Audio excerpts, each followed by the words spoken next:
Alright, time to get some more of these boxes. Who's excited? Not me, but hey, we do what we do to get the plats in this game, in the games that we play. So, let's just get to it, man. Let's get to it.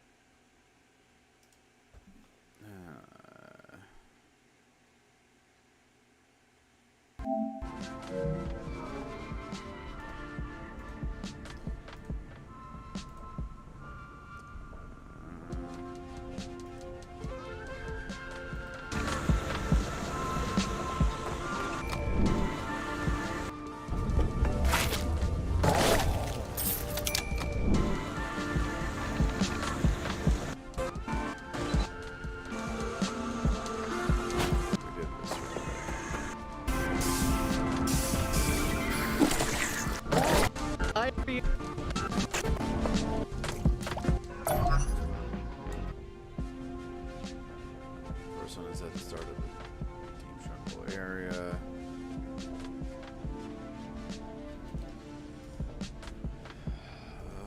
We have to find our way back. Fun!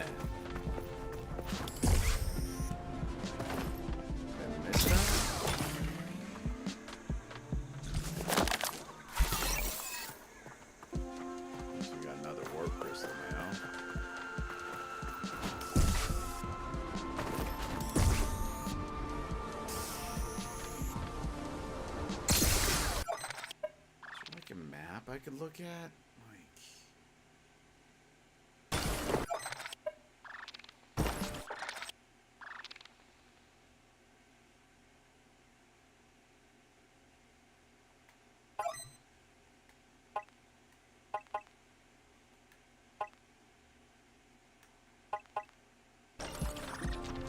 there's no map, huh? Gotta find my way back.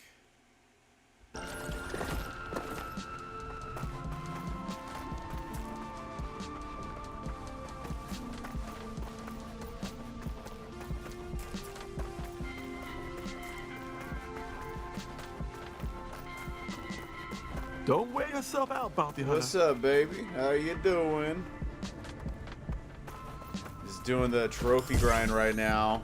Gotta find these boxes, but I also need to find a way how to get out of this area, which is annoying.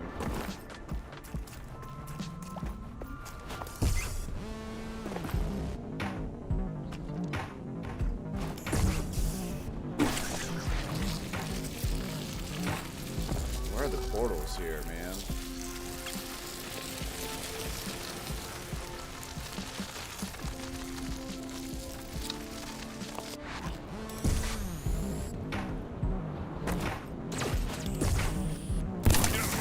Goddamn.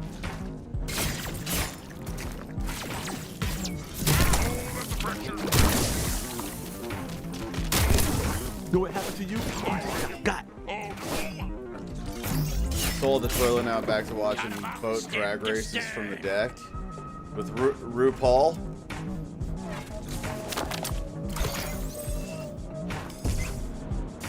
RuPaul and the drag races transferring boats of ecstasy now. It's a drug trade. It's a drug trade now. That's what it is.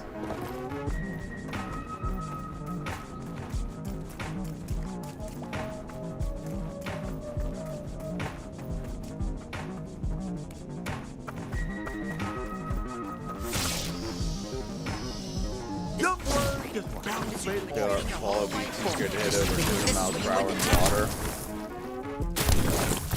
I think RuPaul would be too scared to do a lot of things, but maybe I'm just judging. Oh, you can't hide from us. Where you at? Just a bit outside. 177? Teleconference temper. That's insane. Oh, you're gonna kill me? Like riding a military boat?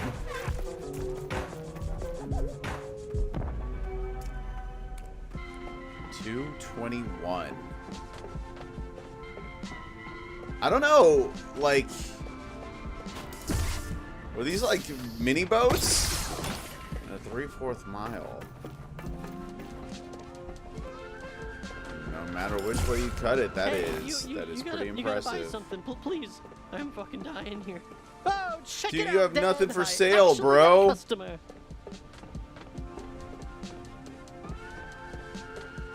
Hey, can I ask you something? Have you been on therapy? Literally everyone I know keeps telling me to go to therapy so I can get over this weird All obsession kinds of with my sizes. dad. But what the Pontoons fuck hitting do over they know, 110. right? That's insane, dude. Can you imagine, like, the Alright, breeze let's keep blowing it on your browsing, face try going to that roll. fast? Jesus Christ. They probably have a windshield. But, like, still, I feel like the air would still hit you. Reinforcements have arrived.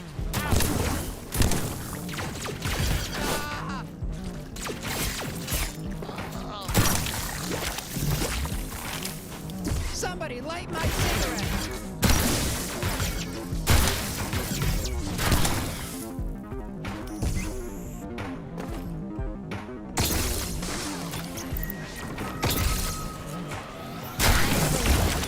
Take a face into your neck throw up.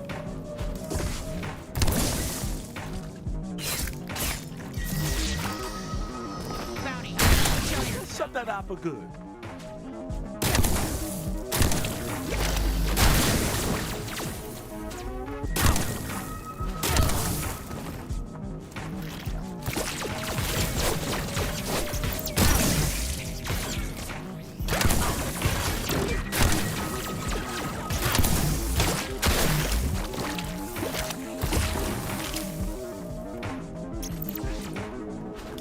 Used to be a mile, but a boat caught air and almost nailed a bridge. That must have been a pretty epic shot. Did they have photographs of that? G3 Blood's some of my favorite, you know.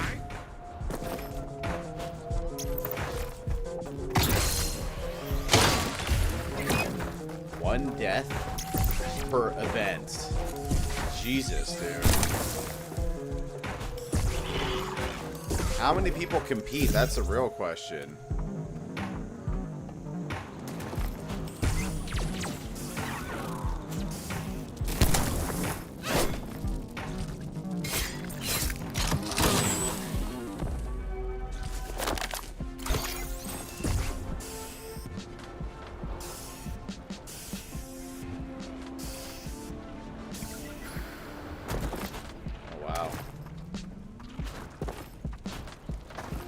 Are the deaths, like, usually just from people crashing their boats into each other? That happening at 221 miles per hour, that's,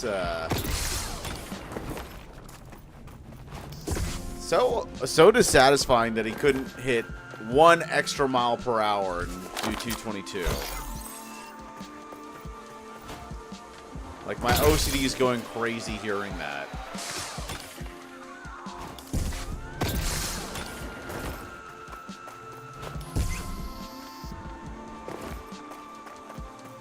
All boats are tied together on the side, and races are per.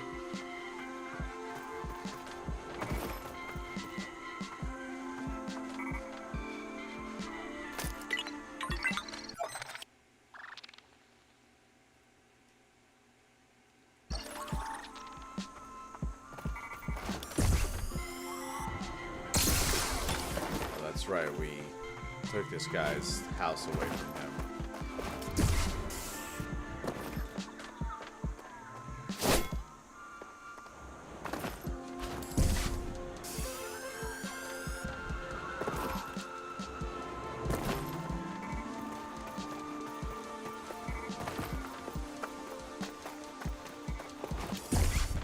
There we go. One boat per run. Okay. It's a shitload of people drunk as fuck on boats in the sun. Yeah, that's a recipe for boating accidents, I feel. Are you tired of your regular taking your pills situation where you have to put all your pills in like a first day through last day kind of container? Well, now there's a new solution. This company that I'm representing here in this commercial has everything you need. We are pillpeople.com. We do have the internet here. It's pillpeople.com. Actually, I don't know if I can say that. Maybe pillpeople.com is taken. Oh, it's for sale for 1,000. I'll buy it right now. I'll buy pillpeople.com. You know, it's really off-putting when you get all close like that. We actually had to buy this website. I own it. Close to 2 G's. I own it though. Okay, now that we've secured the domain, and we're gonna finish up this commercial. Thank you so much. I just want to say that what we do here is it's a device that pops the pills for you. It's for pill people. More drinks and at it's the a bar pill than people fireworks. popper. Okay, so it's never Wanna been know boating more accidents then. information, Okay, go okay, to okay. Pillpeople.com. All right, I'll see you guys at the bar. Buy me a drink or something. Come on. Go to pillpeople.com to understand all about pill distribution and pill taking information with this new revolutionary pill distribution method at pillpeople.com. Also, I just want to say, my child was kidnapped and I don't know where he is. Here's a photo of him. I know I wasn't allowed to do this, and that's it. Okay, we'll just end it there. I'm glad I got to squeeze that in, and of course, this is more about pills and people. Okay, thank you. Hey there, human fans. I'm Humandor the Human, and today we're watching another ultra scary human flick straight from the Only up freshly to discovered a planet 3-story Earth. This jump. one's called Vampire. Wait, now there's condos and no more cliff We have jumping. both Okay. vampires and hookers here in space, so I think I know what to expect. Yeah, that's still a What's pretty that? big jump. You don't know what humans are? Well, they're a brand new species we just discovered. They're a bit like squeaklops, and they have the same type of butts as clickets. But get this, humans don't have a twingus anywhere. in their body. Humans don't have a If that Twingus. You shocks hear that, Mikey?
Man, do you ever think about like the people that like do these guides for us?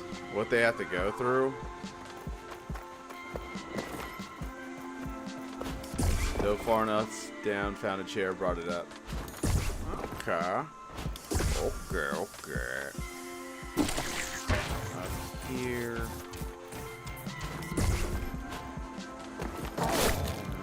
Got you. Got a Magnum mod. Turns Kenny's aim fire into a powerful shot that triples damage output at the cost of a little more ammo. Trust your accuracy and you want to punch a little harder, this might be the mod you're looking for. That's nice, sweetie.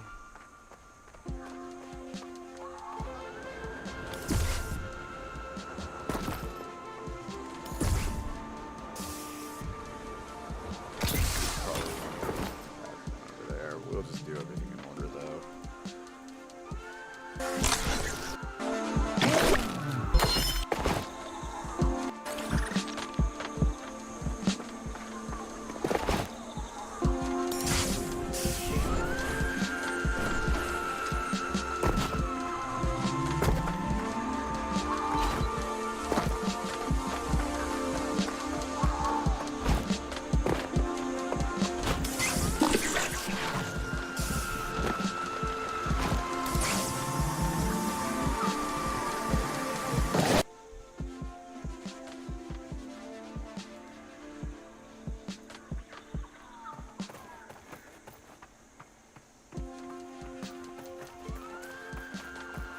Well, I guess it makes sense because they're on the highway, but they really do move fast.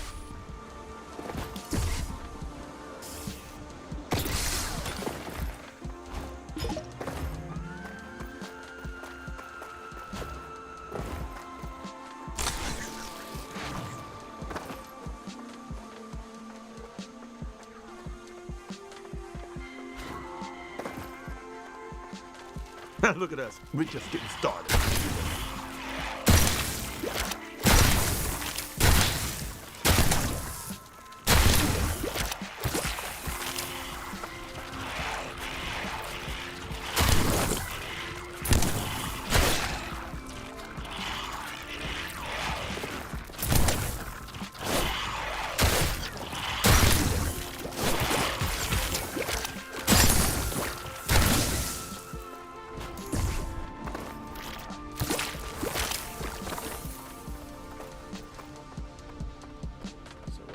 Let's go.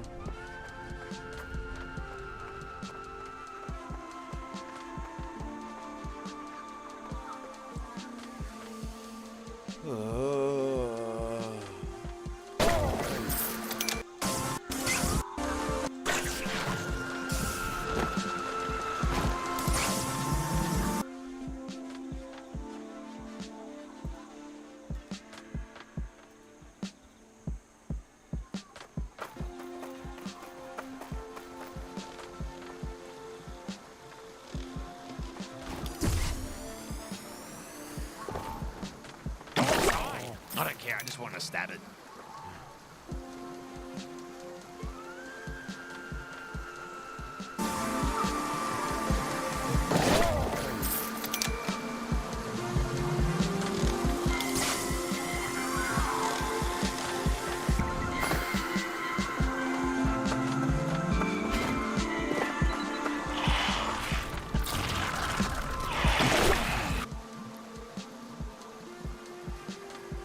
Already got this one.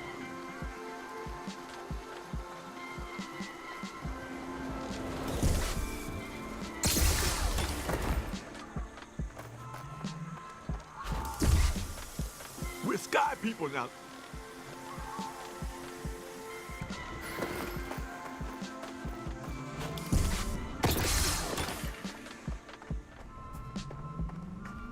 I get it.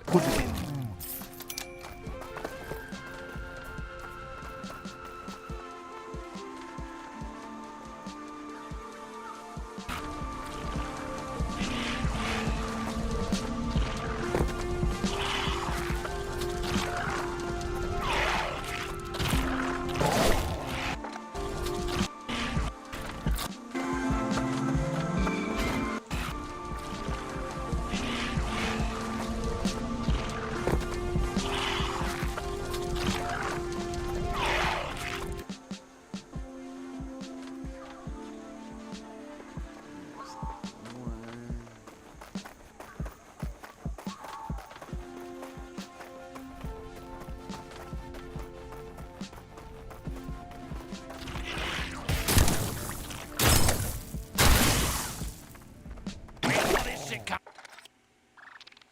You probably thought the R word here was going to be the bad one, but no, Reese is just recently divorced.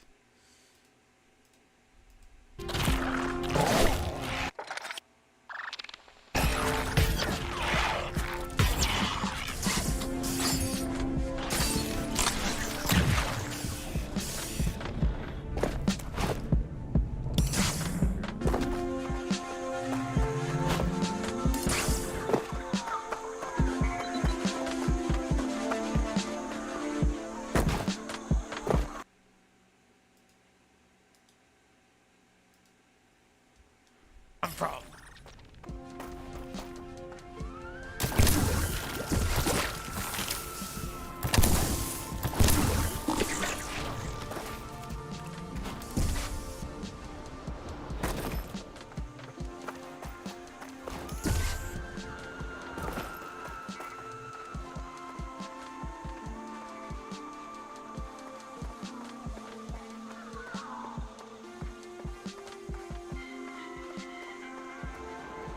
What's inside?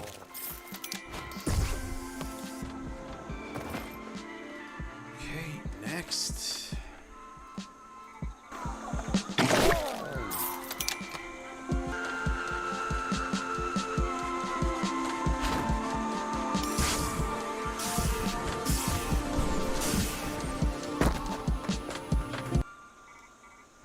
Sonic beginning.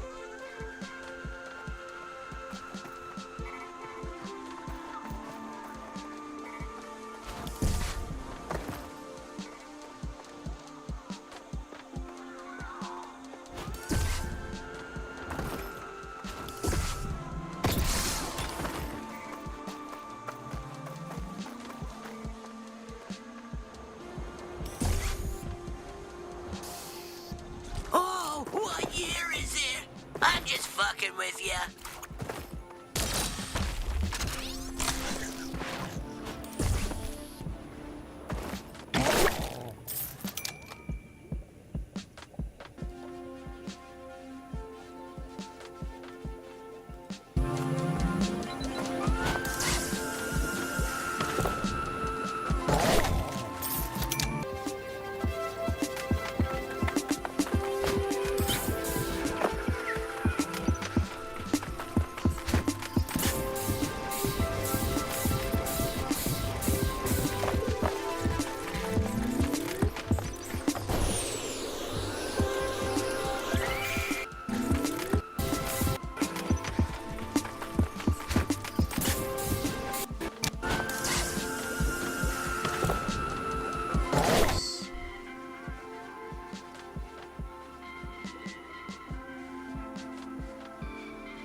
be right back. I need to get my phone.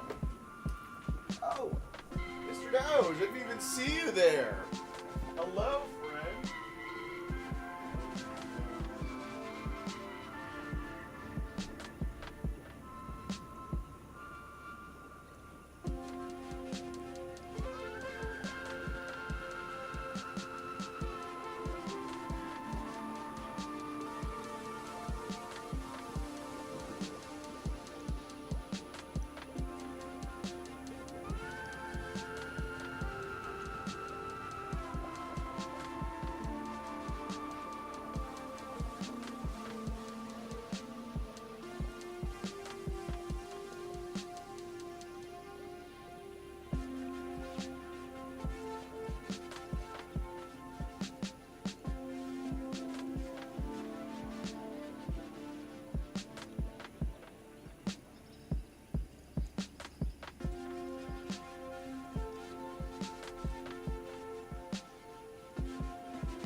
Do you really need me out right now? I was kind of thinking I could go meditate or something for a bit. Go ahead, swap me out for another gun. I could just chill and take it easy for a bit.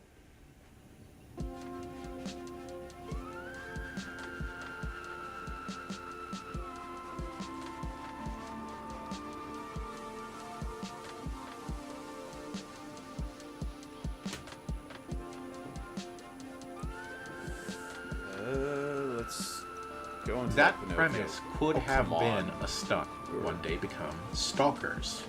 As Carlo continued studying, he grew increasingly resentful of his father for not taking an interest in his life. Sadly, importantly, Geppetto was able to use this crystallized ergo to power. This was just Romeo recognizing P as a puppet, since he is the king of puppets, trying to get P on his side instead of Geppetto's. That's partially correct, but his motivations run deeper than this.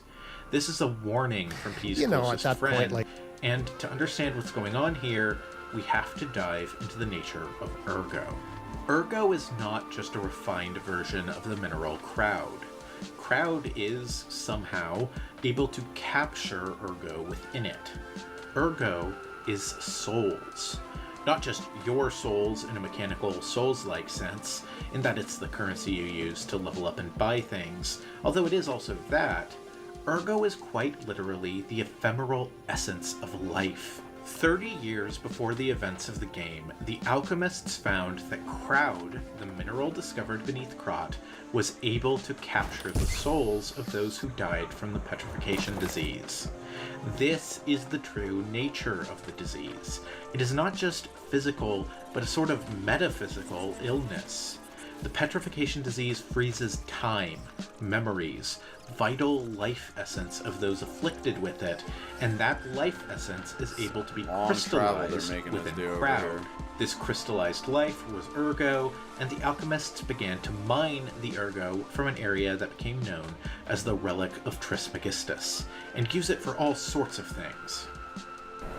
The petrification disease freezes time and memory within the afflicted body. Ergo is the purified essence of that life, trapped by the petrification disease. I need a shave. Crowd is going to be important later on, but for now, understand that it has been beneath the land that Krot now occupies for at least 600 years, and that unlike normal mineral deposits, Crowd is constantly growing. Some individuals, called the Listeners, were born with the power to hear the Ergo whisper, hear the memories and thoughts of the dead. Some, like Sophia, had even greater control, like the ability to transfer their own thoughts across Ergo, like a radio transmission, which is how Sophia speaks to you without being physically present. When Sophia learned the true nature of Ergo, she was granted even greater powers beyond that, like her seemingly limited ability to turn back time. Perhaps most importantly, Geppetto was able to use this crystallized Ergo to power the puppets. Eventually, though, the Ergo placed within puppets would awaken, and the puppets would go from simple automatons to actual manifestations of the humans they once were. We see these manifested puppets many times throughout the game. Romeo is one such awakened puppet, but if we follow all the NPC quests and exhaust all dialogue, we also see many of the puppets who initially seem to be purely automated are actually living, thinking beings. There's a side quest in Rosa Isabel Street about a man who married a puppet, who asks us to go retrieve his wife's wedding ring. Initially, it seems like she was just a blank slate, and we can lie to the man saying she left a message that she loved him. But if you return much later, you can discover she actually has left a message saying she loved him. Polendina has similarly fallen in love with the woman he serves, Lady Antonia. Pulcinella, meanwhile, has formed a father-son relationship in the vein of Alfred and Bruce Wayne. Of course, not all awakened puppets take well to their resurrection. Arlecchino, the king of riddles / serial killer who is on the loose in the city, is eventually revealed to be one such awakened puppet, who is killing the citizens of Krot as revenge for them using puppets who very much have souls and consciousness as slave labor. The alchemists and Geppetto have functionally found a means of resurrecting the dead within mechanical bodies. Unfortunately, that crystallized life is also a tremendous source of power, which Simon Manus, the current leader of the alchemists, plans to exploit. Now that you understand what Ergo is and what the petrification disease really is, that brings us back to Romeo. Each puppet boss has dialogue that appears scrambled on your first run through the game. Late in the game, you get a device that is able to translate the jumbled transmissions of the puppets, letting you understand what they are saying. Lies of P has a pretty solid New Game Plus mode, which introduces more skills that are exclusive to New Game Plus and New Game Plus 2, but more importantly for our purposes, it also lets you keep this device that lets you understand what the puppets are saying. Most importantly, though, it lets P understand a message that was being sent to him by Romeo over the airwaves, transmitted by Ergo. The message says this. Carlo, I hope you can hear me. I'm Romeo. We grew up together in the Monad Charity House. Sweezy's always the right Yeah, we're doing Liza P lore, baby. But like it's comparing it's giving us a context between like that and like the original Pinocchio. You're still an unstoppable fellow. Ready to go. I remember you. No reason for us to fight, I suppose. Room chamber. I'm Romeo. Kids alive at once. We grew up together in the Monad Charity House. Remember? We're best friends. I'm Romeo. We're best friends. So who is Carlo? Well, you've probably already pieced this together. P is the puppet containing the crystallized ergo of Carlo. P was Carlo back when he lived a human life. There are hints about this reveal throughout the game. For example, the reason we find a portrait of someone who looks very much like P is because it is a portrait of Carlo, the original human son of Geppetto. Geppetto was not a great dad to Carlo, unfortunately. Emotionally distant and neglectful, focused on his own work instead of his son, Geppetto sent Carlo to a boarding school, the Monad Charity House, also known as the Rose Estate. The name Monad should ring a bell, as it was founded by Valentinus Monad, Sophia's father. Charity house might sound like a strange term to be used for a boarding school, but a note explains that the Monad Charity House was initially designed as a charity home for the poor children of Krat, but with the influence and funding of the Monad family, it eventually transitioned into being a high-class boarding school. Sophia herself was involved in the operations of the school for a time, sponsoring events like a charity concert there to raise funds for the poor. At the Rose Estate, Carlo met and became fast friends with Romeo. As we see in a flashback late in the game, both boys were hoping to one day become stalkers. As Carlo continued studying, he grew increasingly What a strange thing to say you want to become. For not taking stalkers. an interest in his I mean, life. obviously, stalkers have a different Sadly, context, but like, tragedy I want to would be have a stalker strike when I the grow Monad up. Charity house. A sudden outbreak of the sound too petrification glamorous. disease claimed the lives of most of those present there at the time in what would become known as the Rose Estate incident. The circumstances surrounding the Rose Estate incident are highly suspicious. Valentinus Monad, who again was the leader of the alchemists, would be one of the people killed by this outbreak, which led to his second in command, Simon Manus, the main antagonist of the game, taking control of the organization. We learn from Sophia later on that Simon has the ability to deliberately spread the petrification disease, and that he's been behind the mass outbreak, taking the lives of everyone in Krat we see in the game. We also learned that the investigation surrounding the Rose Estate incident was almost immediately shut down, under the pretense of needing the Force investigating to help contain the outbreak.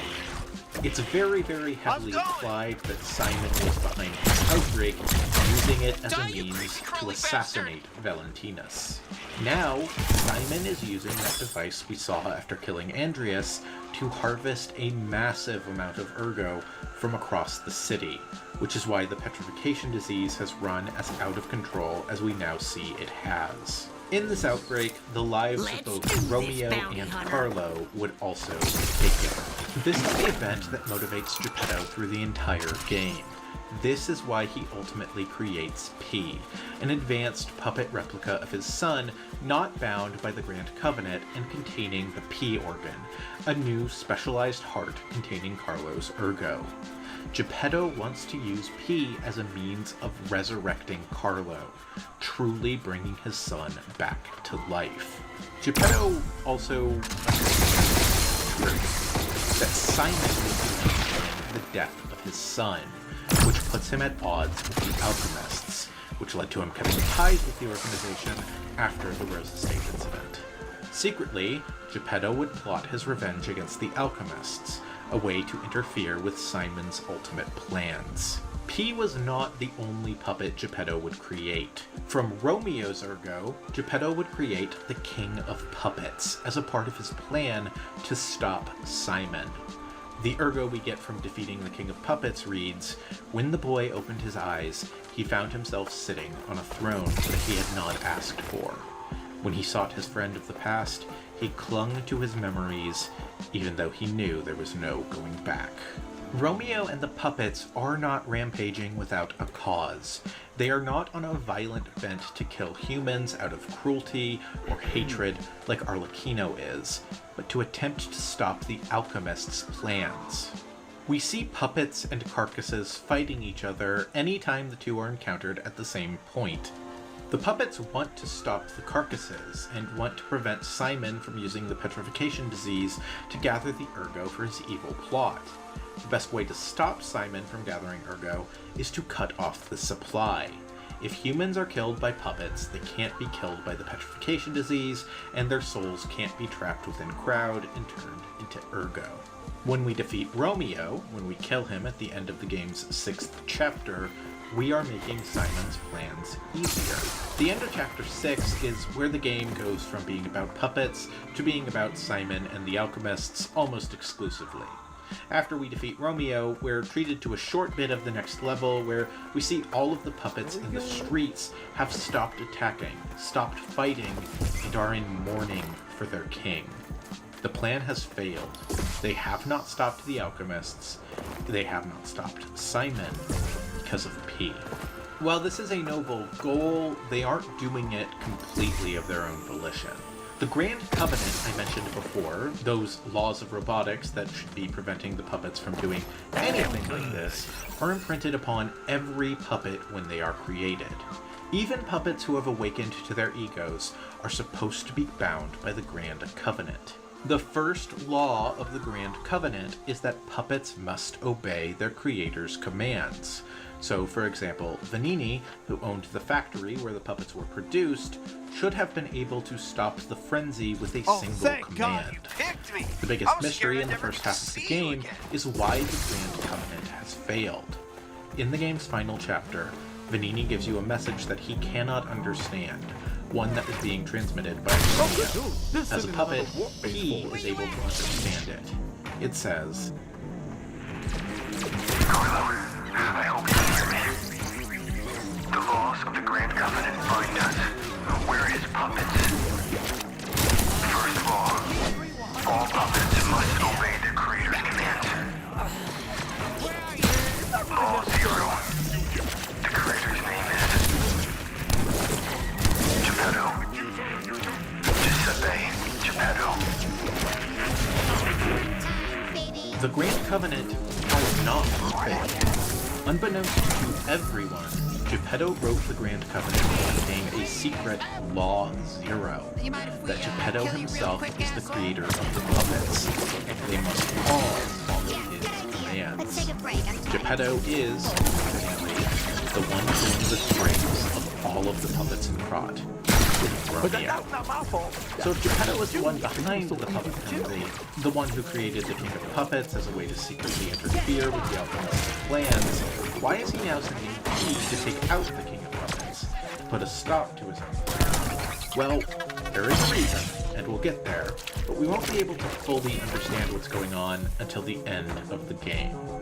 We've got a lot of ground to cover before we get there. Defeating Romeo marks roughly the halfway point of the game, so let's move on to talking about the game's 8th chapter, The Barren Swamp. At this point, I want to ask, what is causing the petrification disease? Fucking shit. We've gotten very clear answers about what the specific effects of the petrification disease are. The petrification disease is what happens when someone's time, memories, essentially soul, are siphoned out of them and stored within the mineral crowd, creating crystallized ergo. We know that Simon is able to deliberately spread the petrification disease, and that he was likely behind the mass outbreak that began at the Rose Estate and is still spreading through the city now. The monsters that are now rampaging through Krat, the carcasses, are the results of the alchemist's imperfect cure, which keeps the body from turning to stone, but hideously warps it and drives the patient mad. But what is actually causing the petrification disease at all, let alone the full-on epidemic that is now seizing Krat? As far as I can tell, this is never explicitly stated within the game. However, there is evidence to suggest that the petrification disease is being caused by overexposure to ergo. The game gets really close to saying this directly several times throughout, but it does always stop short of saying it explicitly unless I've missed something. The closest I can find to this being said is the item description for the weapon Noblesse Oblige, which reads, "The stalker who desired wealth made a contract with a devil that liked music to gain a cudgel. Along with this, he was gifted with overflowing ergo and the petrification disease. This is a weapon that increases the amount of ergo you get per kill, so saying that the use of this weapon gave the Stalker both an incredible amount of ergo and the petrification disease is very close to confirming it outright. As we'll see later on, the Alchemist's ultimate plan involves Simon using a tremendous amount of ergo, and they are also highly motivated to find a cure, as we'll see the various stages of their experiments slowly perfect the cure, going from carcasses that are pure monsters to ones which regain some of their humanity to one of the game's final bosses, Laxasha, who is their first perfected test subject. If the ultimate plan is for Simon to gain tremendous power by channeling a staggering amount of ergo, and ergo causes the petrification disease, then it would explain why the alchemists are so highly motivated to find a cure, not only to save themselves from the epidemic, but to prevent Simon from transforming when they enact their final plan. I only hesitate to say outright that this is the cause, because I don't want to misrepresent the game's lore, and if the developers chose to keep some level of ambiguity about the cause, that was a deliberate choice, and I want to acknowledge that ambiguity is there. I also won't be surprised if I've overlooked something obvious though, and if the top comment on this video is someone saying, "Oh yeah, it's said right here." If ergo causes the petrification disease, then the slow rise of the disease is no mystery. What I believe to be the original cause of the plague that's sweeping Krat is the area we spend the 8th chapter of the game in, the Barren Swamp. The Barren Swamp, much like St. Frangelico Cathedral, initially seems relatively disconnected from the rest of the game's narrative. Vanini sends you there for a MacGuffin, a rare piece of golden ergo he needs to help you reach the island of the alchemists, where their secret plot is unfolding. The Barren Swamp is the obligatory poison swamp level in a Souls-like. It's the game's Blight Town or its Valley of Defilement. What I like about this area, however, is how it contextualizes its poison swamp as an area of industrial waste. In the Travel Guide to Krat entry we can find about the area, we can read, "The Barren Swamp is the area that showcases Krat's shadows well. The Barren Swamp is where scrapped puppets are discarded. Because it's composed of swamps and ravines, it wasn't part of the city's development. In the past, it was briefly a coal mine, but was soon forgotten because of the ergo discovery. Later, a few shrewd factory businesses concerned about scrapped puppets began to dispose of them illegally here, turning the swamp into what it is now. A swamp full of discarded puppets and corrupted animals. It's Krat's grave itself. The Barren Swamp is not a naturally poisonous place. It was used as an illegal dumping site for puppets, whether they be imperfect or just in disrepair. These puppets were dumped in the swamp and forgotten, but they still contained ergo. We see thousands upon thousands of discarded puppets in this area. All of that ergo seeped into the groundwater and poisoned it. At the end of the area, after we beat the puppet-devouring green monster, we climb a ladder up and emerge back where the game began, Krat Central Station. This is not a distant place, a far-off dumping ground. This is the very foundation Krat is built upon. All of that pollution contaminated the water supply, and eventually, the petrification disease began. This is further supported by a note we find in a hidden area of the swamp, a ravine filled with people who sought shelter from the crisis before petrifying or transforming. The note, written by Medoro, reads, "This place is contaminated too. There isn't much extra water left. The kind hermit helped me, but he knows he's not going to last much longer either. Terrible mutations from the side effects of the petrification disease neutralization process. Many people of Krat will turn into carcasses, the alchemists' monsters. We risked our lives and fought from each post, but sometimes there are no rewards. Still, some things are left. Something even power and lies can't hide. The truth. For some reason, Someone my short-term will memory unearth is the truth. Someone will unveil the lie, failing me. taking the extra step forward for the people coming behind. I believe that was my role. I am Maduro the reporter. My weapon was my pen and the truth. Now I leave my records to you who visit this place. From Maduro. The game's most out-of-place, inexplicable boss fight occurs at the end of this area with the green monster of the swamp, or as it's called in its second phase, the puppet-devouring green monster. No concrete origin for the monster is given, but one note speculates that the monster is a creation of the alchemists, gathering up discarded puppets and sucking the ergo out of them. It's never fully explained what its purposes are, whether it's gathering the ergo for the alchemists to use, or whether it's just another discarded experiment that is now feeding on the ergo of these puppets. But regardless of what the purpose of devouring the puppets is, it's grown to disturbing proportions in doing so. One possible explanation for what the green monster is doing comes all the way back in the game's third chapter, in Vanini Works, where we can find a report written by one of the factory's managers addressed to Vanini. As per your orders, I conducted a quality investigation on the ergo supplied by the alchemists. Of course, it was done secretly. Certainly, the quality of ergo is getting worse over time. I don't doubt the alchemists, but the decrease in quality is too widespread to call it a coincidence. At this rate, this quarter's puppets will have a high chance of defects. The most important thing is the quality of the ergo, after all. According to a reliable source, the high-level alchemists are running ergo production experiments lately using another method. Personally, I think their secret experiments have something to do with the decrease in ergo quality. Are they bringing out the bodies of discarded puppets in the barren swamp or something? Anyway, I recommend approaching them carefully instead of complaining to them. The primary source of ergo has been the Relic of Trismegistus, the mine where the crowd deposit is.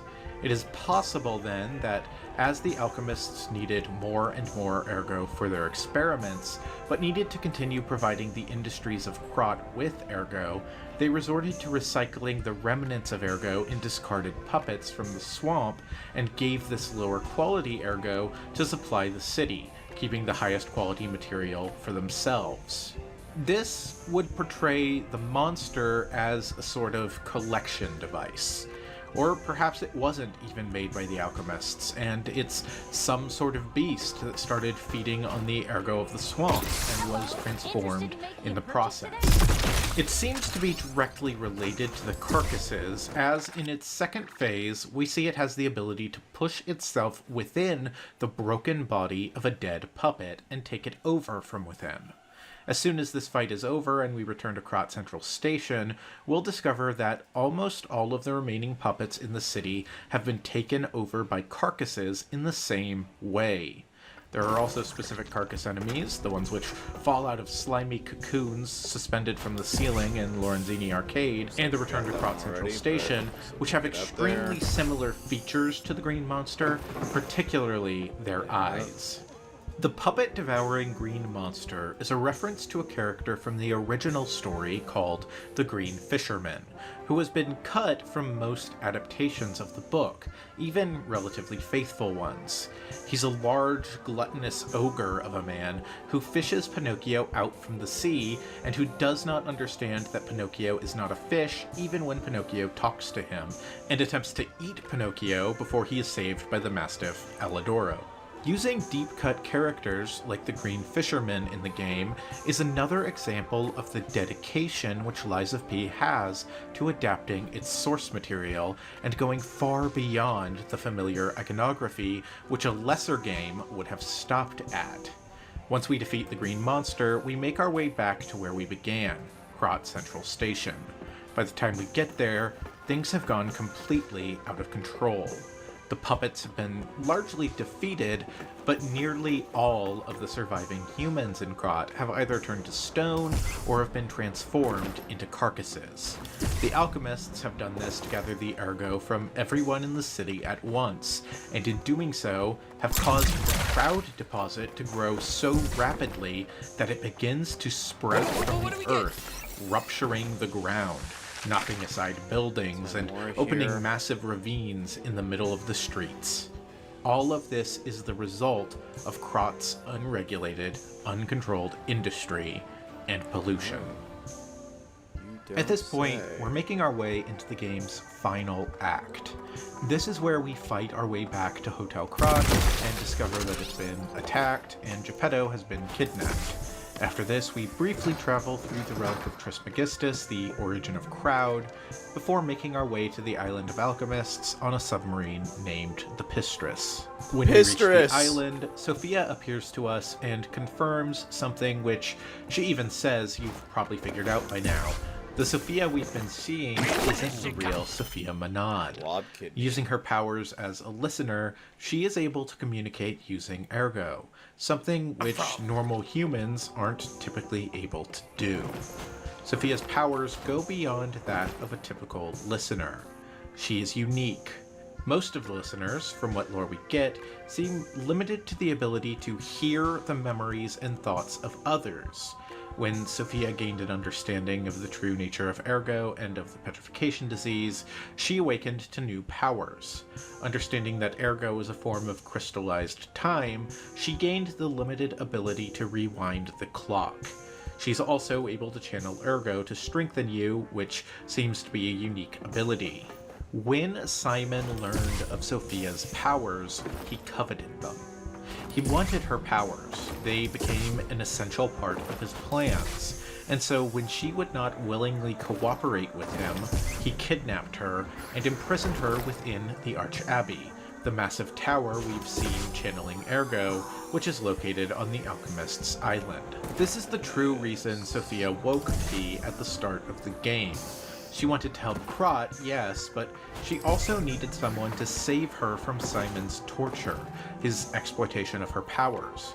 Sophia's goal has always been to get P to set her free.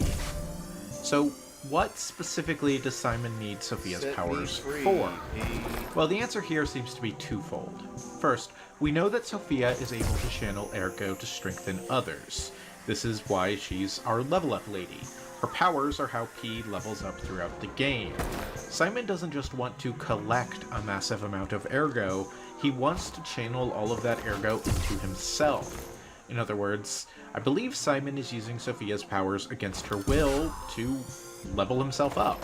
We're also able to see the elixir which the alchemists are using to cure the petrification disease throughout the game, and it's a sort of turquoise green-blue. Blue is a color associated with ergo, of course, but it's also a color heavily associated with Sophia, our blue fairy. The use of this turquoise color further implies to me that the elixir is specifically somehow being created from Sophia, and not ergo more generally. In The Adventures of Pinocchio, the fairy is described using the Italian word turcino, which is now an archaic word meaning dark blue. This word was supplanted in the time since the book was written by just blue, and so with Turcino's similarity to the Italian word for turquoise, turchese, the fairy's name in the original book is often mistranslated as the turquoise fairy. If you go to the Wikipedia article on The Adventures of Pinocchio, for example, they have the character listed as the fairy with turquoise hair. Stuff like this is why I made that note about translation at the start of the video. We don't really see much else associated with the color turquoise in the game, aside from this elixir. As such, I think it's reasonable to draw this as a connection between this turquoise elixir and Sophia. Another connection drawn between the elixir and Sophia is back in that note from a slum resident I mentioned earlier. As a reminder, that note served to draw a direct connection between a doctor spreading the cure and people becoming monsters. The final words of the note are, "Who is the doctor whose blue hair is in this cane?"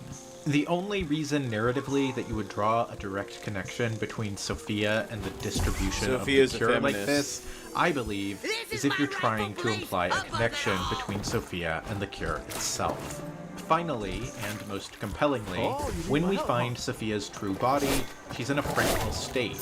Not only is she connected to a series of threads, perhaps tubing of some kind, visually symbolizing the way she has been forced to be Simon's puppet the entire game, but the lower half of her body is covered in some sort of fungal growth, and weirdly butterflies, and this growth becomes a dark blue liquid as it reaches the ground. So, yeah, I think it is very, very heavily implied that the cure is somehow being made from Sophia's body, whether it's her blood or whatever this strange fungal growth is. The reason the alchemists have been performing so many experiments with the cure is because in Simon's view, the petrification disease is not an inherently bad thing. The problem, in Simon's mind, with the petrification disease is not the physical effects it has on the body, turning it to stone, as he sees this as a way of purifying and strengthening the body. This is one of the many insane ideas which led to Geppetto cutting ties with the alchemists. The problem as Simon sees it is that the disease needs to be refined. It needs to harden the body while keeping the form and sanity of the subject intact. Simon views this as evolution, the next step of humanity. We see a lot of evidence of the alchemists' experiments trying to perfect their cure throughout the game. The Archabbey, for example, is filled with the venerated bodies of alchemists who got the treatment and did not survive. I think the best and most direct example of an experiment comes from a log we can find near the Owl Doctor in the Baron's Swamp. This log reads, Name, test subject, status. The most successful case for the prototype elixir injection experiments. 3 patients suffering from the petrification disease who got the elixir injection at the same time died. Right up until their deaths, they experienced painful necrosis and skin ruptures, seizures and convulsions, and crystalline metastases throughout the body. Ultimately, they became mutations known as the carcasses. Number 890 was able to suppress neutralization side effects and has been stable for 56 hours so far. Just the dissociative amnesia, seizures, aggressive urges, and hallucinations found in typical petrification disease victims. Personal opinion. I confirmed that the Order's proposal to take a stalker with verified physical abilities as a sample is very effective. The sample extracted from subject number 890 is estimated to help the elixir develop in the next step. Sister Adriana, who will receive the next baptism, is expected to be able to fulfill the Order's wishes. Wake up, evolve, ascend. We, the Reborners, will prepare for the birth of God. Sister Adriana is one of the major named alchemists we encounter through the game, although we meet her under a different name. Throughout the game, we see evidence of the alchemists slowly making progress in perfecting their cure. In the first half of the game, all of the carcasses we see are completely feral, horribly warped monsters. This changed late in the game's 7th chapter at the Grand Exhibition, where we start encountering alchemists who are clearly warped, their proportions off, their skin having turned gray, but who have not completely lost themselves. It's worth noting that all of the cured enemies are still not considered human by the game. There's an amulet that increases damage to human enemies, and another that increases damage to carcass enemies. The alchemist enemies are all classified as carcass enemies. Only the uncorrupted stalkers, like Red Fox, are classified as human enemies. The level of the Grand Exhibition is itself interesting. It falls immediately after you defeat Romeo at the Estelle Opera House. It's a show, an exhibition, meant to show the value of puppets to the world.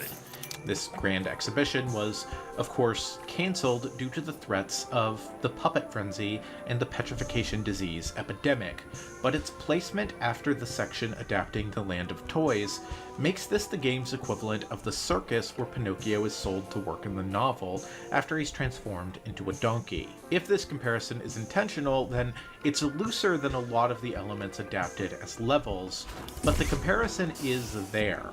Pinocchio and Romeo find themselves 2 boys transformed into donkeys and then sold into hard labor. The Grand Exhibition is intended as a show floor, Krot's consumer electronics show, to sell puppets to the rest of the world into all sorts of labor. When we remember that puppets are actually the souls of people who have died of the petrification disease placed in mechanical bodies, this sort of commodification of people who find themselves removed from their human bodies does mirror that section of the book.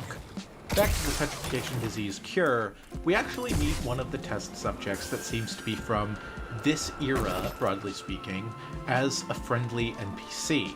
Test subject 826 is a man who was cured of the petrification disease and kept his mind intact, although it doesn't seem like he kept his memories from before he contracted the disease intact. He even developed powers similar to a listener, able to read the memories of people crystallized within Ergo. The process is not as elegant as, say, Sophia's ability seems to be, however. Instead of an ethereal presence able to functionally read minds, 826 has to literally eat ergo crystals in order to read the memories contained within. The alchemists had imprisoned him when they learned of his power, and were force-feeding him crystals in order to gain intel before we meet him in Arch Abbey. Thankfully, he gets a relatively happy ending, as once we've cleared the way, he's able to make it out of the Abbey and goes to Rosa Isabel Street, having an appreciation for the arts and having always wanted to see it. Another variety of cured subjects we encounter who have developed special powers are the Disruption Carcasses, more easily recognized by their mini-boss version, the Walker of Illusions. These guys did keep their bodies mostly intact, but they pretty clearly lost their minds in the process. The Walker of Illusions also has an exposed brain. These guys can scream, which causes buildup of a status effect called Disruption. It's never explained what exactly the Disruption status effect is. It's the equivalent of Curse from the Souls series, in that it just kills you outright if you let it build to full. But it's somehow related to Crowd because of Disruption crystals, which cause the effect, sprouting off from the Crowd cluster once it breaks through to the surface. The Walker of Illusions also has the ability to clone itself, although this is presumably some sort of illusion because of its name. Clone still hurts if it hits you, though. A more successful variant of cured alchemists are the Wrestler variety. These come in an elite enemy form, but the most recognizable one is Champion Victor, the boss at the end of the Grand Exhibition. This guy was a well-respected wrestler in Krot before contracting the petrification disease. The alchemists turned him into Bane. He's Bane now. That's 2 Batman villains in the game. Victor gained tremendous strength from the cure and kept his mind intact, but seems to need a constant supply of the elixir and was not considered a full success. This brings us back to Sister Adriana, who would be considered the first success, the first perfected being. Sister Adriana was an alchemist who was completely and utterly in love with Simon Manus. Not only was she a true believer in the alchemist's cause, she was undyingly loyal to Simon specifically. She's the one writing a series of notes we're going to talk about a little later on called So Said Pistris, doctrine dictated by Simon Manus himself. When the alchemists believed they had perfected the cure, or Simon would take it, he needed a guinea pig, and so Sister Adriana volunteered. Luckily for her, the cure was, in fact, finally perfected, and she was reborn and given the name Laxasha the Complete. She kept her mind, she kept her form, and she gained tremendous strength. Laxasha became Simon's bodyguard and right-hand man, and serves as one of the game's final and most difficult bosses, defending the room where Sophia is being held. The rare ergo we get when defeating her, called the Sad Zealot's Ergo, has an item description which reads, "The alchemist Adriana was baptized by the elixir, and she became the first whole being. Everything about her was perfect, except the fact that her feelings for one person could not be erased." I don't think this is the alchemist's perspective, that her feelings for Simon were imperfect. I think it's the voice of the narrator commenting on how her feelings for Simon were unearned and her downfall. Even the name of her rare ergo, the Sad Zealot's Ergo, paints a picture of a sad and unrequited love. Simon doesn't seem to care for Laxasha at all. I don't think he even has a line acknowledging her in the entire game. Once you defeat Laxasha, you find yourself face to face with Sophia, our blue fairy, in her terrible, half-dead, half-living state. Her soul has mostly split from her body, as she has projected it across Krot to speak with you throughout the game, and she's clearly in a tremendous amount of pain. She brought you here to free her. That doesn't mean letting her out of Arch Abbey, and that doesn't mean escorting her back to Hotel Krot. As soon as you see her, it's pretty clear that there's no moving her, no saving her in a traditional sense. What she's brought you here to do is set her free by mercy killing her. This is one of those things that, at a glance, feels like a radical departure from the original story. Maybe even, at first, a little edgelordy. What if, like, Pinocchio had to kill the blue fairy? Man. Again, though, upon looking at the original text, was the worst this edgy isn't voice I've ever seen. as radical of a departure from the story as it might initially seem.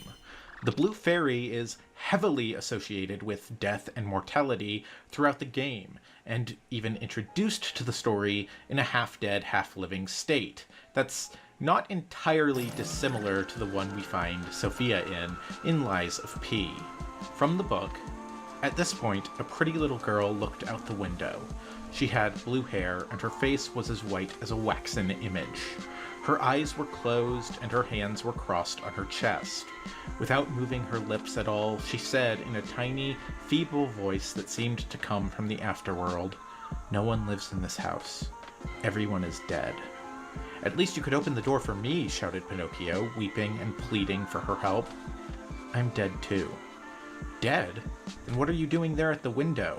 "I'm waiting for my coffin to come take me away." As soon as she had said these words, the little girl disappeared, and the window closed without a sound. This character of the blue-haired girl, who will later become the Blue Fairy, was introduced in Chapter 15 of Pinocchio, as he is fleeing from the fox and the cat who intend to hang him from an oak tree. As a reminder, this was the final chapter of the original serials, the original ending of the story of Pinocchio. This character of the blue-haired girl, an embodiment of mortality, is introduced just 2 pages before the original ending of the story. When the story continues, Collodi reimagines her as having been a fairy in disguise, who summons a falcon and the poodle Medoro to go cut Pinocchio down from the tree and bring him to her. Then she summons the doctors we've already discussed, then the Undertaker rabbits we have likewise already discussed, and so on. The fairy's association with death does not stop here, though. Twice in the story following this, the fairy is presented as either having died or being terminally ill because she believes she has been abandoned by Pinocchio after taking him in. First, in Chapter 23, when Pinocchio returns to the fairy's house after being imprisoned for 4 months by the gorilla judge, he finds an epitaph reading, "Here lies the blue-haired little girl who died of grief for having been abandoned by her little brother, Pinocchio." Eventually, the Blue Fairy returns, now having transformed from a young girl into a fully grown woman, and shifting her role from Pinocchio's big sister to his mother. Much later, in the final chapter, after Pinocchio abandons the fairy to go live in the land of toys, and then ends up as a donkey, and then ultimately ends up back in his puppet body, but swallowed by the terrible dogfish, when he returns home with his father to where the story began, he finds that the fairy has once again fallen terribly ill, and this time has lost all of her money as well. This time, Pinocchio finally applies himself, shakes off the laziness that has come to define his character up to this point, and works to provide for his father, Geppetto, and his mother, the fairy. At the end of the story, he sees the fairy one last time in a dream, where she forgives all of his bad behavior because he has demonstrated a new maturity, and so she transforms him into a real boy. The point I am making is that while many adaptations, like the Disney version, lose this element, the Blue Fairy is a character very tied to mortality. She's a character who constantly exists in the state of both being alive and dead at the same time. And so this adaptation of her in the form of Sophia is more accurate to the original story than it initially seems. Of course, the element of a mercy killing is invented for the game. Pinocchio doesn't have to take the blue fairy off of life support in the book. This is one of the final decisions in the game, and the first of two decisions that are undoubtedly framed as the most important by the game. When I said before that Gemini is not framed as P's conscience, but as his companion, this is perhaps the best example of that. When faced with the decision whether to kill Sophia or keep her alive, Gemini does not tell you what the right answer is. He says he has no idea which decision you should make. The game does have an opinion on what the right answer is, though. The game frames the decision to kill Sophia as the moral thing to do. If you choose to let Sophia live here, you are locking yourself out of the true ending. Letting Sophia suffer as Simon's puppet is, in the opinion of the game, inexcusable, inhuman. If you choose to kill her, and you raise your humanity throughout the game to its highest level, then when you choose to kill her, P goes through a transformation. His hair turns from black to gray. This is the signifier that you are on the path to the true ending. If your hair doesn't turn gray here, then you haven't raised your humanity score high enough to get that true ending, and will just have to play through the game again if you want to see it. So how do you raise your humanity in the game? How do you make P a real boy? A true resurrection of Carlo's ego, and not just a mindless puppet? To answer that, we're going to have to look broadly at the decisions the game faces you with. This game is called Lies of P for a reason. The game's most major theme is lying. Why do we lie, and is lying always wrong? First, I should point out just for clarity that from what I can tell, humanity is a term coined by the game's fandom. I don't believe the term is ever used to describe the points you're building in order to get P's hair to turn gray, claim the golden lie weapon, and get the true ending. But since no term is used directly, this is a hidden stat, it's what the fanbase have settled on. One of the most interesting and perhaps unexpected things about Lies of P is that it does not condemn lies. Obviously, I don't think the point of Lies of P is that lies are always good and truth is always bad. That would be an insane position to take. I would say that that should go without saying, but I've been around the YouTube block before, so I know how that goes. However, because Pinocchio is a story about an outsider to the human condition learning to be human, it questions why Pinocchio's dishonesty is so often in adaptations portrayed as fundamentally opposed to being human. For example, in the Disney version, Pinocchio's lying is portrayed as something that pushes him away from humanity, emphasizes and makes more apparent his nature as a puppet.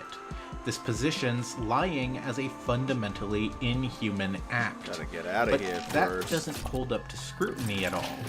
An inanimate object, in real life, can't lie. It can't misrepresent itself. Instead, Lies of P says that lying is a part of being human, a part of being alive. It also argues that lying can be a kindness if it's done for the right reasons. I fundamentally disagree. At the beginning of this video, I feel like I white said that lies, it's not hard to imagine when a lesser compounded, version of Lies of P where you get the good grayer, ending by always telling darker the shades truth, of gray, and the bad darker ending shades of by gray, always some more darker lying, shades of gray. and some ending in the middle. That is being my a mix opinion. of the two. A Paragon Renegade meter type of thing. A karma system that has fallen further and further out of fashion as games have progressed and continued to tell more complicated stories. Most guides online tell you that if you want to get the true ending, you need to always lie. I will say from personal experience, that is not true. I have tested it specifically for the purposes of this video. There are more points available than you need to cap your humanity score, so if you tell the truth once or twice, you won't necessarily be locked out of the true ending for it. Instead, if you want to get the best ending of Lies of P, what P needs to do is not tell the truth, nor, strictly speaking, lie. He needs to assert his humanity. He is not bound by the Grand Covenant. He's the only puppet who doesn't have the laws of robotics imprinted on his heart. And if he is going to become human, then he needs to break the rules of being a puppet.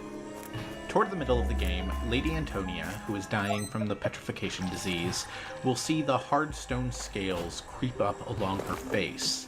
She'll gaze at a portrait of herself from her glory days and ask if she still retains any of that beauty from her youth. This is presented as a chance to tell the truth, that none of her beauty remains, or tell a lie. Boy, you are can always still in some kind of see rush, that aren't you? I'm not beauty. judging. I'm just The truth observing. is a cruel option here. To tell a sick old woman that you think her age and her disease have made her hideous, while the lie is an act of compassion, of kindness.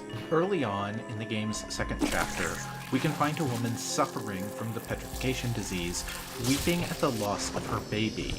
We can agree to find her baby for her at Krot's Town Hall, but when we do, we find that everyone there has been slaughtered by puppets.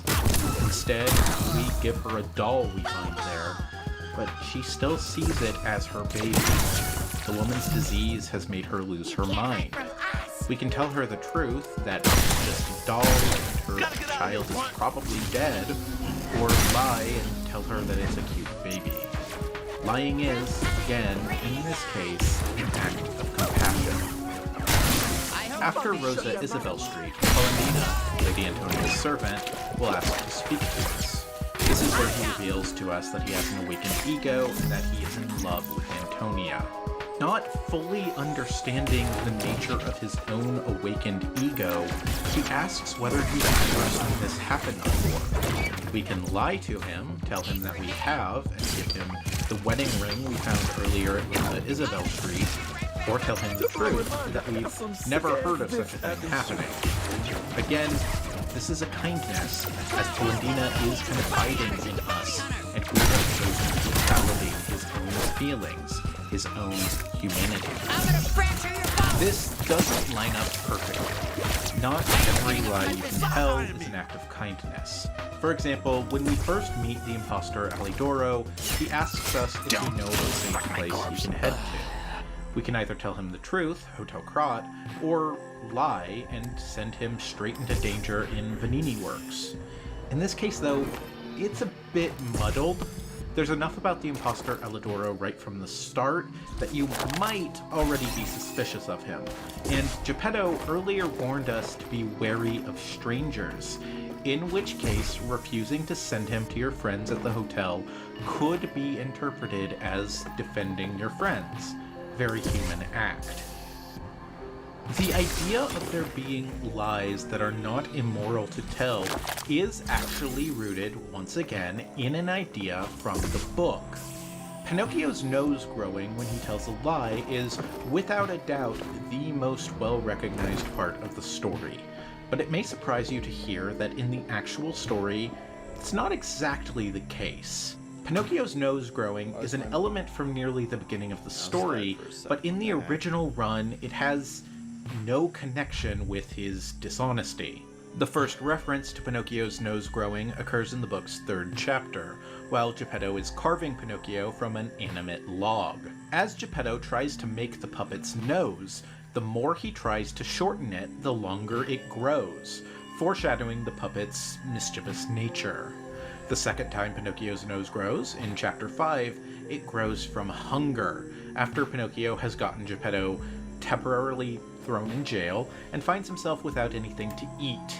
It's not until the second run of serials, all the way in Chapter 17, that a connection is drawn between Pinocchio's nose growing and his telling lies, when he lies to the Blue Fairy and says he swallowed his remaining 4 gold coins by mistake while taking some medicine she had given him.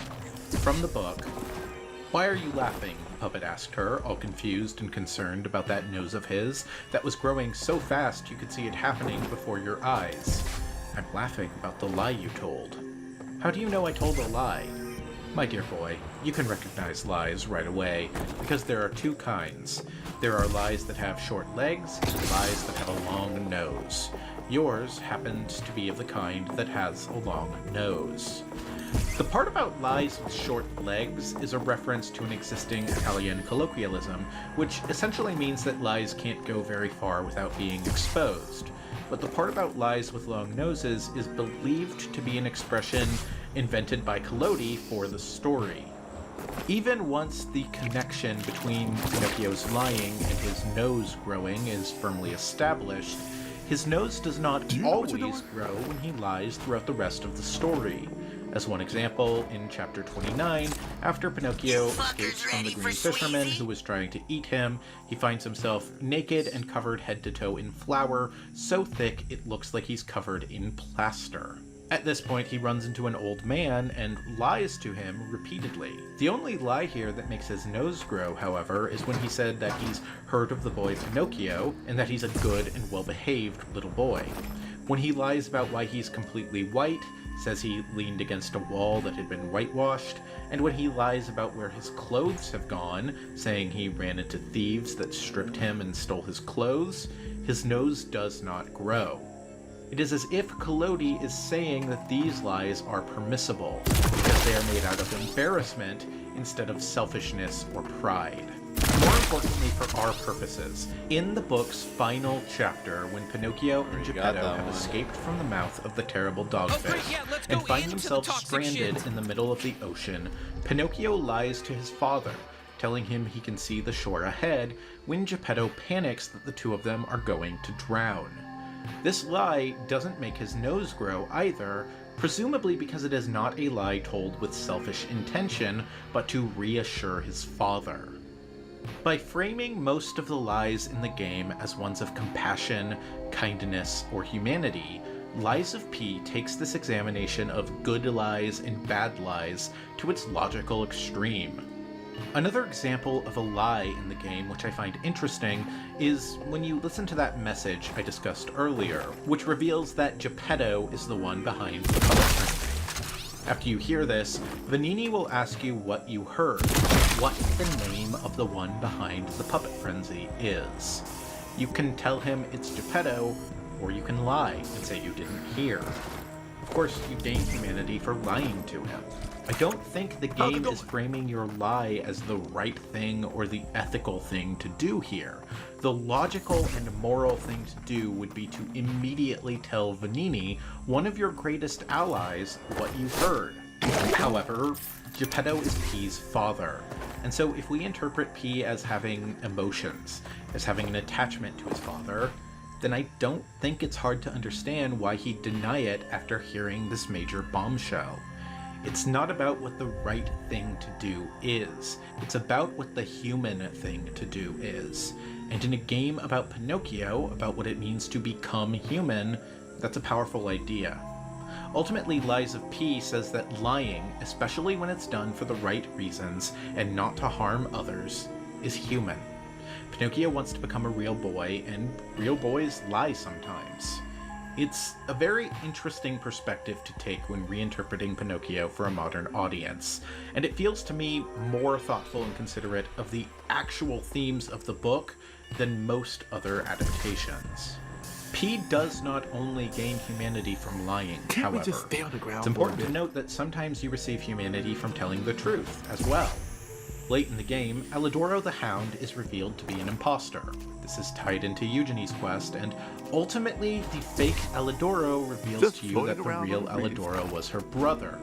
You can choose to lie to Eugenie when she asks you about the fraud and the real Alidoro, or you can choose to tell her the truth, that the real Alidoro, now dead, was her brother.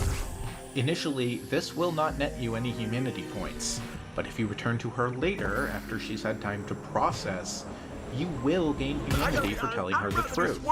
It may hurt her, it may not be a kindness in the moment, but it's important to tell her who her brother was. It's the right thing to do, and the game communicates that mechanically. There are plenty of other ways of asserting P's humanity that have nothing to do with lying or telling the truth. One of the first examples of this comes when you visit St. Frangelico Cathedral. It's easy to miss, but there's an altar there which says pilgrims come to pray at it. Once you've learned the pray gesture, if you return to this altar and pray at it, you'll earn some humanity. You also gain humanity if you choose to kill the imposter Elidoro at the end of the game, as being unable to kill humans is one of the laws that's imprinted on every puppet at creation. Unless it's overwritten by a previous law, or it's an act of self-defense, a puppet cannot kill a human, and so by killing Elidoro, you are asserting that you are more than a puppet. Throughout the game, one of the collectibles you can find are records, which can be played on a phonograph in Hotel Krat to listen to some of the excellent songs off of Lies of P's soundtrack. If you stand and listen to the music, for each record you listen to, you earn some humanity.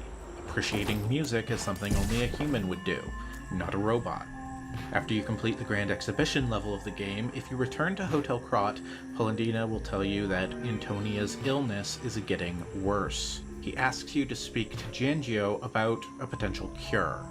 Giangio tells you that he's able to make a cure from the gold coin fruit that will alleviate Antonia's symptoms, but which will cause her to die much more quickly.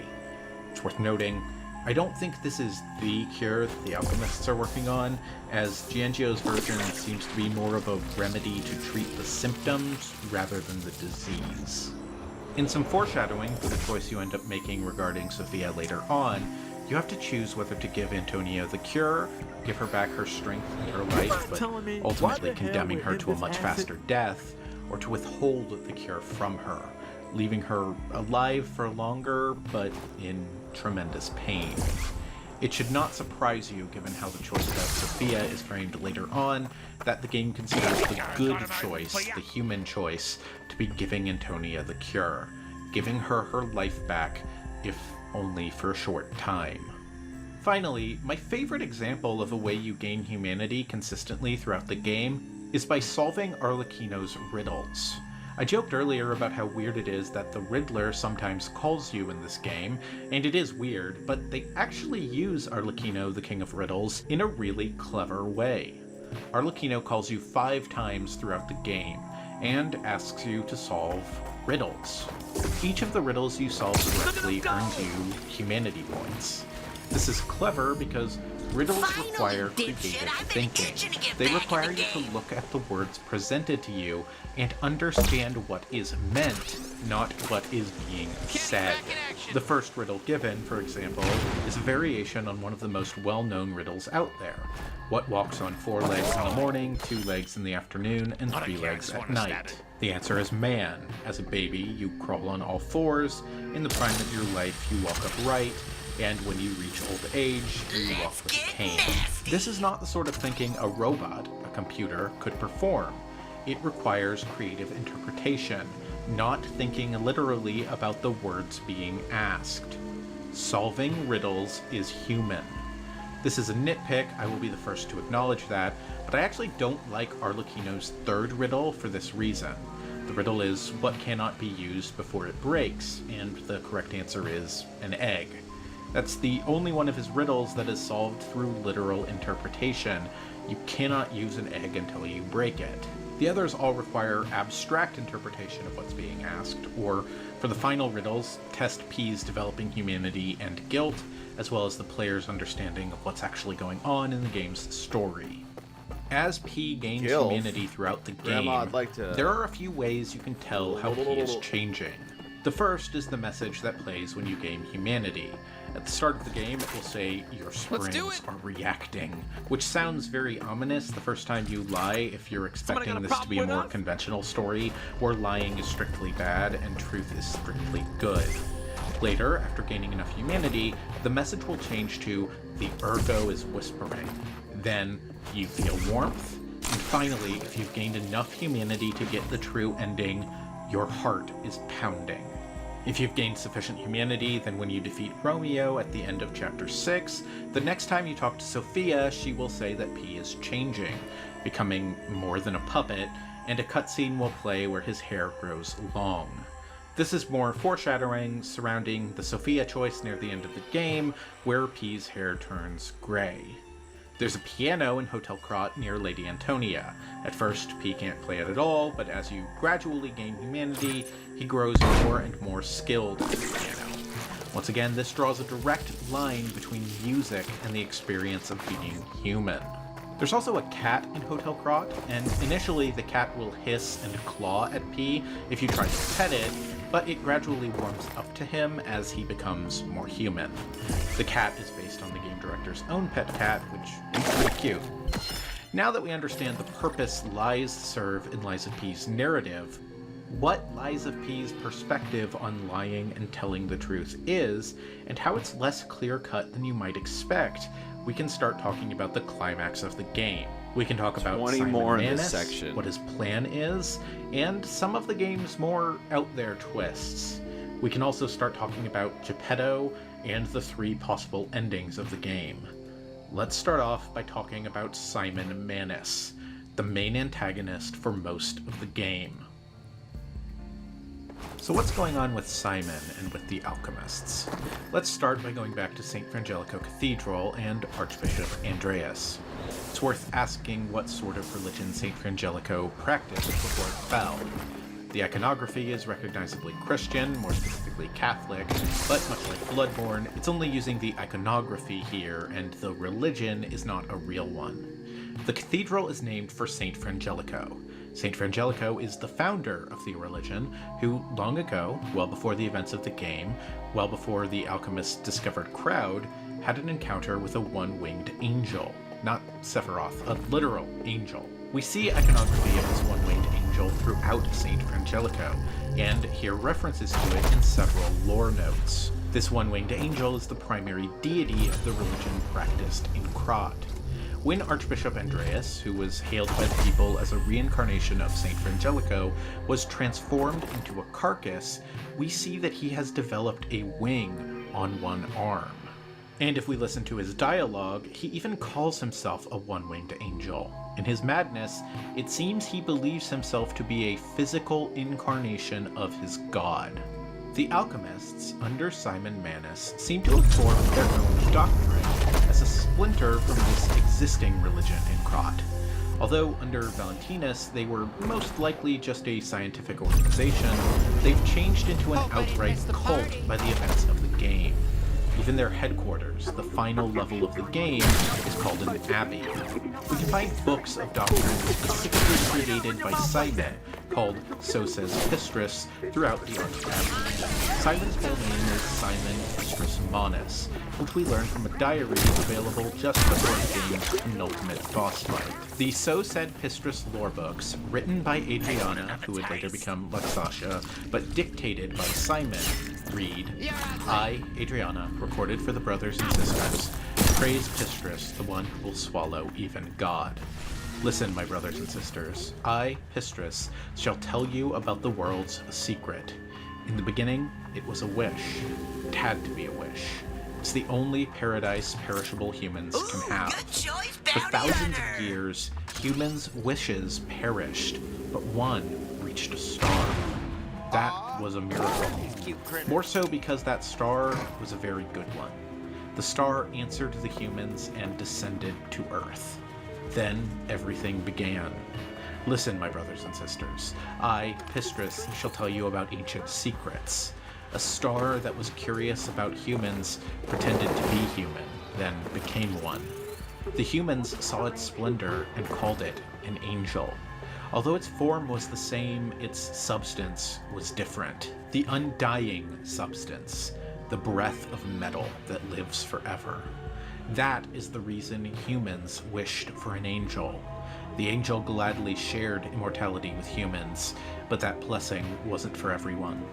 Listen, my brothers and sisters, I, Pistris, shall tell you about true eternal life. Pistris. An angel's gift was something That's humans what I call dare R. not Kelly's enjoy. victims. Many humans died with hope in their hearts, and the ones who lived harbored rage instead of death. Eventually, humans destroyed and burned their hope on their own. This is how the angel became the god torn to death. But today, there are definitely those who survived with the blessing. They, the immortal ones, still walk around and wish for the resurrection of God. I clearly told the truth I witnessed. Now you shall all follow this path. There's a lot to unpack there.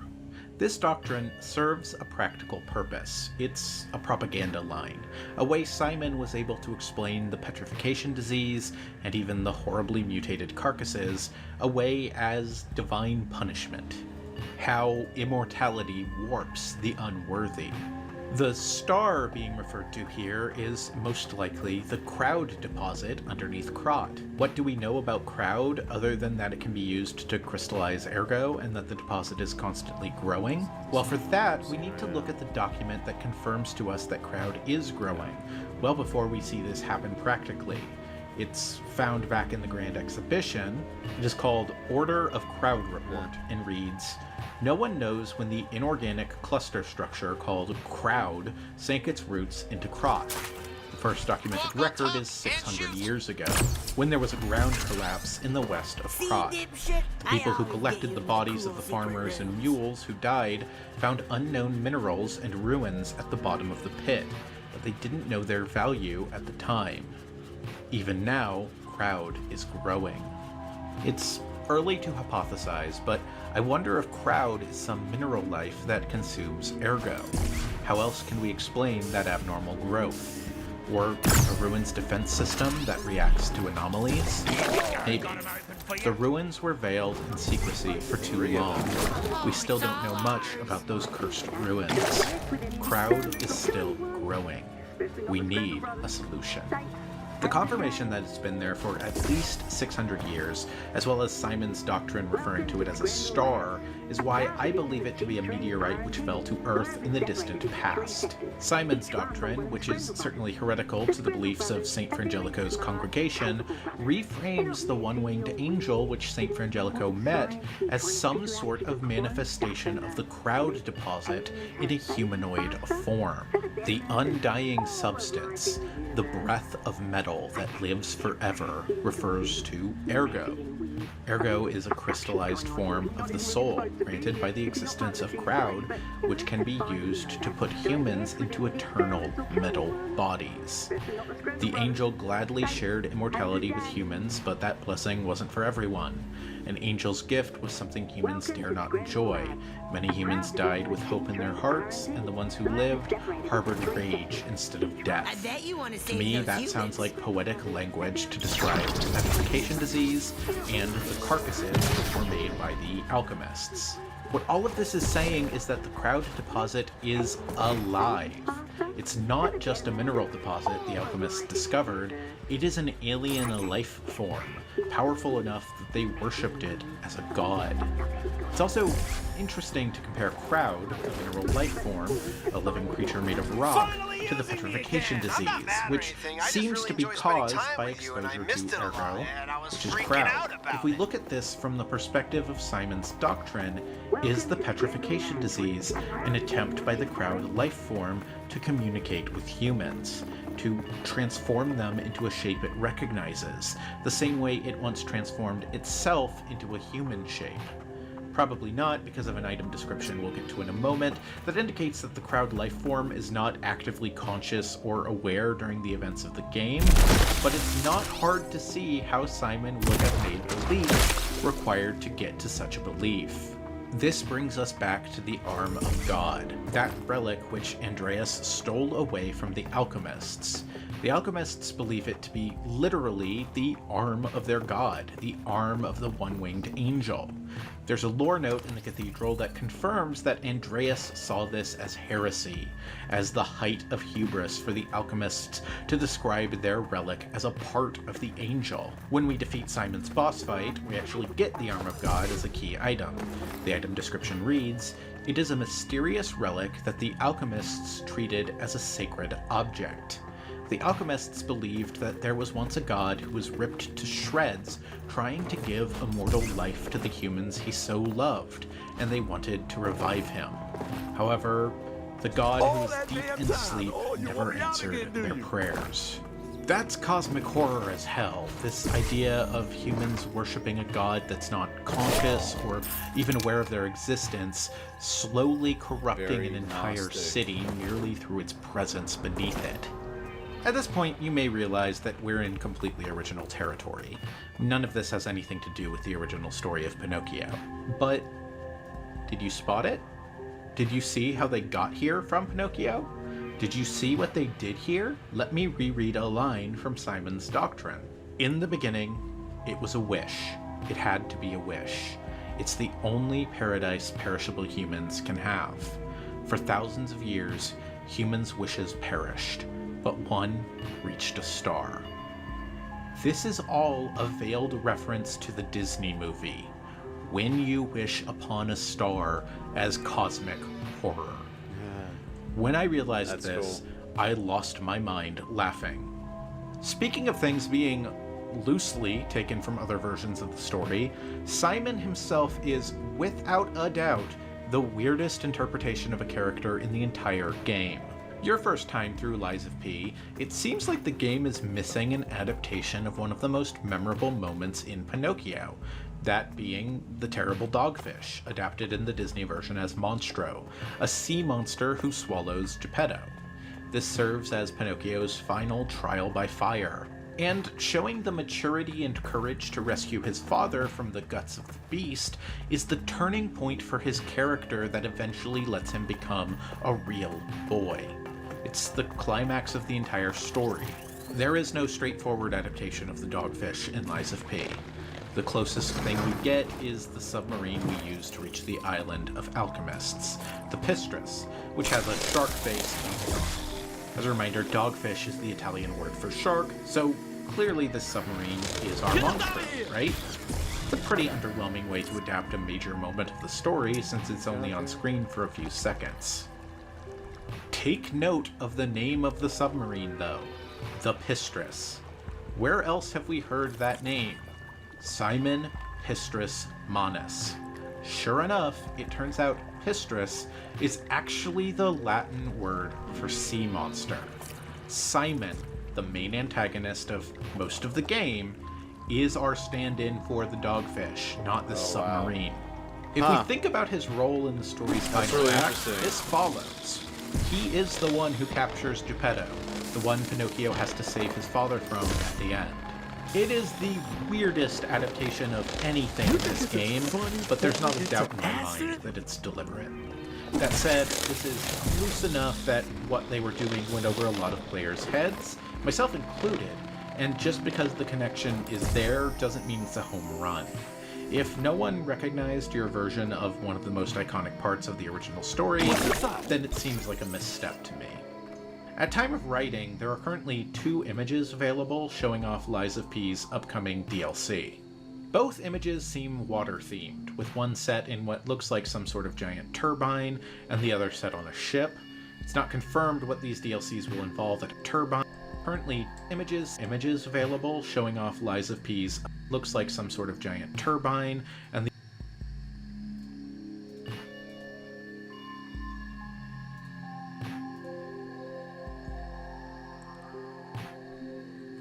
the other set on a ship. It's not confirmed what these DLCs will involve at all, but I wouldn't be surprised if they took a stab at a more direct adaptation of the dogfish section of the original story. I've also seen some people online float the idea of a Peter Pan-themed DLC, since the franchise seems like it's just going to keep working its way through public domain works. Maybe, that could be cool. There's not enough to go on for me to feel capable of making an educated guess yet, though. So now that we understand what the alchemists believe, why they believe the petrification disease to be the growing pains of the evolution of humanity, what is Simon's ultimate plan? His plan is spelled out in the note we find immediately before his boss fight, Simon Manus's confession. This reads, "A father is like God to his son. Yeah. Even I, Simon, was no different in my youth. But I think that might be the sequel, right? He was no normal human. You're a failure too. The ability to read minds. Being abandoned in front of God meant the world's destruction. From then on, my life existed to make a world without lies. A world where no one betrays you. There's only truth, even if it's forced. Now, the finale is here. Once the door is open, it can't be closed. For humankind, I, Simon, gave up being human and decided to walk the path of immortality into the truth. My body will be broken and reformed as the God that was torn apart. I leave this record in my last moments as a Shit, we lost him. Simon, mistress. Simon wants to use the arm of God, along with massive amounts of ergo, which he's siphoned from all of the inhabitants of Krod, entire cities worth of souls, in order to resurrect, make contact with, and become the Crowd life form. He needs Sophia for her ability to channel ergo. He needs the perfected cure for the petrification disease, because the massive amount of ergo he's absorbing would surely petrify him unless the cure is perfected. He is trying to become his own god. It almost works, too. The first phase of Simon's boss fight, defeated by a big hunchbacked monstrosity, only partway through his transformation. Then, in the phase transition, Simon's back bursts open, his former body being just a chrysalis for his form, and that descended form makes contact with the Crowd life form, the two reaching for each other in a reference to the creation of Adam. But then, before he can finally usher in the world of truth he seeks, you defeat Simon, killing him and foiling his plan. But why did Simon want to do any of this?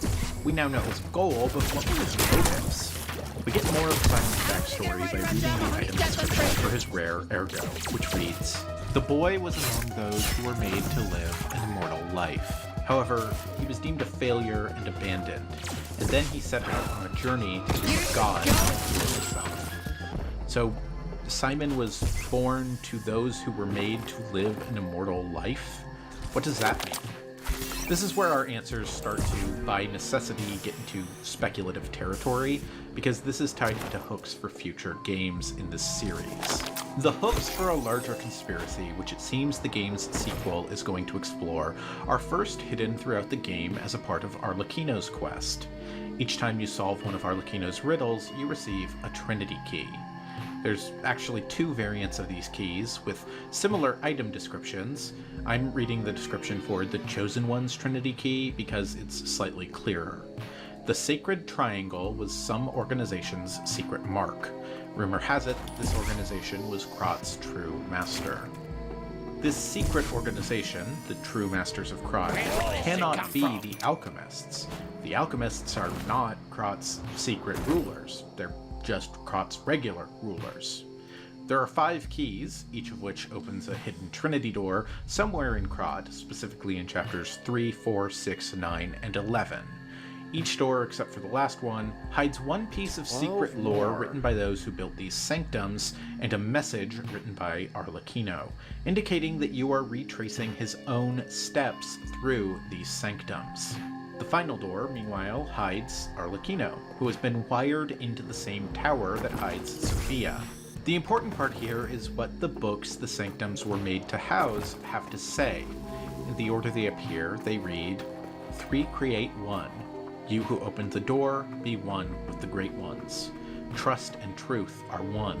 The end of the path of stars will lead to great eternal life. They passed through the door. It's time to understand the true meaning of the 3 pillars. Remember the metal angel.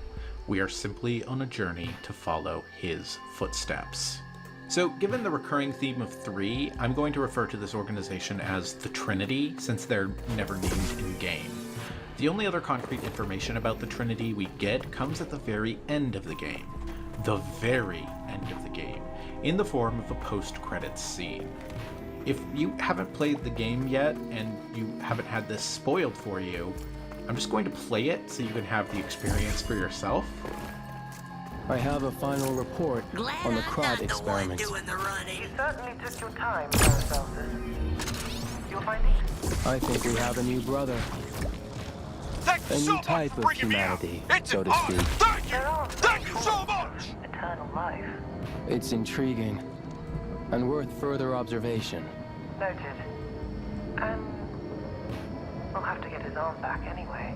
I'm counting on it. Expect another report at the next meeting. Paracelsus returning. Ah, and when I return, I will find her. For sure. Another key of ours. Dorothy.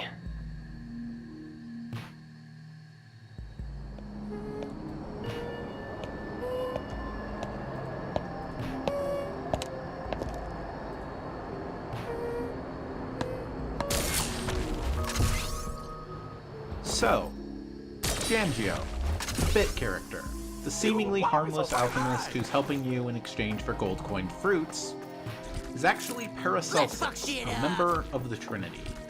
He's an immortal. The Trinity are a group of immortals, and everything that's happened in the game has secretly just been a part of the Krot experiment, an effort by the Trinity to birth a new immortal being. We haven't gotten there yet, but regardless of which of the game's 3 endings you get, a new immortal being is born. It's just the identity of that being that changes. So this ending makes sense no matter what choices you make in the game. This is also why we know the next game will likely be Wizard of Oz themed, as it seems Giangio is not only going to retrieve the arm of God you took from Simon, but he's now out to find Dorothy, who has been a thorn in the side of his organization for some time. Ooh. After the credits roll, if we return to the spot where Giangio once was, we find he's left a note behind for us to read. The Letter of the Eternal. I had a good time. It's amazing to see a new brother being born. I hope to meet you again sometime on the eternal line of time. Signed, P.P. Philippus Paracelsus, by the way, was a real person, unlike most of the other characters in the game. He was a real 16th century physician and, yes, alchemist. That's cool. So putting all of this together, Simon is the child of a member of the Trinity. I think it's reasonable to speculate that Paracelsus was specifically his father, as Paracelsus is not only a member of the Trinity, but also seems to be a member of the Alchemists, so that would explain Simon's association with both groups. But whether Simon's parent was Paracelsus or another member of the group isn't that important. Simon was seen as a failure, though, unfit to join the ranks of these Eternals, and so was outcast from the Trinity. Fueled by this, he sought a means for eternal life to spite them, and prove his worth. This group of people who live forever and seek to resurrect the metal angel are also who Simon is referring to at the end of the So Said Pistris lore notes, which is why Giangio intends to get the Arm of God back in the post-credits stinger.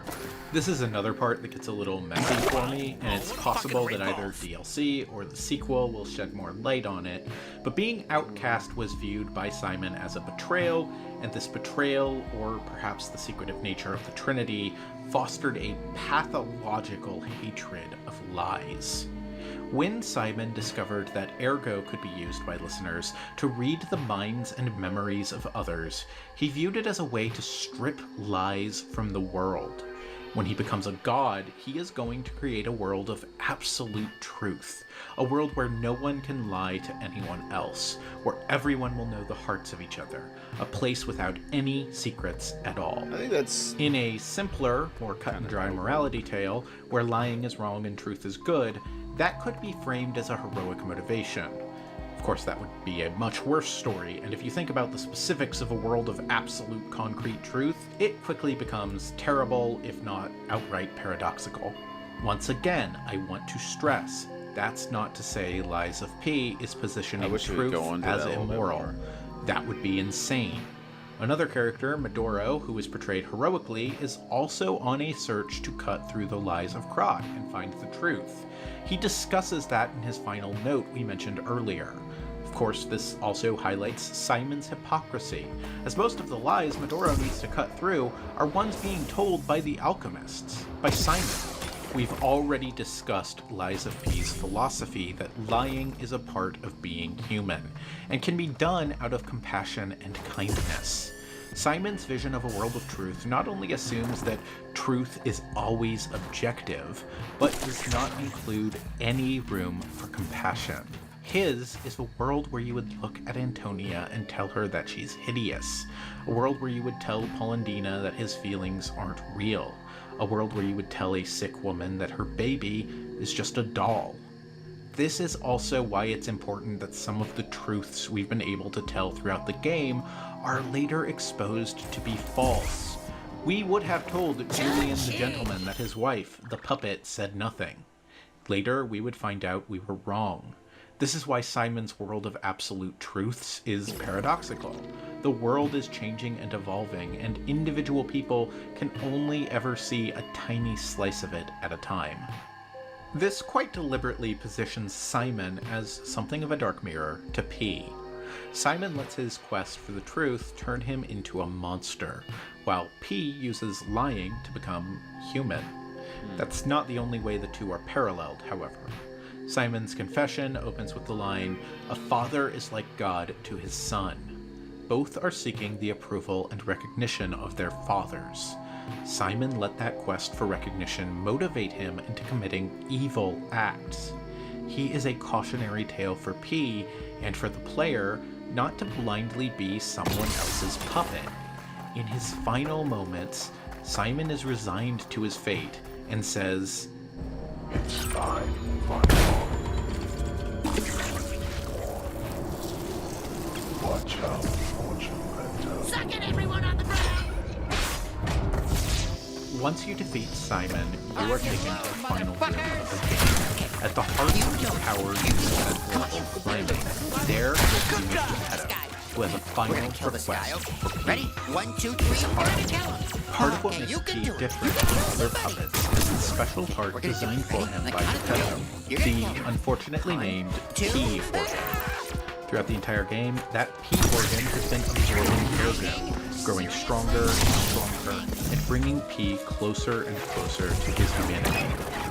When you meet Geppetto after defeating Simon, give P one final request, and the final choice of the game. Geppetto requests P surrender his heart, the P organ, saying that with it, the arm of God, and all of the ergo you collected through the game, he'll be able to bring you back to life, turn you into a real boy. Like the choice whether to let Sophia live or end her suffering, this is a choice which directly determines which ending of the game you will get. If you accept his request, you get the game's first ending, which is absolutely the bad ending of the game. Amusingly, this bad ending is titled Real Boy, they all live happily ever after. In the ending, Geppetto and P embrace before Geppetto reaches into P's chest and pulls out his mechanical heart. In P's last moments, we see Geppetto bringing the heart to a trunk and see a hand reaching out of it. The body in the trunk is the body of his son, his true flesh and blood son, Carlo. The loss of Carlo broke Geppetto in mind and spirit. He not only grew to resent the alchemists, but knowing the true nature of ergo, became obsessed with bringing his son back to life. Geppetto's first attempt to revive his son resulted in a boss we'll talk about in a moment, the Nameless Puppet. This is the hand we see reaching out of the trunk in the Real Boy ending, a puppet made out of Carlo's dead body rather than steel. When we defeat the Nameless Puppet and get its rare ergo, the item description reads, "The Nameless Puppet was the first puppet made by the old man that was mounted with a P organ." Its ergo efficiency was not just unremarkable, it was destructive. Thus, the Nameless Puppet was not chosen for the boy's body and sealed away. So directly using Carlo's body as the vessel for the P organ wouldn't work. It was going to destroy itself, and so was considered a failure. P was his second attempt. He needed a sturdier body to contain the P organ with Carlo's ergo within it, and so he created P within a secret workshop in a train car in Krot Central Station, and placed Carlo's heart within him.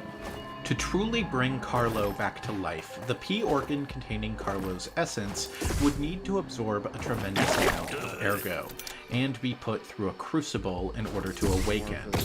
He also knows about the arm of God and needs to use its tremendous power to truly resurrect Carlo. It doesn't seem that Geppetto was able to fully complete his masterpiece, P, however. Remember that back at the beginning of the game, as in many adaptations of Pinocchio, Geppetto is not the one to give life to his son. Sophia, our blue fairy, gives him that initial spark of life. I view this failure on Geppetto's part, this inability to make the perfect puppet host for his son's ergo, as the reason Geppetto's plan changed, the reason why he created Romeo and started the puppet frenzy. If he couldn't get P working, if he couldn't bring his son back, at least he could get revenge on Simon by using his puppets to cut off Simon's ergo supply by killing everyone in the city. His plans immediately change when he's rescued by P late in Chapter 2. Finally. we meet, son. P is active, and suddenly, resurrecting Carlo is back on the table. The P organ is going to need to absorb a tremendous amount of ergo in order for the plan to work. And so, what better way of doing that than to lead P on a journey to kill the King of Puppets, which he himself created. Yeah, when you I'm fight fucking with it, Romeo, buddy. he understands that he's been betrayed by Geppetto. On your second playthrough, when you can understand what the puppets are saying, he apologizes about needing to kill you, recognizing you as his friend Carlo, but saying that your death is the only thing that can make this stop. This is also, I think, what that cutscene when the King of Puppets is introduced was about. It's not telling you that you were once Carlo's heart placed inside a puppet's body, but rather it's a warning that Geppetto is going to take your heart to put it back inside of the nameless puppet. This is why the King of Puppets extends a hand to you. He's trying to get you on his side. This is why it's a face of sadness, not anger, when you refuse him. I don't think it's a big surprise when Geppetto has his villain turn at the last moment. First of all, he's voiced by the same guy who voiced Margit the Fell Omen in Elden Ring, and he reads every line with a sinister gravitas throughout the entire game. Geppetto is a bad person. Before Carlo died, he was already a bad person. He knew what Ergo was, and he still cooperated with the alchemists to use it to fuel puppets. He neglected his son, sending him off to boarding school so he wouldn't need to think about him. This version of Geppetto is manipulative, controlling, and above all else, possessive. In hindsight, I think one of the most telling things about Geppetto's truly sinister nature is how he talks to P. He calls P his son, but always describes him as precious to me. That's how you talk about an item, an object. He is important to Geppetto because he's a part of his plan, but there's no love there, same way he never showed any love for Carlo. Make no mistake, Geppetto does not deserve sympathy. If he wanted to oppose the alchemists more directly, he could have commanded the puppets to do anything, to storm the alchemists' island before they were as strong as we see them in the game. Instead, he had them murder the entire city. Human lives mean nothing to him, and we can see that further in the actual ending. After P dies and we fade to black, we see Geppetto and his true son, Carlo, reunited at the Hotel Krat. Geppetto wants to build a perfectly ordered world for his son, the perfect world. The version of Carlo brought back by Geppetto specifically has all of Carlo's memories, but not his personality. If we refuse Geppetto for the other two endings of the game, then Geppetto even comments that you are a failure, that you've got Carlo's personality, a personality he could never fully control, instead of his memories. He calls Carlo a mischievous boy and sees that you take after him. This is him tipping his hand and telling us what he values, what he sees his son as. The version of Carlo that's brought back under Geppetto's spell is completely at the control of his father. He is flesh and blood, but he is more Geppetto's puppet than P ever was. Now that his son is back, Geppetto has decided that Krat must become a perfect city for the two of them, and that anyone else living gets in the way of that. Carlo has slaughtered all the residents of the hotel. We see the bodies of Vanini and Eugenie in the entryway as Geppetto smiles, his son now brought back to him. In the post-game of this ending, if we load our game back up after beating it, we are now playing as Carlo. If you return to Geppetto's office in this version of the post-game, you can find a letter left for you by Geppetto, talking about getting Krat under control, warning you that because you are partially made from the arm of God, you have a sensitivity to ergo, and finally ending, no matter what others say, you're my son. No one will be in our way anymore. I'll rebuild Krat for you. Until then, please stay safe in the hotel. Your father, who cares about you more than anyone. In this ending, all of the NPCs have been replaced by soulless puppet copies of themselves, who simply greet Carlo and say they're at his service. A perfectly ordered city for Geppetto and Carlo to live together forever. There's an irony here, though, something which Geppetto has not realized or accepted.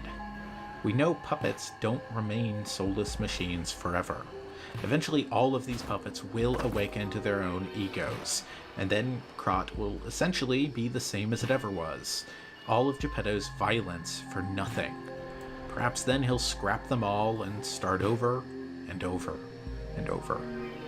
The Carlo we hear about through the course of the game was not a monster, not a psychopath who would willingly kill Vanini and Eugenie, and so on, just because his father told him to. In fact, the Carlo we hear about had grown to resent his father for being so absent and cold towards him, abandoning him and sending him away to boarding school instead of being a loving presence. Geppetto doesn't want his son back, doesn't want Carlo back. He wants an idealized, perfect version of his son back. A version of his son with continuity of experience, all of Carlo's memories returned to him, but not his personality. He wants the perfect son, perfectly controlled, perfectly obedient to him. Not a son, but a disciple, a worshiper. A puppet. As Simon said, a father is like God to his son, and that is what Geppetto wants. In this ending, the new brother which Paracelsus refers to is Carlo, awakened as a sort of demigod, but without any humanity, without any soul. This ending is bleak. It's among the most bleak endings I've seen in a Souls-like. The only way you'll get this ending is by doing the same thing Simon was doing, blindly going to any lengths to seek the approval of a father. The game telegraphs that you should not follow Simon's example. Hard. Geppetto does not care about P, does not see him as a son, but as a thing, as a means to an end. He does not deserve P's love or respect. Thankfully, there are 2 more endings to Lies of P. Both require you to refuse to give Geppetto your heart and to fight the true final boss of the game. When you refuse to give Geppetto P's heart, he opens the trunk, the same one we saw him placing P's heart into in the bad ending.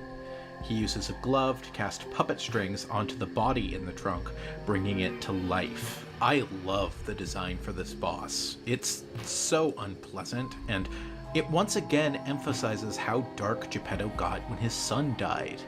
This thing is not even recognizable as Carlo. Instead of mourning for his son and respecting his son's body, he desecrated it. Geppetto's son was just another possession to him, just another puppet. After the fight's first phase, we carve the top of his skull off, and the strings are broken. Geppetto loses control of his creation, and we fight it again in a much more difficult second phase, where its movements are almost feral. At the end of the fight, the nameless puppet almost gets the jump on P, almost strikes a destructive final blow when Geppetto steps between the two, taking the killing blow himself instead, and saying that Carlo's heart must not be destroyed. This distracts the nameless puppet just long enough for P to deal a final blow instead. The first of the 2 good endings is titled Free from the Puppet Strings. We see Geppetto die in P's arms. His final words are a condemnation to P.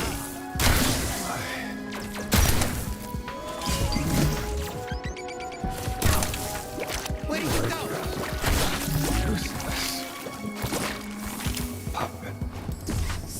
This is undoubtedly a better ending than the first. You don't become the Antichrist, so that's nice, and Geppetto is not free to do as he wishes with the world, with a demigod of a puppet at his unquestioned command. This ending does feel very abrupt, though, as it cuts off much sooner than the other 2. We can assume that P, now free from Geppetto, goes on to live some sort of life. He was able to assert himself against his father's wishes, and broke free from his puppet strings. If you have done everything correctly, gotten enough humanity to make P into a real boy, a real person, whether his body is made out of flesh or steel, then you get the Rise of P ending. This ending plays out identically until Geppetto is dying in his son's arms. Just as he's about to call P a useless puppet, P sheds a tear. Geppetto sees this, and immediately understands his mistake. Understands that P, though not exactly Carlo reborn, is truly human after all. This time, as Geppetto dies, he says, "I'm sorry.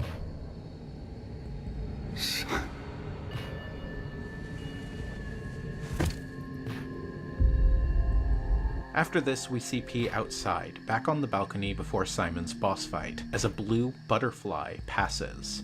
A blue butterfly has represented Sophia's ergo, the fragments of her soul she's used to communicate with you at Stargazers and throughout the game in general. Finally, we see P approaching a doll, a blue-haired doll of a young woman meant to represent Sophia. P uses his awakened powers, both the literal strength he's gained from Ergo, but more importantly, his compassion and humanity, to channel Ergo into the doll, and he brings Sophia back to life before collapsing in her arms, exhausted. Much like the Blue Fairy returns to life in the original story, Sophia is returned to life here in the body of a puppet. In the end, P is a puppet who has become a human, truly awakening to his own ego. And Sophia is a human who has become a puppet, but with more freedom than she ever had in her human life. To underscore this, we get one final letter from Sophia if we return to the hotel in this version of the post-game. The Blue Butterfly's letter reads, "Thank you for giving me a new life. The fact that an Ergo puppet can have a second life and become another kind of human requires more time for people to find out about it. You're the reason we have our freedom. Thank you so much. I'm grateful you freed me from my puppet strings." That's Lies of P, at least for now, until we get that DLC and that sequel which was announced a few months ago. The broad strokes of Lies of P's story aren't hard to understand. My first time through the game, I enjoyed the story, but didn't pay too much attention to it. Lies of P, like the Souls games, has a story that gives you more the more you're willing to put into it. My second time through the game, when I realized I was asking a lot of questions, and then found that those questions had reasonable answers, both rooted in the game itself and in the story of Pinocchio. That's why I wanted to make this video. I think the writing in Lies of P is excellent. I think it's a fascinating adaptation of Pinocchio, and I think it's a pretty interesting story on its own merits too. I hope you've enjoyed falling down this rabbit hole with me. This video was a lot of fun to make. Pinocchio was not a story I really had a personal connection to before making this video. I have no strong feelings about the Disney movie. I like the Guillermo del Toro film, but that's about it. Making this video involved doing a tremendous amount of research into Pinocchio, into Italian culture at the time it was written, and into the history of the story being adapted. Not all of that research made it into the video, which is normal, but what it did result in was me gaining an appreciation for the story that I'd never had before. The original novel is still incredibly entertaining. It's a book written 120 years ago, but like all great works of literature, it holds up well. I hope that beyond just finding out what Lies of P is about, you learned something you didn't know about Pinocchio by watching this video too. If you, like me, were more familiar with adaptations than the original story, I really do encourage you to read the original book. It's not a hard read. I mean, it's a children's book, and it's like 150 pages total. You can read it in an afternoon. But it's a story that I've discovered I think is widely misunderstood and misrepresented by adaptations, and I found a lot of joy in the learning about the original story for this video. The developers of Lies of P could have made something worse. Could have made a story that doesn't understand Pinocchio at all and uses the premise as a stunt. Instead, while you wouldn't think it from a glance at the aesthetic of the game, Lies of P oozes with appreciation for the writings of Carlo Collodi and respect for the original story they are adapting. They make changes to the story and are ultimately telling a story that is very different to the original, obviously, but it does feel to me like they examined what was special about the character of Pinocchio and found a way to use that to make a game that is still very strongly connected to the original story. That's impressive and it's worth commending. If you haven't played Lies of P yet, it's a great game with a great story, and I firmly believe it's worth your time. If you've made it this far into the video, then thank you. I know this video was long. I know I make long videos. This was supposed to be a short video that I could turn around quickly. That didn't happen. If you liked this video, it would mean the absolute world to me if you'd consider subscribing for more fever dreams like this in the future, leaving a comment below to say hi, or perhaps most importantly of all, sharing this video with your friends. Special thank you to my patrons and YouTube channel members for helping to support me making insane projects like this one. Strix 2031, Parker Malarkey, Rachel Aurelia, Sir Darkon, William, Cabbage, Emilia Anguiano, Rimstoner, Which we're going for this next one.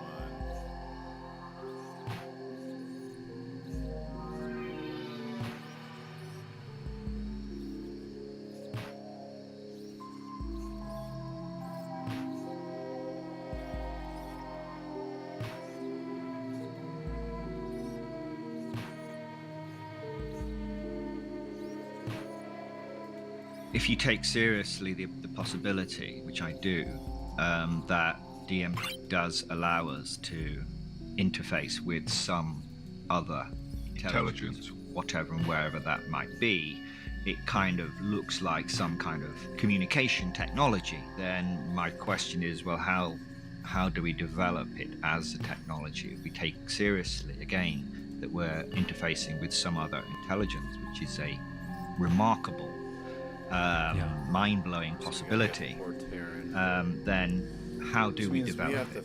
Welcome back to the transmission, my friends.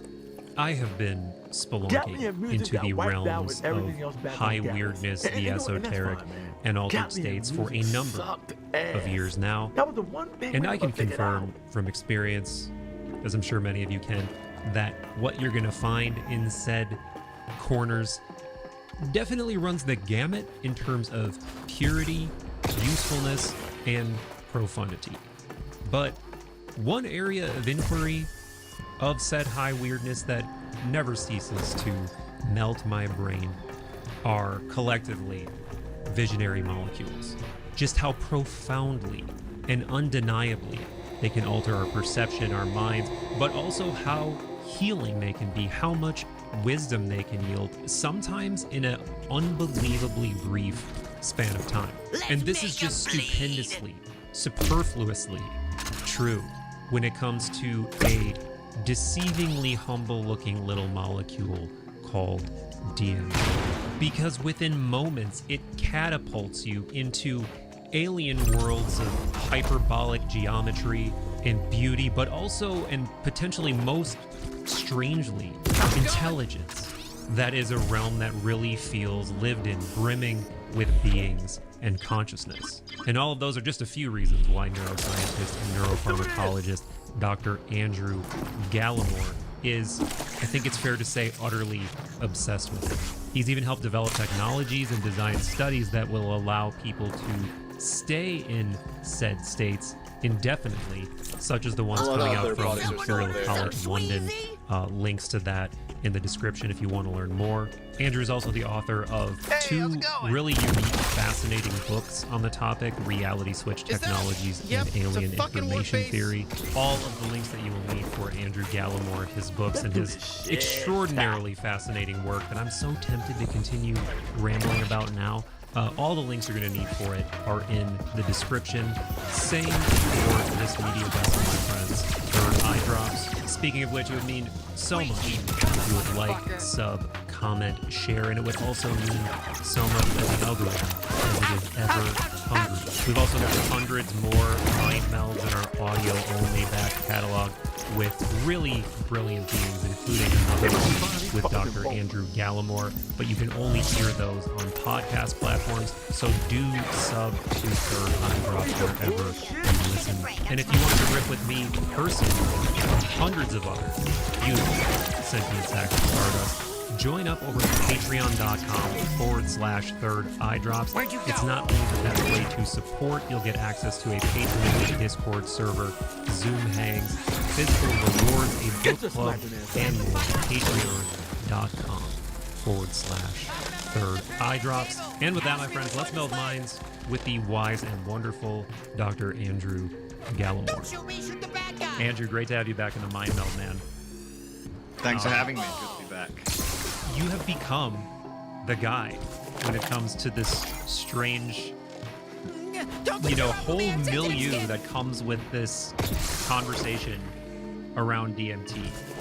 And you know, I know enough of your history and your biography at this point to know that this is a topic that you've always been interested in, and ever since you first experienced it, has totally captured your imagination.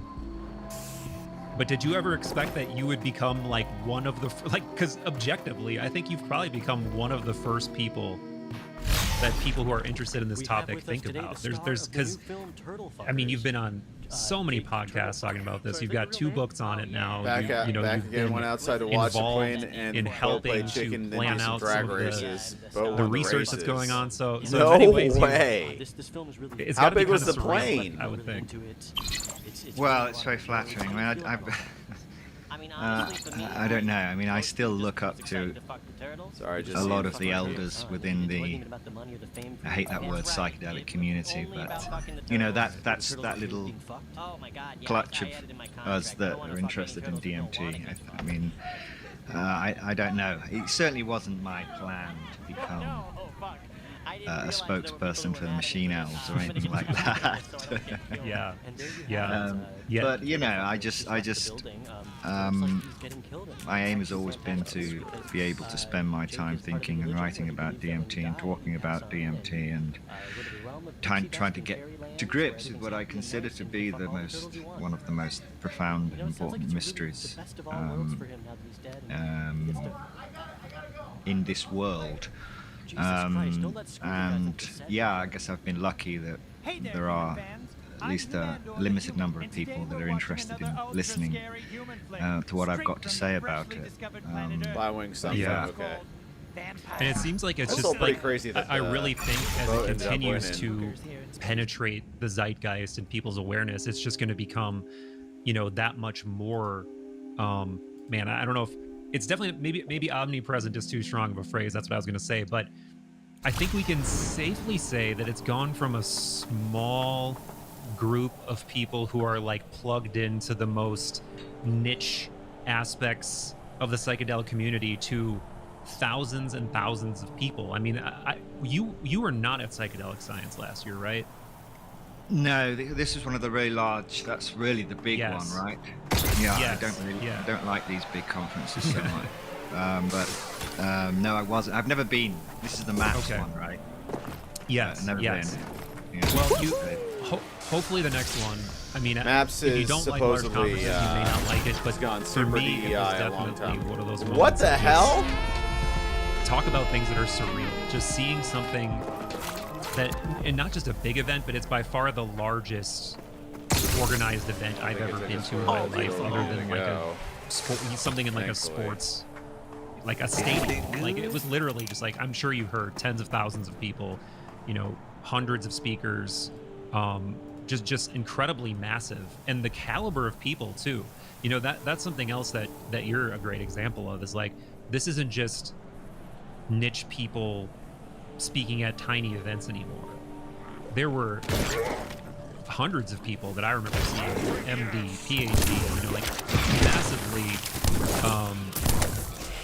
the most tip of the spear sort of like intellectual people with deep expertise in whatever their given field is, that are interested in these substances for various reasons. So I think that's a huge aspect of it too, is like the tone around it is really starting to change. Yeah, I mean, certainly. I mean, psychedelics more broadly, I think, in the last few years, certainly with the advent of the kind of the therapeutic approaches, therapeutic applications, which could be quite revolutionary, I think, psychedelics. I think the whole cultural attitude to psychedelics generally has definitely shifted.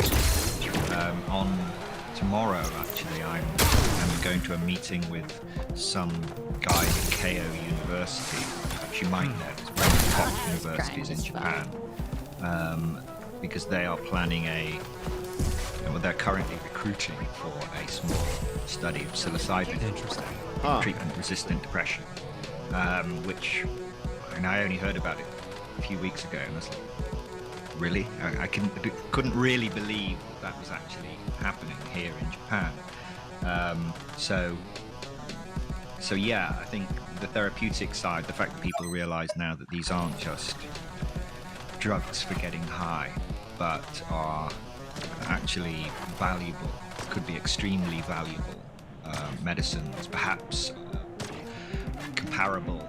Maybe I'm being slightly overblown. Yeah, I mean, the Japanese people have a very to strong policy against penicillin. drugs, so that makes complete sense why he would be You could completely see baffled by psychedelics that. being the penicillin of psychiatry. I think it could be that. Penicillin of That psychiatry. Yeah, for But, sure. but when it comes to DMT, that remains,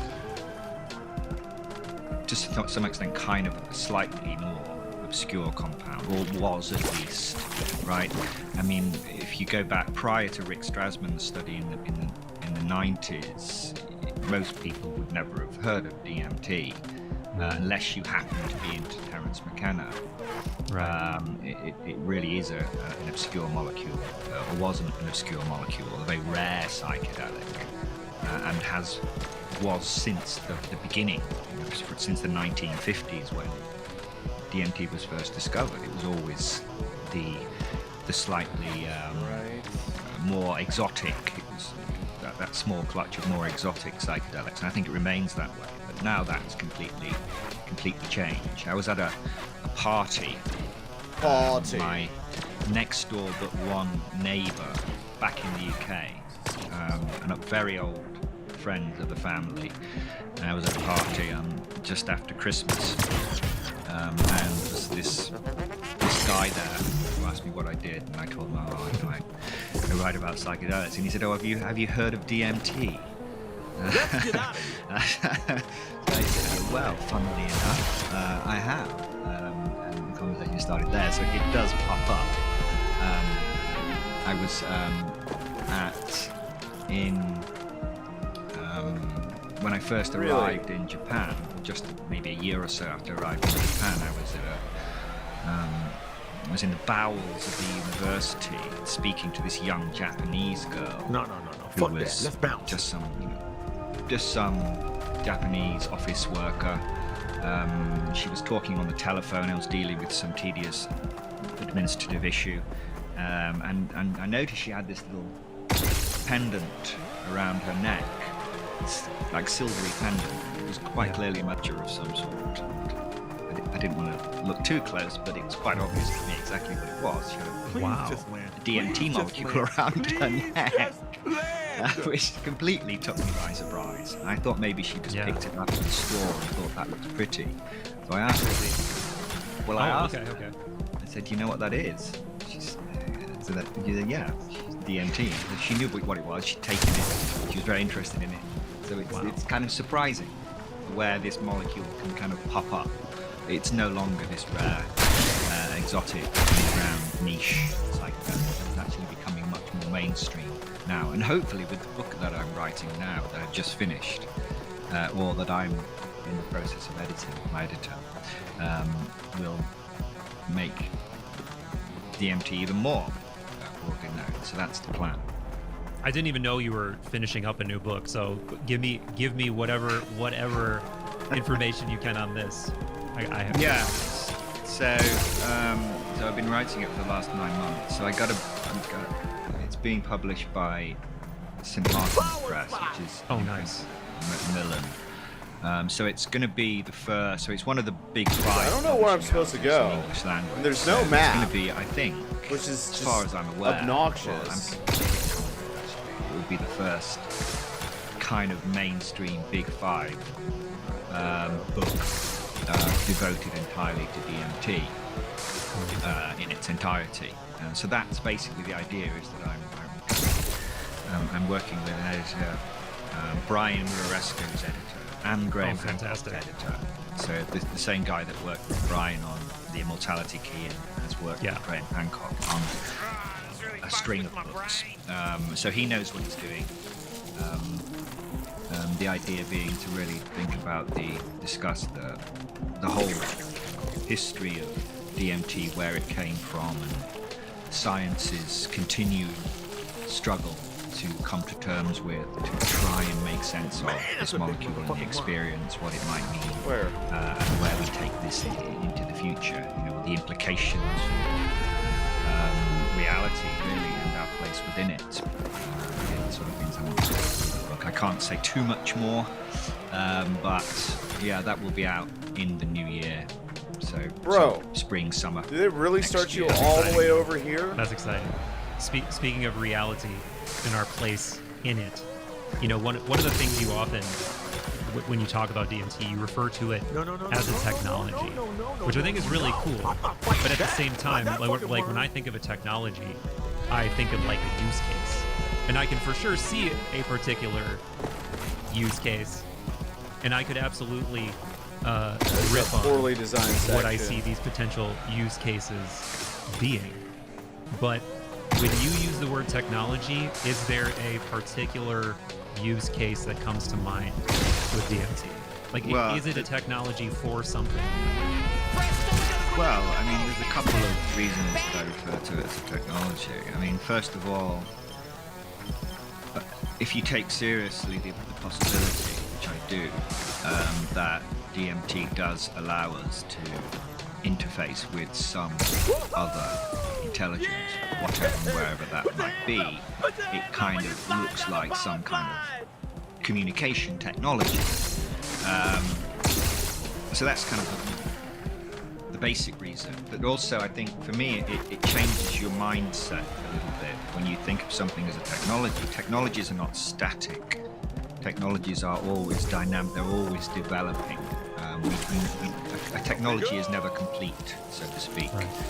And so, once you start referring to DMT as a technology, it gets you away from plant medicines or spiritual devices or whatever, which I fully respect, by the way, of course. But when I think about DMT as a technology, then my question is, well, how do we develop it as a technology? We take seriously, again, that we're interfacing with some other intelligence, which is a remarkable, mind-blowing possibility.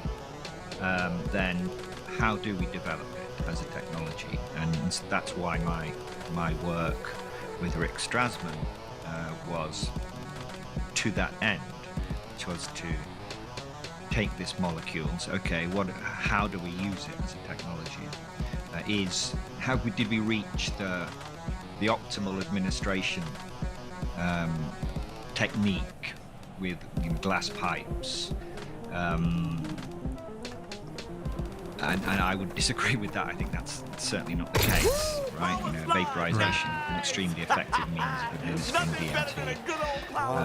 That was so annoying. Clearly, there are better ways of doing it, and the whole DMTX, the old extended state DMT, was about seeing DMT as a technology. So, okay, what's the best way for this to interface with the human body and the human brain, so as to maintain the state, and also going back thirdly, if you like, DMT has always been used as part of a technology, whether you consider the molecule itself to be a technology. Ayahuasca is a technology.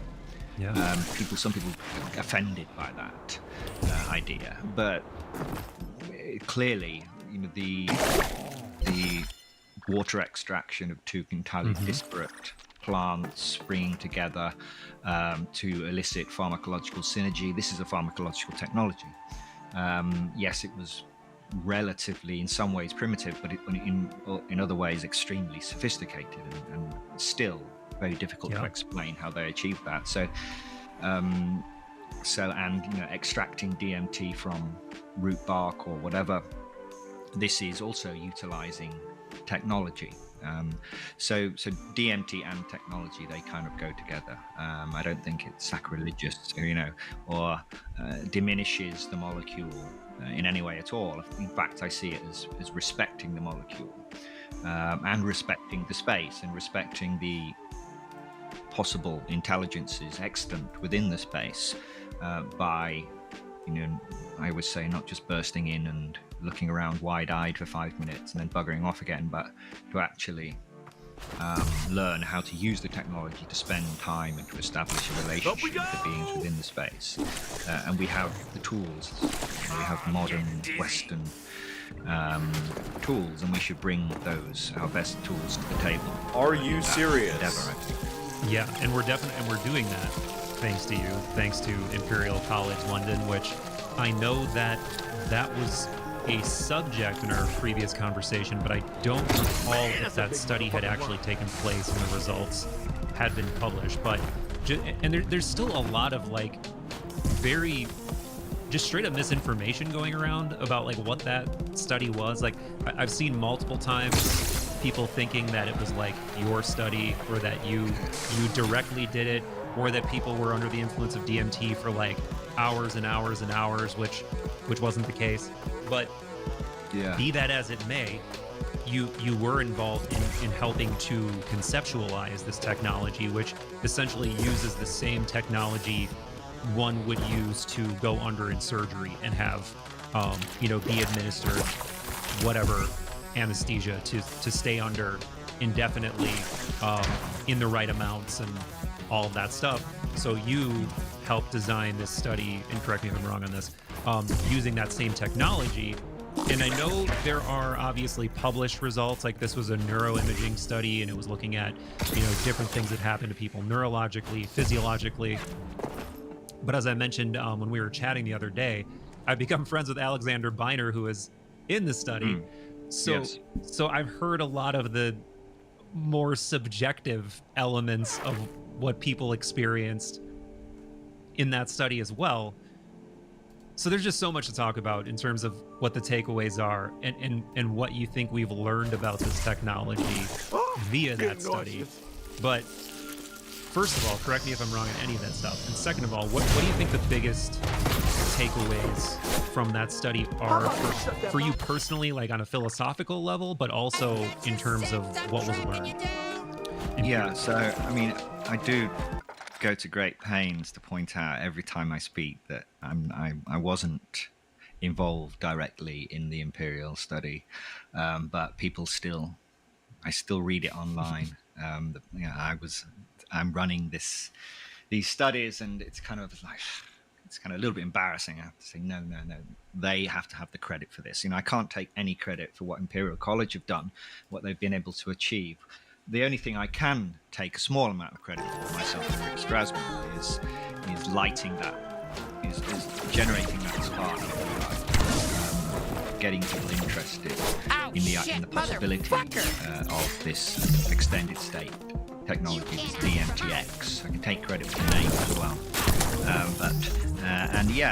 What me and myself and Rick Strasman did is we proposed this. It was an idea, this proof of principle. This should work based upon our, not back of the envelope calculations, but on our kind of very rough model that we developed, that this should work in humans, that we should be able to stabilize the brain DMT concentration over time, that because of Rick Strasman's pioneering work showing a lack of subjective tolerance, all these other pharmacological peculiarities of DMT should have made it amenable to particle control intravenous infusion technology, which, as you say, is feasible. So that's what myself and Rick we did early on when Imperial were planning the study. Both myself and Rick were consulted. We offered some advice, but they went away and they worked with a pharmacologist in Sweden, a specialist pharmacologist, much more refined and sophisticated model,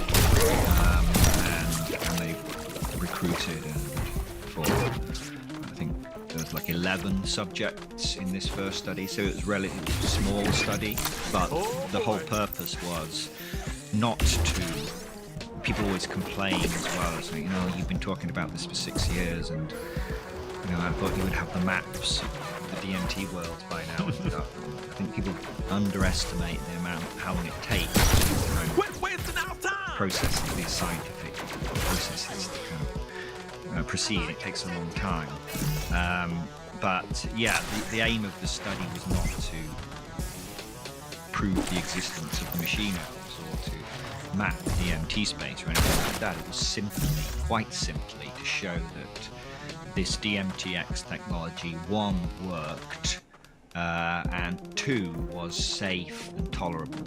So you could actually bring someone into this breakthrough state and hold them there, and they wouldn't all just go out of their fucking minds. Yeah, right? yeah. Which would have been a distinct possibility, but that doesn't seem to be the case. So, of all the subjects, a mixture of boys and girls. We did a panel.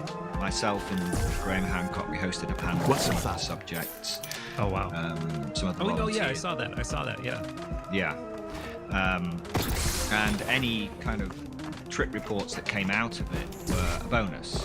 It was just a nice thing.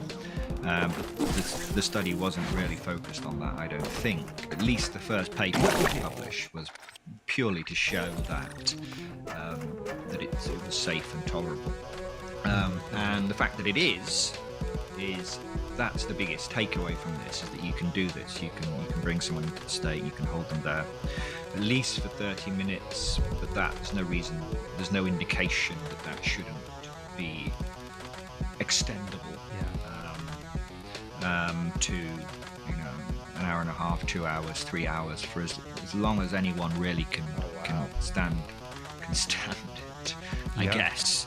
And it's like, I always liken it to the difference between scuba diving and deep sea diving. With scuba diving, you have a limited amount of time on your air tank before you have to pop back up. Whereas with deep sea diving, you might have a line that's connected directly to the boat, and you can stay there for a much longer time, and it opens up effectively a whole new underwater world that you can explore in much more detail for a much longer period of time. And I see it the same with DMTX. I already got this one, huh? What the Imperial study showed was that yes, because you can hold someone in there for such a long time, you can then, the DMT world is your experimental oyster, so to speak.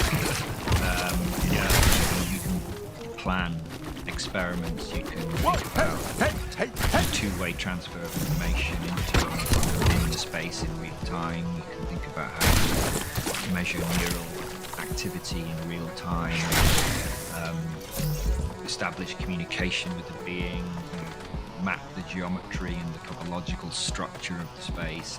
Any kind of experiment that one might want to do, or any kind of analysis, any kind of phenomenological or other kind of data is now opened up, I think, because of this technology.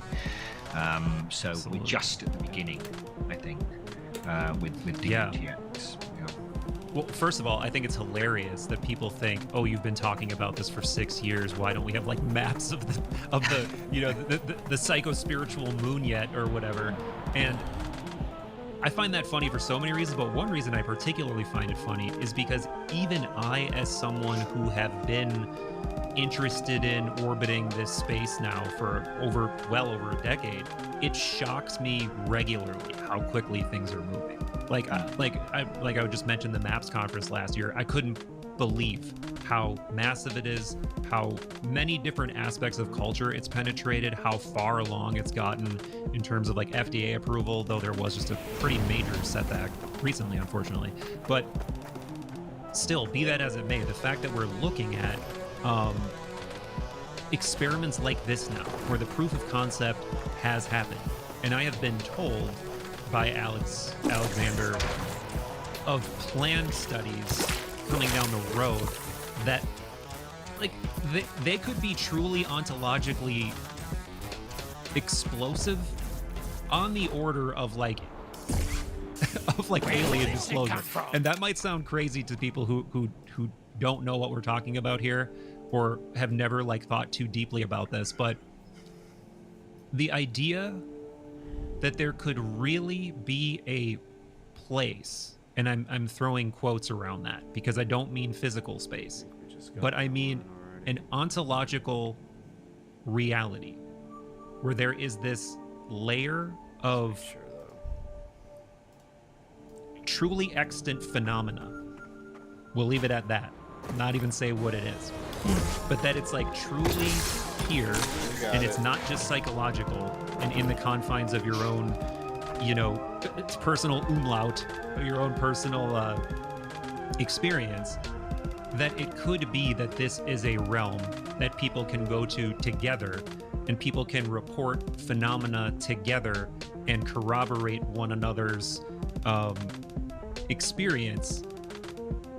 That is on the level of something like alien disclosure. For people who are willing to sit down and actually confront what it is that I'm proposing here. I mean, you could read into it a lot of things, but even if you don't read into it anything, and you just leave it at it totally what I've said there, that's huge. And it seems like to me that we're on the precipice of that, potentially. Yeah, I mean, I think it's bigger than, it's even bigger than disclosure in the classical sense, because few intelligent people would completely dismiss the idea that we live in a universe that's teeming with life. I think that's widely accepted, that we're probably not alone, and that it's not unscientific, it's not irrational, it's not mystical or magical to believe that we're probably in a universe teeming with life. But people tend to assume that this life is going to be wet-brained, wet-bodied beings, perhaps not entirely similar to ourselves, but still recognizable as biological forms that are going to arrive in shimmering metallic discs, land on the White House lawn, should they choose. Maybe not with Biden there. They'll wait at least 10 more years to, yeah. You know, but I think what's kind of happened in the last, if you keep up with I was watching, who was it? Old Tucker Carlson. Yeah. On Rogan. He's been red-pilled, man. And I mean, I don't agree with him on everything. I mean, he takes this biblical angle to everything, which to me is a bit of a pop-out.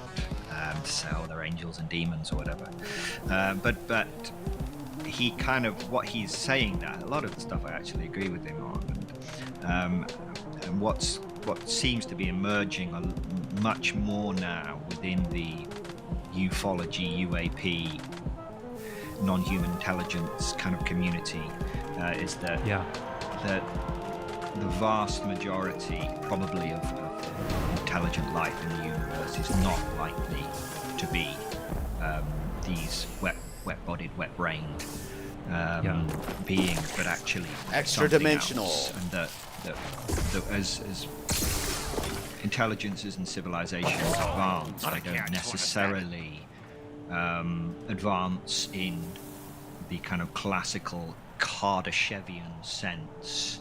In, you know, taking control over, assuming control and occupying and colonizing larger and larger scales of the cosmos, but actually they might be moving inwards, so to speak, at smaller and smaller scales. And this isn't a new idea by any stretch of the imagination. No. John Barrow, I think, I forget how long ago it was, but a decade, maybe 2 decades ago, the British cosmologist, he suggested the alternative to the Kardashev scale. So the Kardashev scale references the idea of type 1, type 2, type 3 civilizations that are planetary, we'll build a Dyson sphere.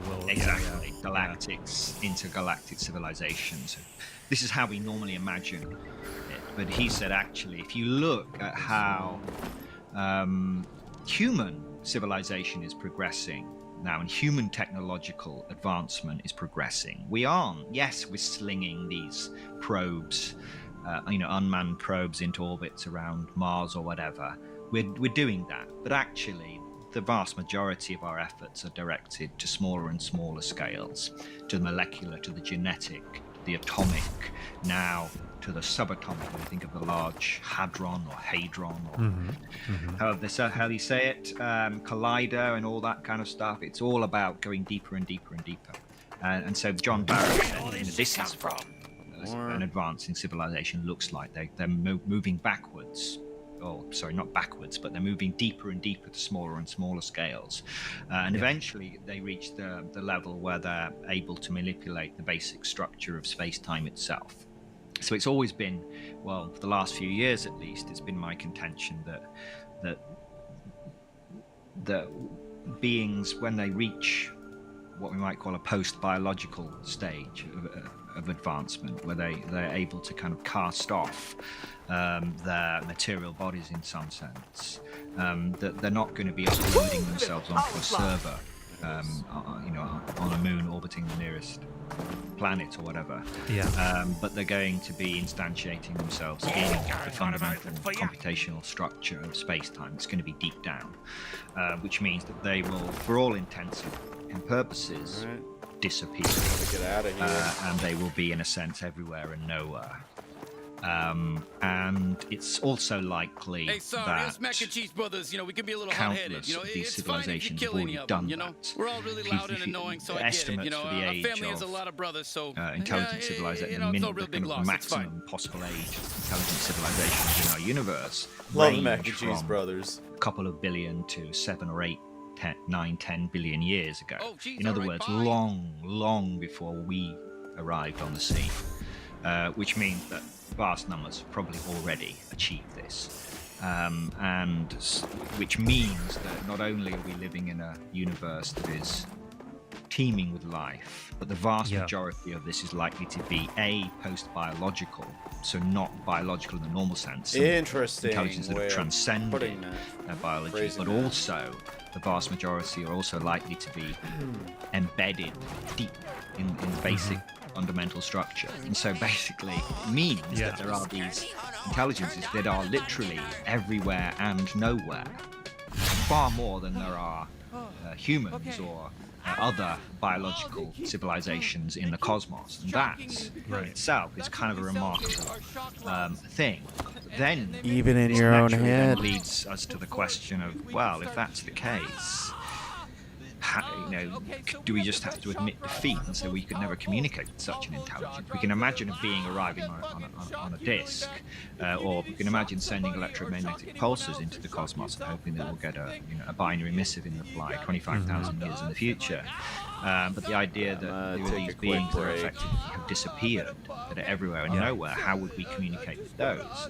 And it's my contention that should such an intelligence, of the countless intelligences of this kind that probably exist in this universe or deeply embedded within this universe, should they wish to communicate with us, then the most obvious and most efficient means of doing that would be through our brains, because our brains provides that direct input. They don't need to manifest in physical form. They can provide the information inputs into our brain, which would basically provide that interface between us and them. Now the problem, of course, with that is that to anyone who experienced that, it would look like, it would seem like voices in the head, it would seem like hallucinations, and it would be explained away as such, and indeed that seems to be the case. So we have to, so this is why I take seriously the idea that DMT could be a molecule for reasons that we don't quite understand, that allows that information transfer, that interface of information between these other intelligences.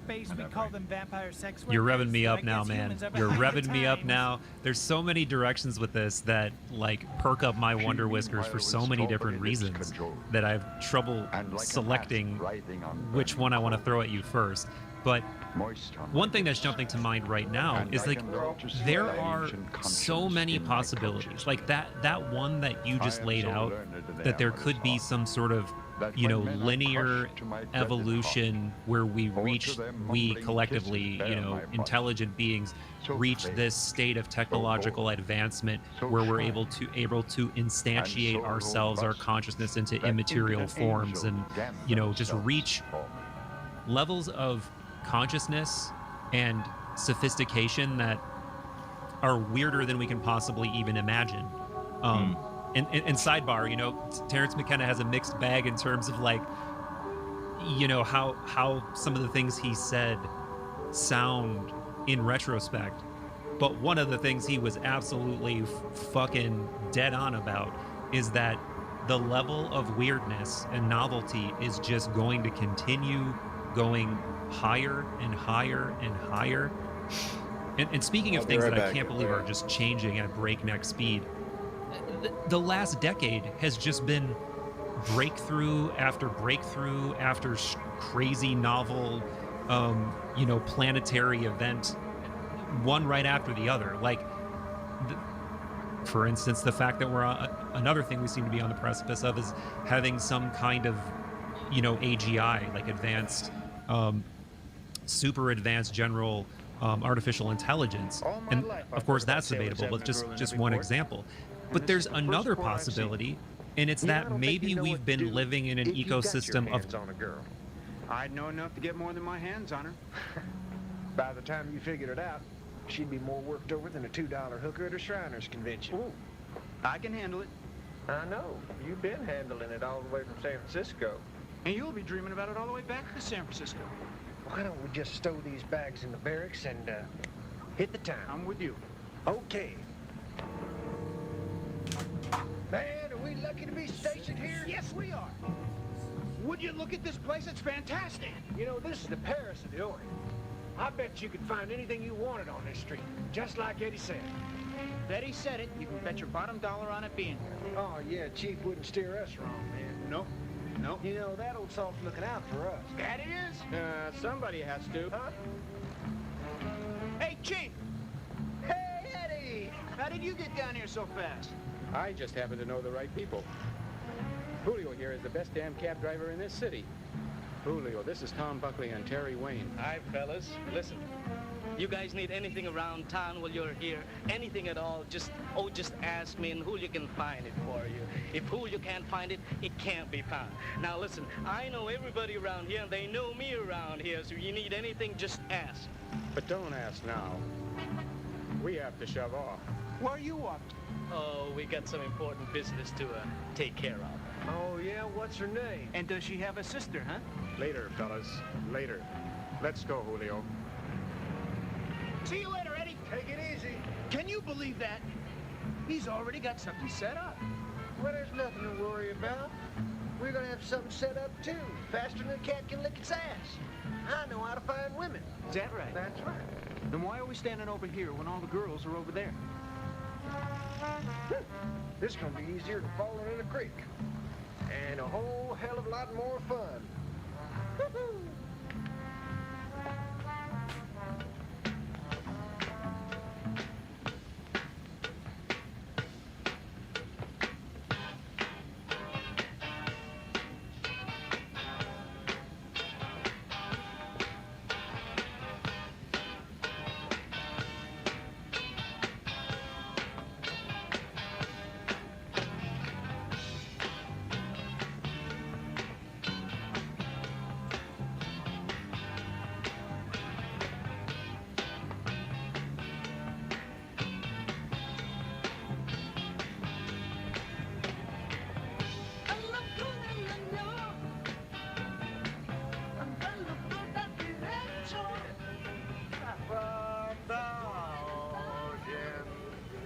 Shining in the sun, covered Hey, Joe. in the Come on, we're having a party. Hold Join on, us. hold on a minute here, John. Wait, huh?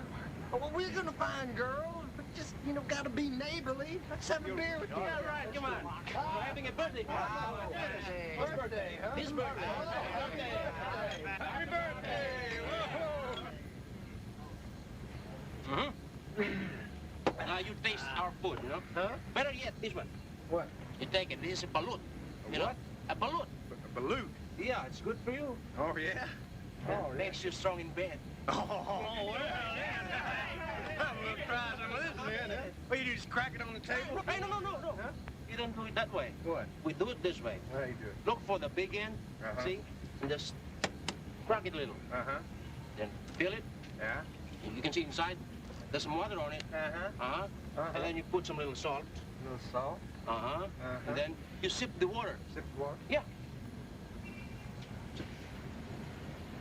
Tastes good, huh? Not bad. Why don't you try it? No, no. Then what do you do? Then what do you do? Peel it, you know, all Peel the way. it. All Rest the way. away, huh? Rest of the way. Uh-huh. Peel it on off here. Mm-hmm. A little bit? Yeah. Put some, add some salt again. More salt. More salt, huh? Yeah. You know, just for seasoning and all that. Mm-hmm. Yeah, okay? And eat it. Eat it. All the way. Eat it? Mm-hmm. A piece, huh? No, the whole thing. Whole thing? Yeah, swallow it all. Just put the whole thing in? Yeah, yeah. What is it? Balloon. What is balloon? Oh, it's a duck. A what? An unborn duck. Tastes good. You mean like quack, quack, duck? Yeah, right. Quack, quack, duck. Wake it up.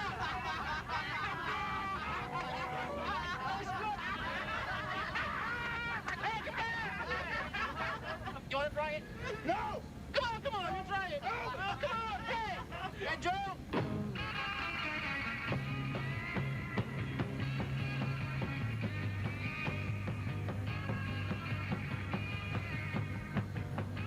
It's the oldest rule in the book. You want to find girls, go to where the music is.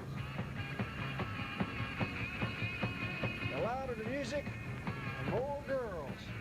This place is loud enough to blow your eardrums. It's not my eardrums I want blown.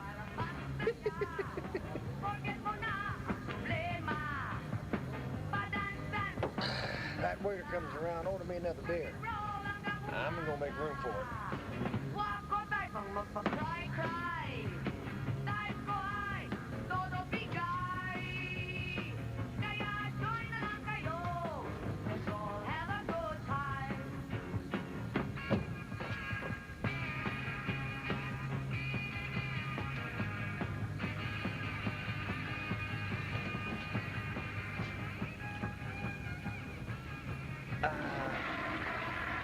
Excuse me, but I think you're in the wrong, I mean, not that you haven't got anything I haven't seen before. You want to see it now? Now? Here? Well, my buddy's waiting. So am I.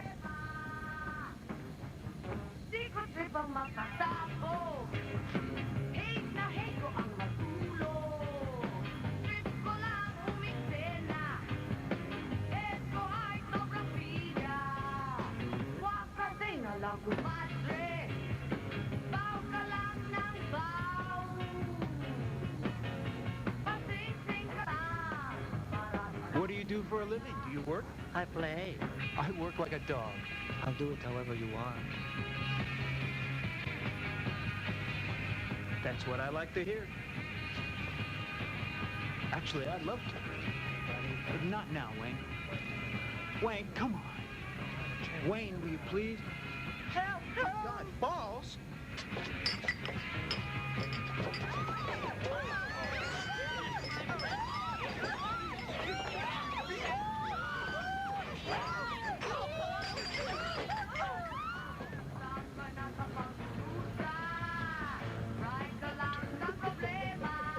You want to find girls who go to where the music is. Well, you were one with the girl on your lap. Well, how was I supposed to know what she was? Or he? Or it. That's funny. Real funny. Got any more bright ideas? Well, let's see. No, forget about it. I don't even want to hear it. No, come here. Wait a minute. The only thing I was going to say is if the first oldest rule in the book doesn't work out, all you do is turn to the second oldest rule in the book. Yeah, what's that? Want a date? Meet the second oldest rule in the book. Hi, darling. How you doing tonight, honey? Oh, sweetie pie, how you? Oh, yeah, this looks like a real thing. Yeah, I think this is the real thing. Uh-huh. All right. Here we go. This way? You wait here. We'll tell our friend we need her apartment. Told you I'd get us some action, huh?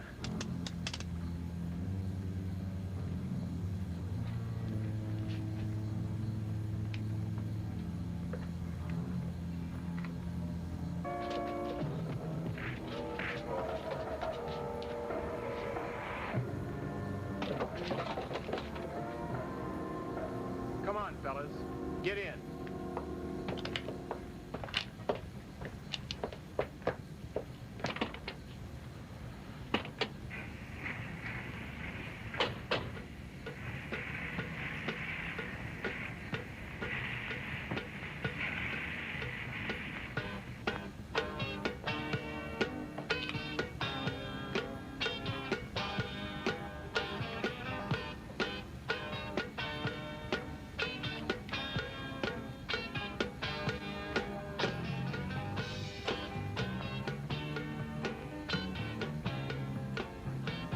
Taylor, you have enough. Time to go. Come on. What's the matter, man? I didn't do nothing wrong. Come on. Please. Come on, let's go, let's go. Tell me, Julio, what's the question you get asked the most? What question do I get asked the most? Yeah. Can you drink the water? Sure you can drink the water. You can also drink the rum, which will get your bundle out quicker than the water. You can also drink tuba, which is made here out of palm trees. Tuba? Palm trees. Tuba. Yeah, they call it that because, fellas, one drink of that and you see stars and stripes forever. Yeah. Oh. My God.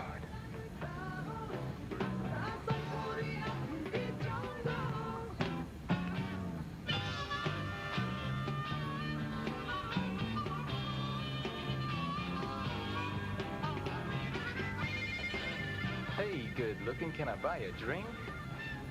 Mark. Boy, if you could get me a girl like that. What's it worth to you? Everything I got. Put it on the table. All right. Here you go. Hey. I saw first. Yeah, I'm already paying. I'd like you to meet my friend Cherish, Eddie Taylor. It's a pleasure to meet you. Well, shall we go? Well, she was looking at me. She's gonna look at me all night. Hey, hey, hey, take your hands off him.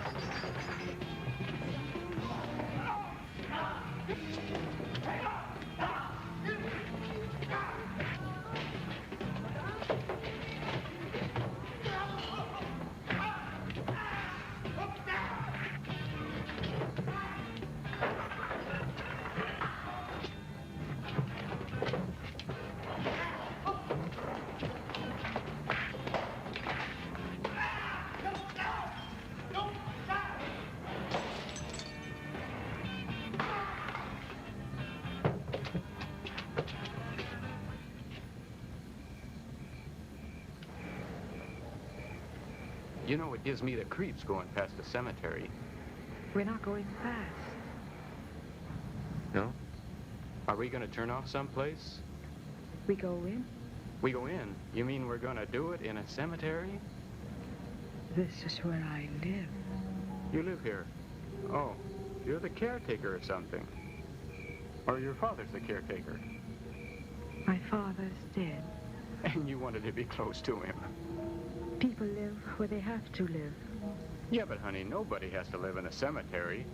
People live in cardboard boxes under railroad bridges, and they live on benches in the park. I knew a guy once who lived in a 54 Plymouth. Yeah, I've done it in 1954 Plymouth, but never in a cemetery.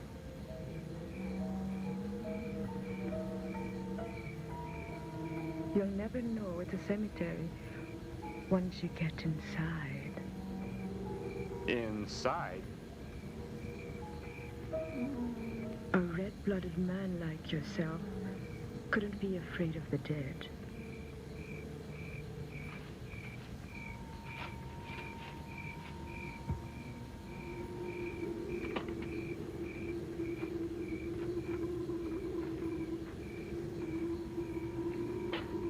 Hey, friend, do me a favor. Don't go anywhere, okay? Don't worry. I'll take good care of you.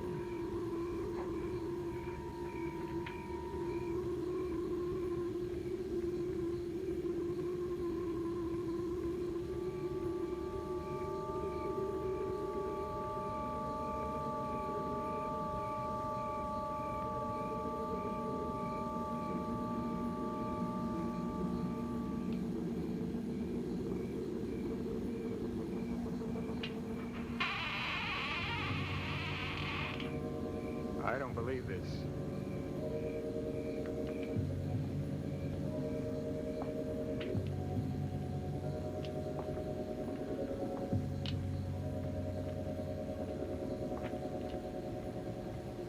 Not in a coffin. Coffins are for being laid to rest, not for being laid.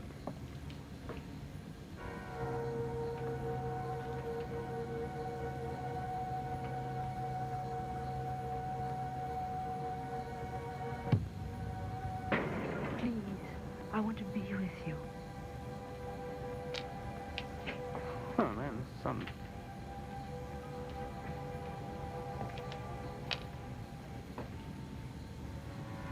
God only knows what the caretaker would say if he found out that somebody was living down there. No one will find out tonight.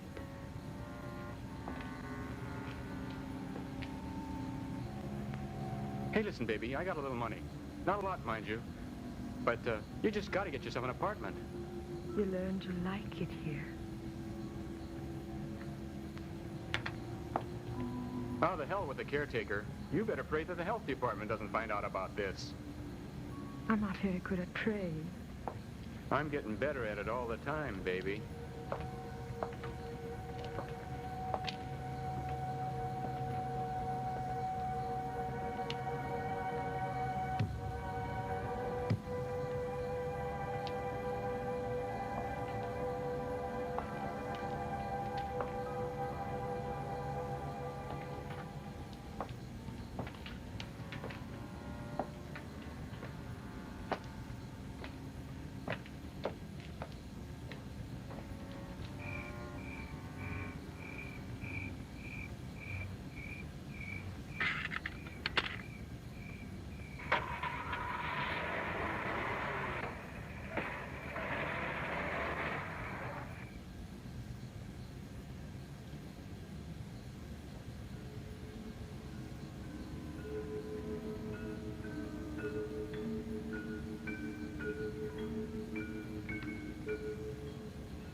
Master!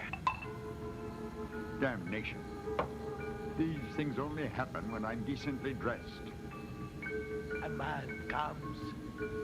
I hope it's a red-blooded American this time.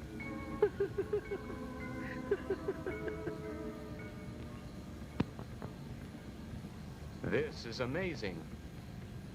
Think how much more amazing it'll be when you have your clothes off. Yeah.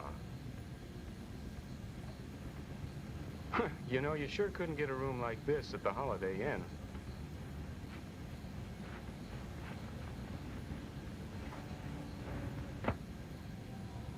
Cherish?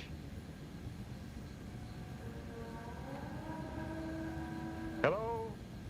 I'm coming, darling. Hey, don't go disappearing like that, okay? Take your clothes off for me. Where the hell did she go?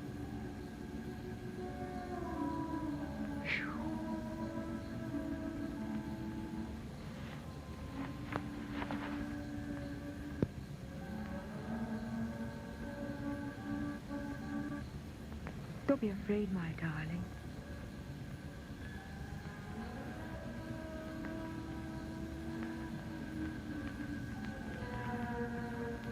You like the way I look? Yeah, most beautiful. Why don't we just do it and let me get the hell out of here, okay? I thought you wanted to stay with me. Well, maybe we ought to go to a nice hotel. What do you say? Stay with me. Well, don't take this personal now. Ah, splendid. A red-blooded American. What the hell is this? That, my friend, is not the question. To be or not to be, that is the question.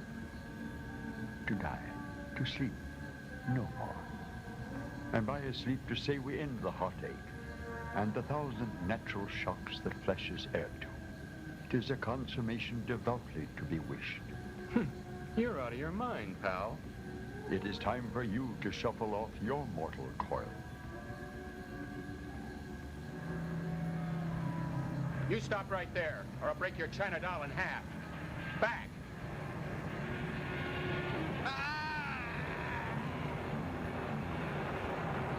Wow, this is such a normal movie for me. A human. This is the sort of thing I enjoy watching. Just a regular movie about sailors getting killed by sexy vampires. Just kidding. This is so fucked up. You don't have to watch this. I don't blame you. Human movies are evil. You should go do something else. But if you want to keep watching for some reason, we'll still be here after the break with more vampire hookers. Ancient secrets revealed! Ancient secrets revealed! Ancient secrets revealed! They're secrets, and they're ancient. And we're gonna reveal them. Just watch. Doors were invented in my backyard, but don't tell anyone. It's a secret. And here's another ancient secret. Hey, actually, hold on. You can't reveal that secret. Oh, not even this secret? No, I'm sorry, not that one, no. Come on, don't you want to just look at it for a second? I already know it. You just can't tell the people watching. Sorry. We gotta cut this short. Come on, man. I only got 2 secrets. Don't tell that one either. Bye-bye. Bye. Love you. This month at Grizzy Felson's Joke Hole, Subos, what's the deal with those airplane stacks? He is a huge comic person. Hey, whoa! Whoa, what's the deal with knobs? I mean, you ever try to buy oranges and all they have is watermelons? He's the funniest guy you've ever seen, and his sitcom's a huge hit on the one channel you watch. Oh my god, that guy's jokes were fucking awful, but his body made me laugh so hard. I'd go back. I don't think the comedian was very funny, but I did really get a few laughs out of watching his body. I couldn't believe it. I went there as a skeptic. I left as a believer. Oh my God. I came there, I grunted, was angry-faced, but he got me. You better be laughing at my jokes. I'm not an animal. I'm a flippy dippy doo. You can only see him this month at Grizzle's Hootin's Joke Hole. Oh, you're still here. So you want to see more fucked up human movies, do ya? Well, that's perfect because I'm Humandor the Human, and I'm your host for today's viewing of Vampire Hookers, the classic human movie that all humans are forced by law to watch every morning when they wake up. Here's more! He's probably still shacked up with that Oriental chick. Well, the least he could have done is brought her to the brig to cheer us up a little. We were only in there a week. He's not gonna let go of that China doll till his liberty's up. All he had was a week. A better week than we had, you can bet your boots on that one. Come, lovely and soothing death, undulate round the world, serenely arriving in the day, in the night.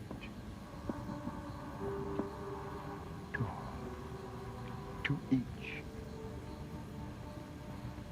Walt Whitman must have been a vampire. Only a vampire would have written so much about the night, about death. Walk out with me toward the unknown region. All I know is I haven't had a suntan in 136 years. Has it been that long since we came to this place? I have no complaints. We are safe here. The blood supply is high, and the competition is pretty low. That's true. Go to bed. I like sleeping here. It's nice and warm. I'll give anything to go to the beach for at least 15 minutes. Go to bed, both of you. A girl can talk sometimes, can't she? You've been talking for 136 years. Ha! I never liked going to bed alone. Go to bed.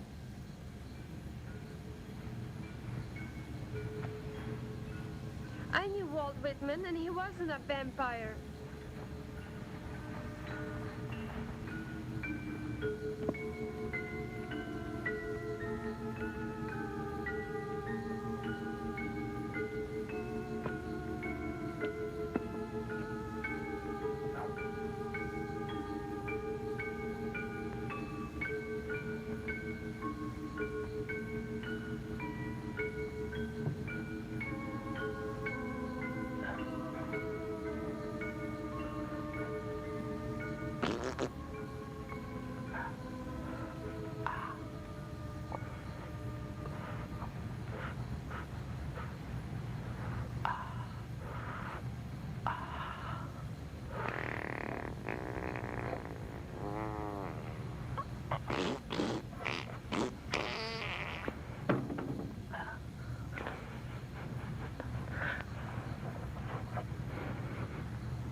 I'm telling you, Eddie would not have gotten himself on that list. Well, he's due back from Liberty last night.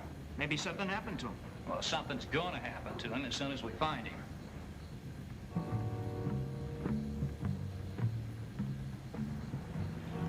He was always bragging. He was so experienced. Experience has nothing to do with the girl hitting you over the head, taking your money, and leaving you in the alley. No, man. That girl couldn't have hurt anybody if her life depended on it. That cab driver could have. How come we can't find him around here anymore? How am I supposed to know? But I'll tell you one thing, I'm not going back to base until we get to the bottom of this. Well, then we'll be on that list right next to Eddie. We just have to be a little bit more forceful about getting some answers. Forceful.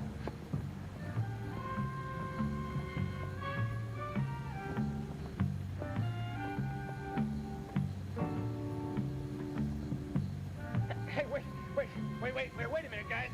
Can we talk this over? No, wait. Now, come on. Come on, we're not looking for problems. Come on, no.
Man, we've been everywhere. We've been to the bar, nearly got killed there. Been to the cab company. Walked every damn street. Just a couple more places, all right? Oh, man.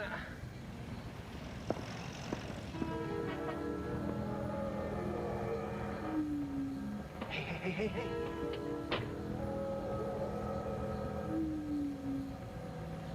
That's her. Hey, hold on. Hey, go.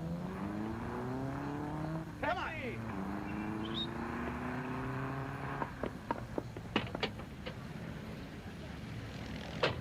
Looking for a little action? Follow that cab. Oh, I'm not getting mixed up in anything. No, he's a friend of ours. He left his wallet at the base. We're just bringing it to him. He's not going to have enough money to pay his driver. Come on.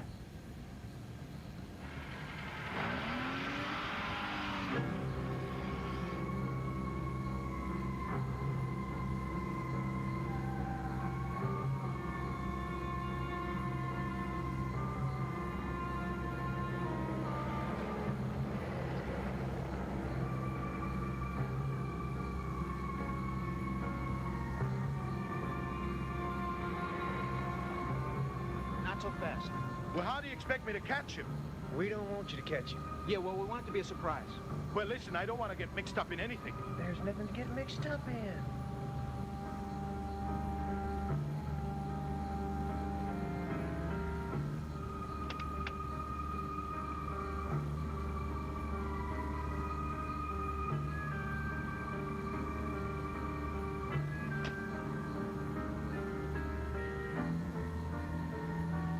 Graveyard? I'm not going in the graveyard. We gotta follow them. I don't go into graveyards even in the daytime. I had a very bad experience in a graveyard when I was a kid. So that's Texas courage. No, it isn't. That's a psychological problem. A hell of a buddy you turned out to be. Hey, listen, you don't understand what this was, man. I was only about 7 or 8 years old, see? And I was coming back from the store, and this big old dog starts chasing me. You know what I mean? There's only one place I could hide is in this graveyard. Hey, at least wish me luck. Good luck. Hey, the meter's running. Oh, man, this was the biggest damn old dog you ever seen in your life. Had teeth the size of fence posts, you know? He's gangly.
so sick and tired of these Bloody Marys.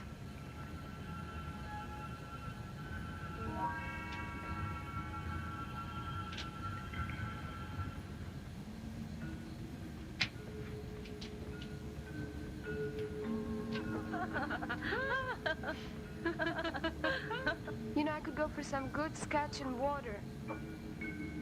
Blood is thicker than water. Pavo.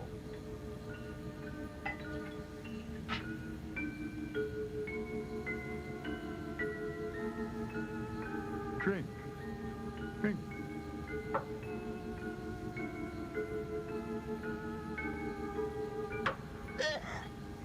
You'll never become a vampire. Give him time.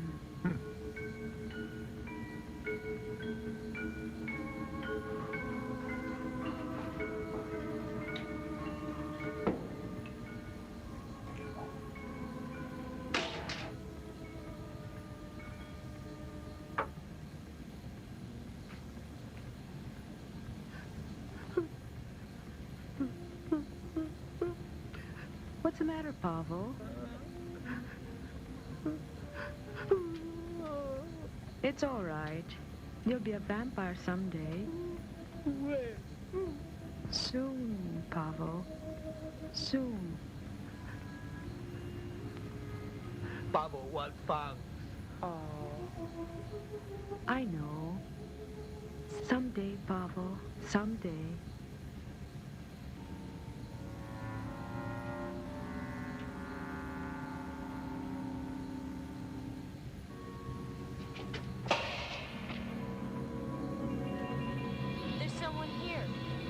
Sure, as soon as we are having a good time. We'll have a better time after we catch him.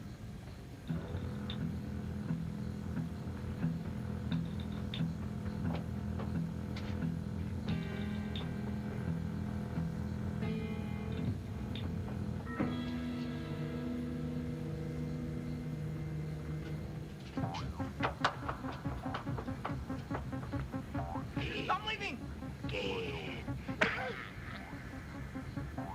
I didn't mean it! I didn't mean it! Harry! Just like that. Harry! Tom! Hurry! I can't go in there. Hey, we can get out of here. I gotta help him. Well, look, he's the one who wanted to go in. He's my buddy.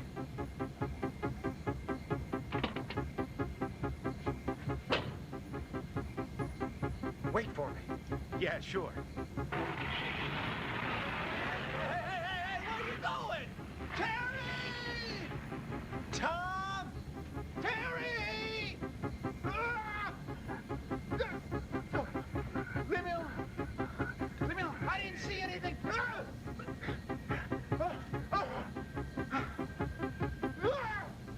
It's me. I'm here. Good, now he can kill us both. He mustn't get away. How can he get away? Power never lets anybody get away. To get a good look at him, they could have killed 10 of us. They're vampires. They killed Eddie and they drank his blood. A little rich for my taste. Who's there? Only the dead. I'm Marcy. Susie. I am Cherished. I am Richmond Reed. A name which you all know by sight very well, but which no one can speak and no one can spell. What? Doesn't anyone understand poetry anymore? I'm just an aviation fire control technician. That was written by Robert Southey. He died in 1843. I died in 1847. I outlived the pompous bastard. Died in 1847. He was born in 1775. Wow, that would make you a vampire. We are all vampires. We're all dead. And we all Almost like you back. very much. Almost back. Die now. Stop being afraid.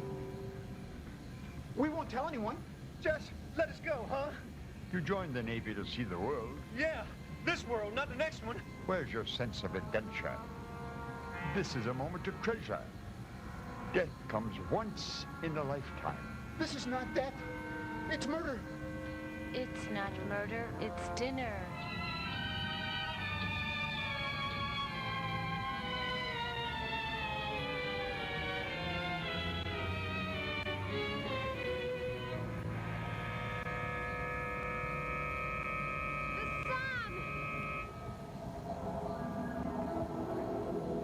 Back inside.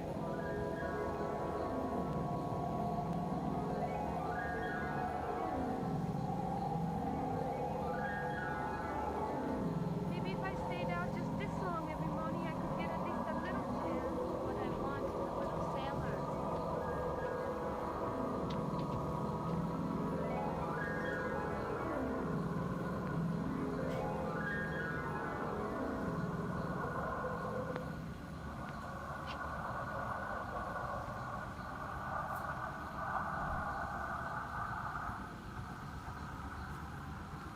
Your adventure must wait.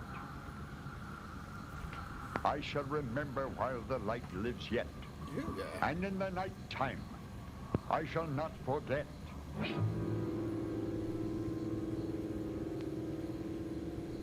Different kinds of beings and intelligences all along. We gotta tell And I somebody know about that you're this. a scientist, so this is probably a get touchier out of here. zone for you to go in. We gotta But tell the because I'm authorities. not, I can speculate about it and say that every civilization that became spiritually advanced, let's say, is there one of them that didn't believe You found we a lived flying in an puppy? ecosystem of beings? Like What? the Greeks certainly did, the How does Indians that even certainly work? did, the Chaldeans certainly did. You know, I don't like need that it's from you. the native culture certainly did. So it seems like there's just like this gigantic, impossible to swallow truth that is just so gargantuan that it looks like it's not even there or something. It looks like it's like, well, this can't be the case. It's too impossible. There's too many things that we can't explain.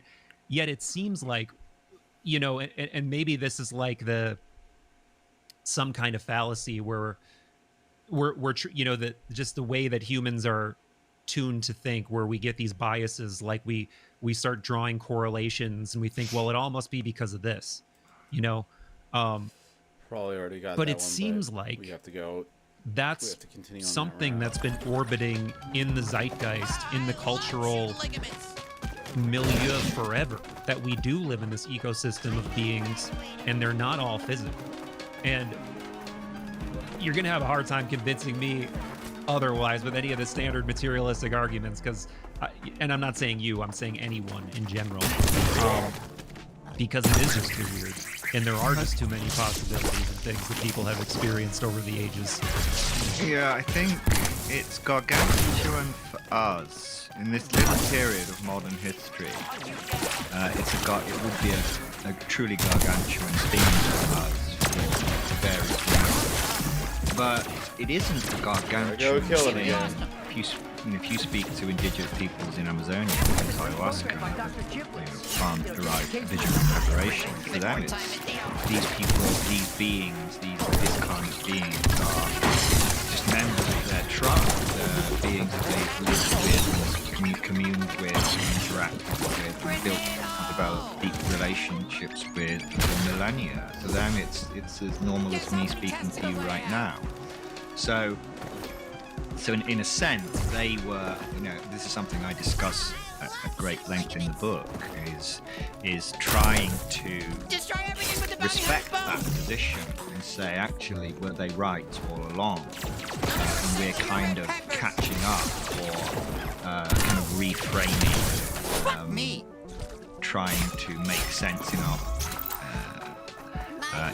from our own perspective, in our own terms, what these peoples have known all along. Is that, yes, they wouldn't have said, oh, there's post-biological intelligences embedded in the deeper structure of space-time, or used words like that. But they're describing the same thing. They're describing that I have an 16 out of intelligence 16. or set of intelligences that are indistinguishable in many ways from spirits. These are just other names. What is a spirit? It's a discarnate intelligent, discarnate being of some sort. And the words can often trip us up. I don't think they're that important.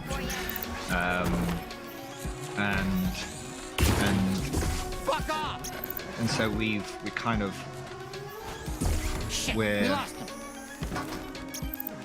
very reluctant, I think, to accept that possibility. We've painted ourselves into this corner where we've put ourselves onto this pedestal.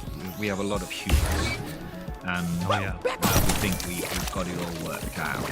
And any threat to that well-established standard model of reality is going to face massive resistance.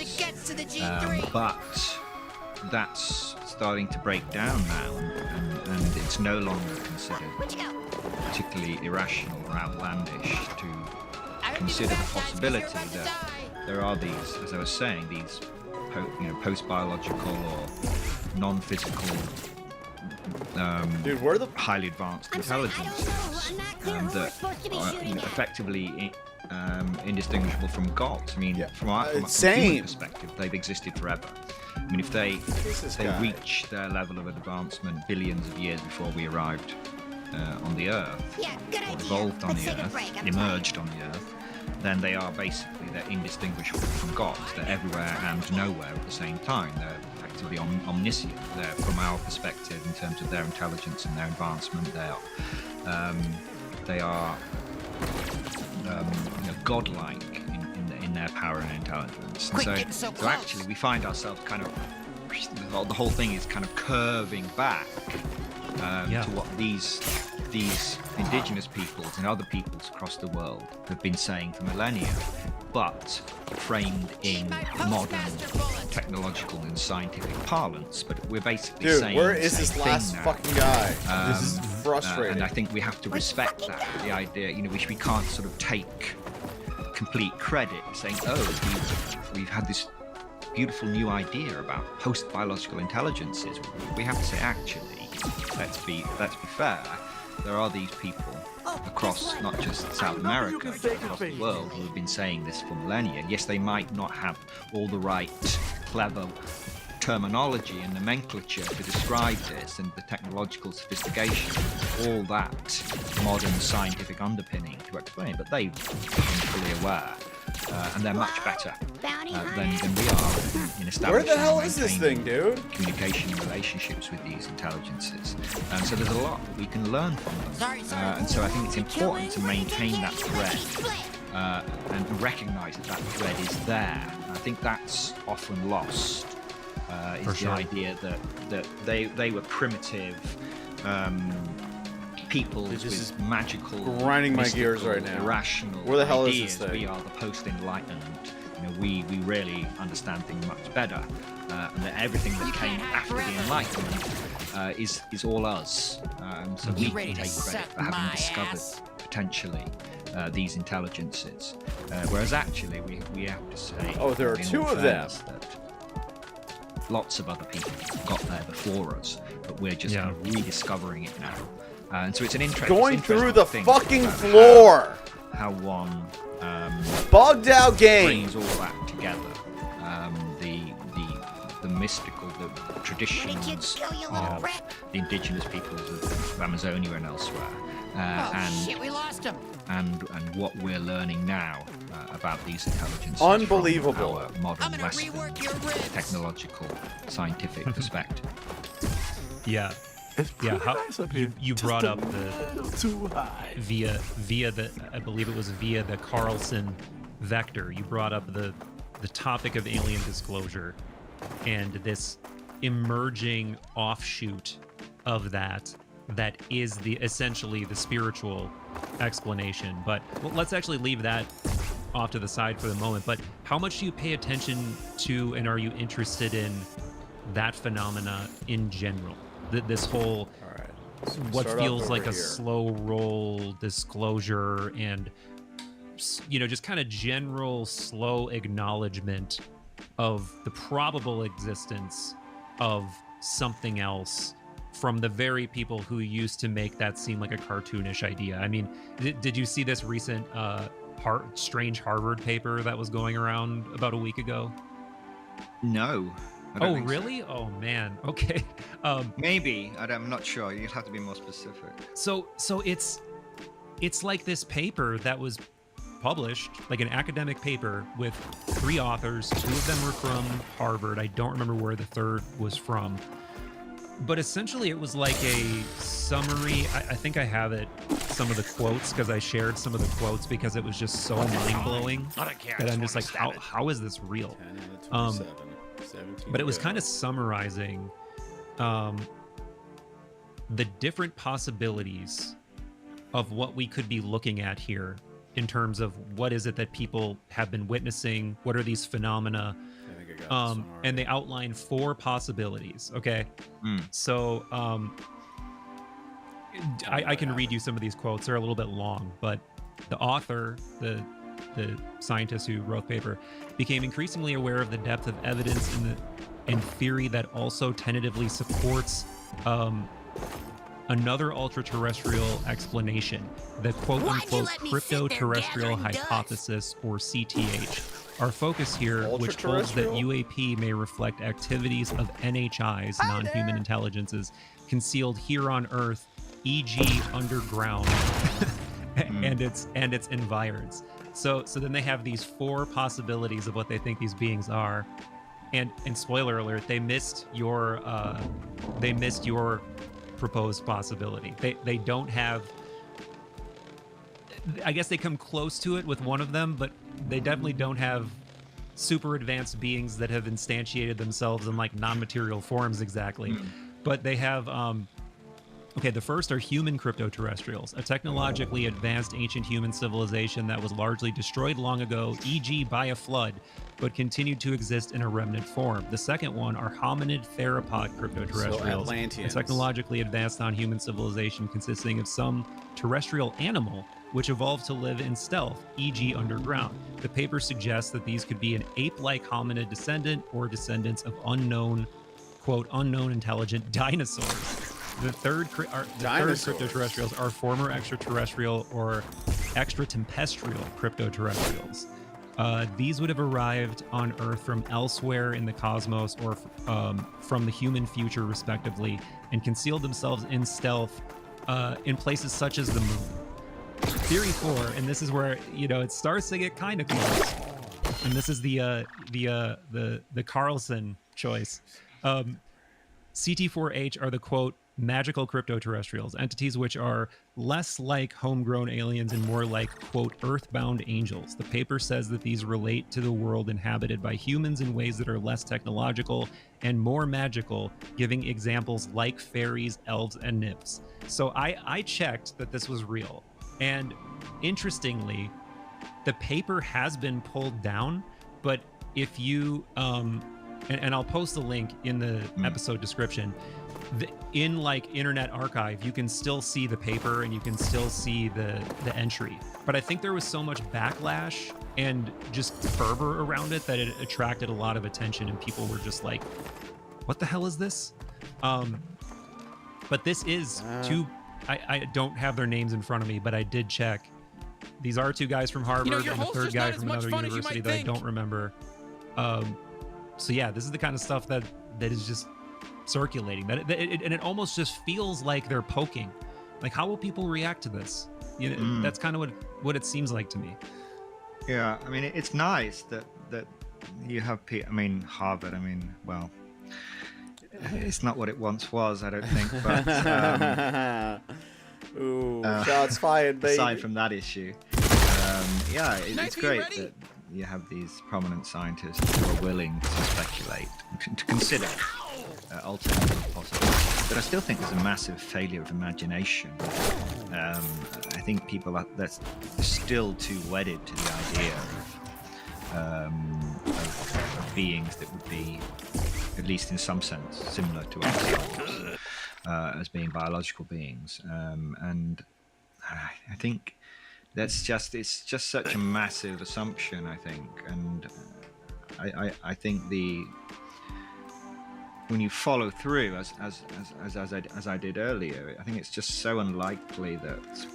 I mean, this is why I focus on the inner space rather than outer space or underground, because I think that's where the real meat is. Well, not literally not meat, but anti-meat, maybe digital meat, whatever. That's where the real intelligence is going to be, and that's it. And kind of surprisingly, it could also be the most accessible. We don't have to kind of scour underground caves or whatever, trying to hunt down these beings that have secreted themselves in the Earth's mantle or whatever.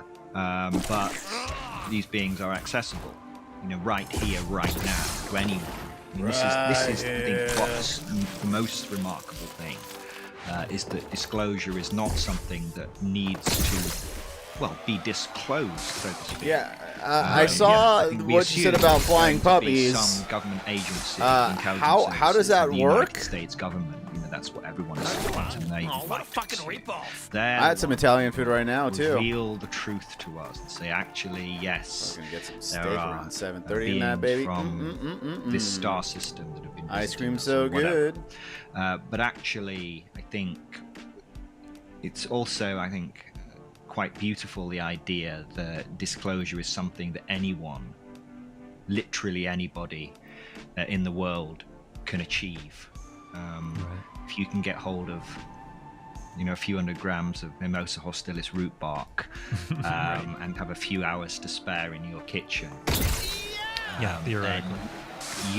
Theoretically, of course, which you shouldn't do, but if you were to do that, then you have direct access to not just in other intelligences, not just non-human intelligences, but intelligences that are so strange, so far in your beyond garage. Our ability to conceptualize and imagine. Hot damn! I think that is I remember you talking about that you might be Batman. The most startling and one step closer, baby. Revelation. The garage is now your Batcave. Of DMT is that officially it's accessible to anybody. It's truly the most democratic. I think really of all the psychedelics. I mean, mushrooms maybe.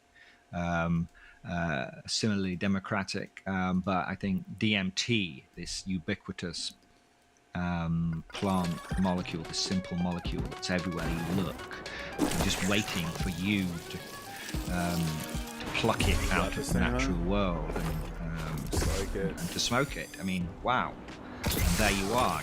You're communing with intelligences beyond your imagination for a few minutes, and anyone can do that. I think that's just a fantastic idea. It takes the power away from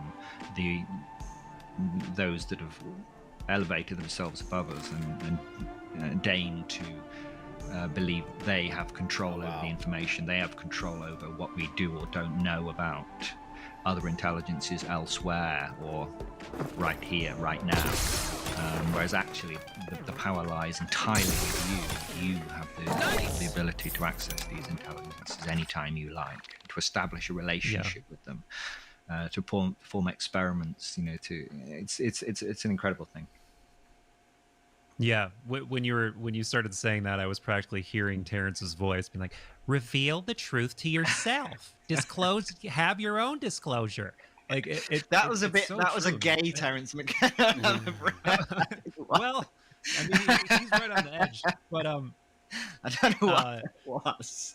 Well, it is. It's slightly effeminate. You never know. Terrence McKenna.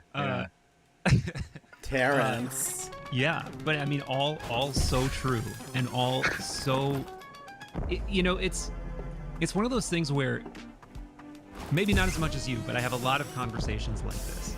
And even when I'm having the conversations, I have to stop and just revisit the fact that everything we're saying doesn't even begin to poke at the reality, the phenomenology of what it's really like to go so deep into these spaces where it can either be the most chaotic, most almost just like you're just in a fractal washing machine of disorder and crossing my antenna for something good here. Just nausea. I mean, that's what ayahuasca was like for me mostly. But or it can be a full-blown stable vision of things that you can't possibly put into language. Or I've had situations where it legitimately felt like I was almost like watching a multi-dimensional movie in my mind that felt almost more real than sitting here talking to you. It's like, or you can, you can access Damn, I need to emotions, try ayahuasca, memories man. in like I'll try some of this non-linear ayahuascas ways that you like experience as a feeling or as a color. There's so many things that are possible in these spaces that we don't even have. Not only do we not have the language, we don't have the neurological grammar, we don't have any way to fully understand what's going on. And it really feels like what's starting to unfold now with things like the Imperial study might be the beginning of getting more fluent in whatever this all-encompassing language is, or something. Now that we are past that point of having this pilot study, is there anything that you're waiting with bated breath to see if they do, or what happens, or what's your current just like peak curiosity with this as someone who's just been in it for so long? Well, I mean, I know that Imperial now, well, I've heard on the grapevine that they are planning, I think they call it hyperscanning. I think they made that word up because I've never heard it before, but it sounds cool. So what they do is they're taking two individuals at the same time and giving them DMT at the same time, and then bringing them into the DMT state at the same time, and then looking for correlations. So they will, I presume, I don't know the exact details of the study, I only heard about it recently, but presumably they would have them isolated so there won't be any communication with them. And then they might be looking for correlations in terms of their neural activity. Are they somewhat interlocked, or at least correlated in some way? Are they looking for commonalities in the features and the content and structure of the experience, that kind of thing? So I think that's something that a lot of people have said. And a lot of people write to me and said, "Hey, we thought of this. Several people in at the same time and see if they go to the same place." I mean, that would be a great test, not necessarily definitive, but it would at least raise some serious questions if you could say that yes, when two people are brought into the DMT state at the same time, they have experiences that are correlated to the extent that they cannot be explained, that are statistically significant, right? Of course, the parapsychologists will jump in and say, "Oh, this is just telepathy." Right. So once you start having to explain away phenomena by resorting to psychic powers, then you're on the right path. You were into very interesting domains, in very interesting cute, phenomena. You gonna marry it? So I think that's something I'm looking forward to, and the kind of results, the kind of data they will get from that, and how people will react to that, because that would be the first. I mean, we've got lots of phenomenological data now, countless trip reports from people, and yes, there are clear commonalities between people, what people experience. People seem to go to the same kind of place, the same kind of structure, and the same kind of content, and the progression through the space is often similar for different people. Offered you in a meet the free same room. types Damn, of beings. you're already simping for this bad, dude. This kind of. I don't know if this is good. So it's always been there. This idea that there seems to be these commonalities. We don't simp on this channel. We don't condone it either. Very similar experiences, but it's never really been formally analysed in real time. Two people right there in the laboratory. We're not relying on. Not trying to have trip this bat reports cuck you, that come through dude. the internet or stuff That'll like be that. a bad idea. But actually, a bad idea. You've got two people in That'd be a bad laboratory idea. control conditions, being given DMT and then looking for those correlations. I think that would, if that has a positive outcome, depending on what they're looking for. I think that would be a tremendous leap forward, and would really get people talking about what the implications of DMT. I'm not simping. I mean, personally, and I leave it alone. I'm currently working with so I don't know how much you're aware, but so I'm working with a group called conversely, Nautics. Have you heard of them? We're talking about cucking. Are they the cuck leaves the bull alone? Yes, actually, it satisfies its wife, which to the cuck is a win-win. So New Nautics, they're a non-profit operating in the United States. So I'm on the board of directors for New Nautics. Myself, Egon, and Patrick. These are the two kind of founders of New Nautics, and myself, Professor Carl Smith, who you might have heard of. He's a really fascinating guy, very, very experienced. My white boy logic at work, Mikey. Altered states of What can I say? And we've basically, the long and short of it. Is that a phrase? The long and short of it? I feel like it is. I think so. Yeah. Sometimes I think I'm just coining and making up stuff, but okay, that makes sense. Anyway, so the long and short of it is that we have, the issue to kind of set the scene a little bit with DMTX is that we know that it works, we know that it's safe, that it's tolerable, but it's only available in very limited settings. So, research studies in a very small number of places, normally a very small number of participants, generally answering or asking research questions that are sanctioned by the relevant authorities. So they're sort of limited in the kind of questions that you can ask reasonably. So what we have now is a license to use DMTX and any other psychedelic DMTX, drug, dude. Is that like the Jason X of DMT? Oh, wow. So a couple of hours from Is it DMT mixed with a little bit of by air, basically. And we're actually raising funds now for an institute. We've secured property on the island. So this will be a beautiful paradise kind of beach setting. An institute that will be a research institute as well as a retreat center. The aim being to both offer DMTX and potentially other psychedelics and other molecules to people who want to come to the island, as well as performing research as well. So there'll be a laboratory, there'll be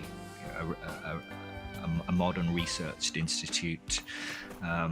So we're currently raising funds for that. So that's always been kind of my, when I first started writing this paper with Rick Strassman in 2016, that was always what I had in my head. This would be used for answering the big questions and tackling the big questions related to DMT.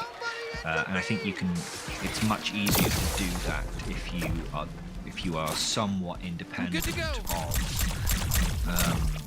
the kind of the old traditional research institutions and universities. And so that's starting to happen now. We've got a lot of people very interested in helping to fund this. We have some big names on our advisory board. We've got Dennis McKenna and Graham Hancock and Jeremy Narby, I think, and maybe not Jeremy Narby yet.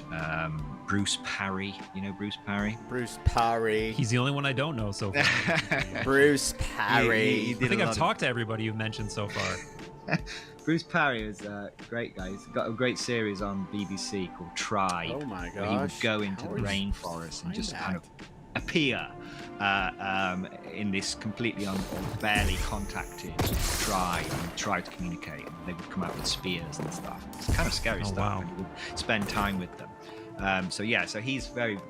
We're trying to involve both kind of modern Western scientists as well as as much as possible those either involved with indigenous populations, but also the indigenous peoples themselves. So we're trying to, as I was talking about before, maintain that thread. Oh wow, here's some synchronicity. They're talking about launching dogs, and you mentioned flying dogs. These molecules much longer than we have.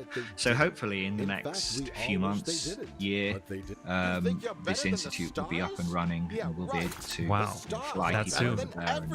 And, you'll be able to anyone really will be able to experience DMTX an astral vacation. Exactly, yeah. So you can imagine flying out there for a week, undergoing various sessions. What's his name? Neil deGrasse building Tyson. yourself up, integrating. So the idea is to have the full context, the full set and setting. So you're not just going to arrive and be in like a hospital room, so lie down and hold tight, but actually the whole process, the preparation, the set and the setting during the experience, the integration afterwards. So the whole package, really, something that it simply can't be offered at a standard research institution. At a university, it's much more difficult. There's time constraints. There's funding constraints. So being able to offer that, I think, is going to be a great thing. And you can't do it, for the public in the United States or really anywhere. You can't offer this. So I think it's going to be a huge thing. That's incredibly exciting, man. That I didn't know that was in the works. I had just heard of maybe through, I'm trying to remember if it was Michael Garfield I heard of Noonautics through. I don't know, but I know I've heard of them. I know I've seen clips here and there of the founders talking, but I had no idea that the timeline was that soon for this. And that study that you mentioned, that Imperial is talking about doing next, that's what I was talking about before with seemingly people being on the precipice of going into this space. And I mean, I should say it's not a foregone conclusion of what they will find, but there are so many anecdotal stories that are very believable for a number of reasons that I won't get into right now, but at least to me, that seem to already have, if not proven, make it very likely to me that there is some sort of shared space being entered when people are doing these things at the same time. I mean, this is something that there's stories about going back with various psychedelic substances a very long way. And with something like DMT, it's hard not to imagine that in a controlled setting like what they're setting up now, it's not going to be all but proved, at least to me. But I do wonder, one of the things I wanted to ask you about as well, I mentioned there are some things with your expertise that I haven't heard anybody ask you that I wanted to get your take on. One is that there seems to be something unsaid in what you're proposing about what it would mean to, and I know you don't have all the answers for this technically, but what it would mean to save me, please. Bring human consciousness down into this sort of like fundamental substrate of reality to a point where it seems like you're just this almost biologically liberated psychic entity or whatever. Use you before I liberate you. You do use this language of technology. You did say digital. Would this be some version of a sort of like transhumanist thing in your mind, or is there something also kind of trans-biological in your mind about what's being proposed here? Like, are you open to the idea of there being some quintessence or some ontologically real distillation of consciousness or something like that is involved in this? Well, I mean, yeah. I don't know. I don't know what.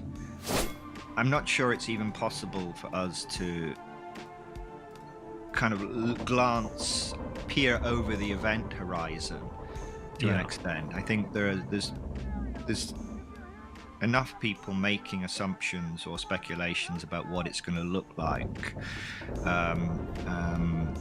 and often I think they're kind of, again, failure of imagination. I don't think we necessarily have the imagination, the ability to imagine what is human life or post-human life going to look like. I mean, people are already speculating. I mean, I'm already kind of bored to an extent. I can't necessarily verbalize why I'm bored, but I'm already bored by AI as it is now, and I don't know what that means. I'm certainly bored by ChatGPT, and I'm bored by these large. I think I'm gonna get in trouble, maybe. Well, I don't care. Perfect. Well, maybe not so much, but that means we're hitting interesting territory. Well, I always get people. I don't know. I've seen a lot of people kind of jerking each other off about ChatGPT and these large language models, and this is, you get people like Peter Schiff's son. When you get people like that, right? To me, when you have these, and again, I'm being slightly rude, but I refer to them as like West Coast tech dweebs, right? When it's these kind of people who are apparently going to lead us into this post-human future, I'm very, very suspicious that that's actually the case. I just don't see it, and so I think, I just, how can I put this diplomatically as possible? But I see people on less now, actually, interestingly. But over the last few months, Thank you for bringing me back out. I will never let you down again. I'm so sorry you don't like me very much. 3.0, it's a spiritual experience. I'm still shaking. And it's fuck off. I mean, you can imagine these people have never been to the kind of places that we've been to. I mean, if you really want to be shaking, my friend. Frasier from Frasier. We're not allowed to do this one. This card's going to get us sued. It doesn't even really fit into the set, but we forgot to change it. So, this one's just Frasier from the TV show Frasier. That can produce reasonable videos, or that can spit out bad prose that sounds deep and meaningful. But actually, that really represents us on the cusp. ASI, get AGI, man. We're into artificial superintelligence now, and this is going to be. Okay. We're going to jump off to next, the edge, and it's going to be this incredible. I just think slow down a little bit. And I'm not saying we're not close. I mean, these things can be much closer than we imagine. Maybe our post-human, post-biological future is 2.5 years away. We don't know, but I think I don't know. I think assuming that it's going to come from these models being churned out by OpenAI or whatever, I think that's a massive assumption. I'm not an expert on AI, and so people are going to say, well, you don't understand it. And fine, I don't. I'm just going off the way I feel and the way that my kind of instincts about these kind of things, and I just don't see that. I think it's going to be far stranger than that. I think this transcension, or whatever it looks like, merging with, if that's the way that it works, whether we merge with, in my first book, Alien Information Theory, I go through this whole idea as a bit of fun speculation, really speculative metaphysics, but I certainly don't believe that it's going to look like that. I don't know what it's going to look like. I will hold my hands up quite happily and say I haven't got a clue what happens after we establish definitively, which I think might well come relatively soon, that there are these intelligences that exist, and it might come from them. Maybe they are going to. we can't assume that we're the ones who are going to be driving this, and that we're the ones who Right. with all the ideas, or that Sam Altman or whatever is going to be driving that, or Spencer Schiff. Well, one of the things that's scary about that proposition is that imagine if it's like a Sorcerer's Apprentice type situation where you do have some sort of unwitting tech bro with their hand on the button, just something that they don't understand, and then it's turned loose, and it's like, whoops! You know, that's kind of a scary idea. But what I was alluding to before in terms of your expertise. Yeah, sorry, I completely lost you. No, that's all right. I was kind of foreplaying into this anyway, and this kind of brought us closer in a strange way. So, which is, how does it feel that we have I remember you saying in another podcast that a lot of the research you did, graduate research you did, was simulating brains, right? Like simulating neurological states. And this is interesting to me because obviously this is now rubbing up against the limit, potentially, of what we can and can't do by simulating brains or simulating consciousness. Because there's this not prevailing idea, but there's this popular idea, obviously. Like, people are obsessed with this, you know, the simulation theory hypothesis as proposed by Bostrom, for instance, which I play with it all the time in my thumbnails, and I use this language. But I think as he lays it out, there are massive problems and massive assumptions. And one of those massive assumptions is that if we just keep doing exactly what we're doing now, there's going to be some point where that simulated consciousness becomes for real conscious. And then once that happens, now simulation theory makes sense. And to me, for so many reasons, I'm not convinced that that's ever going to happen. But given that that's something that you actually have studied, that you've actually spent time doing, I wanted to just get your take on that. And because I don't think Bostrom is a neuroscientist or is like particularly an expert in even what he's prognosticating about there. I could be wrong about that, but I don't think he is. Yeah, I think Bostrom's paper, what was it called? Are we living in a computer simulation or something like that? I mean, it was extremely influential and extremely important, but he did make a number of assumptions there that, you know, what he called substrate independence, so the idea that consciousness can be instantiated in any substrate, and he goes off the premise that that our future selves or future humans would be running ancestor simulations of their past.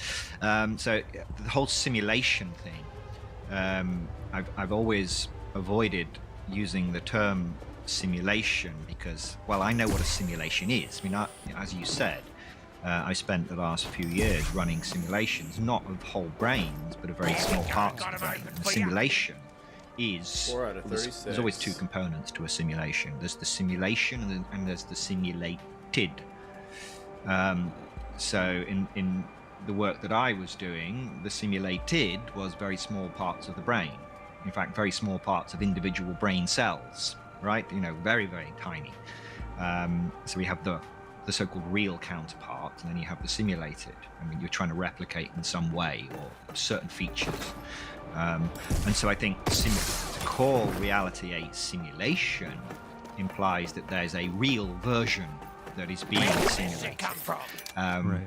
Whereas I would never make that assumption. Just because we live in even if we did live in some kind of digital reality, even if it was a digital reality that was being programmed and run by some advanced alien intelligence, which is also possible, that wouldn't make it a simulation. That would make it an instantiation of life in some way. And I think that's much more likely, far more likely, or just as possible as the idea that you've got future humans running ancestor simulations of what they look like in the past, which is us now, so to speak.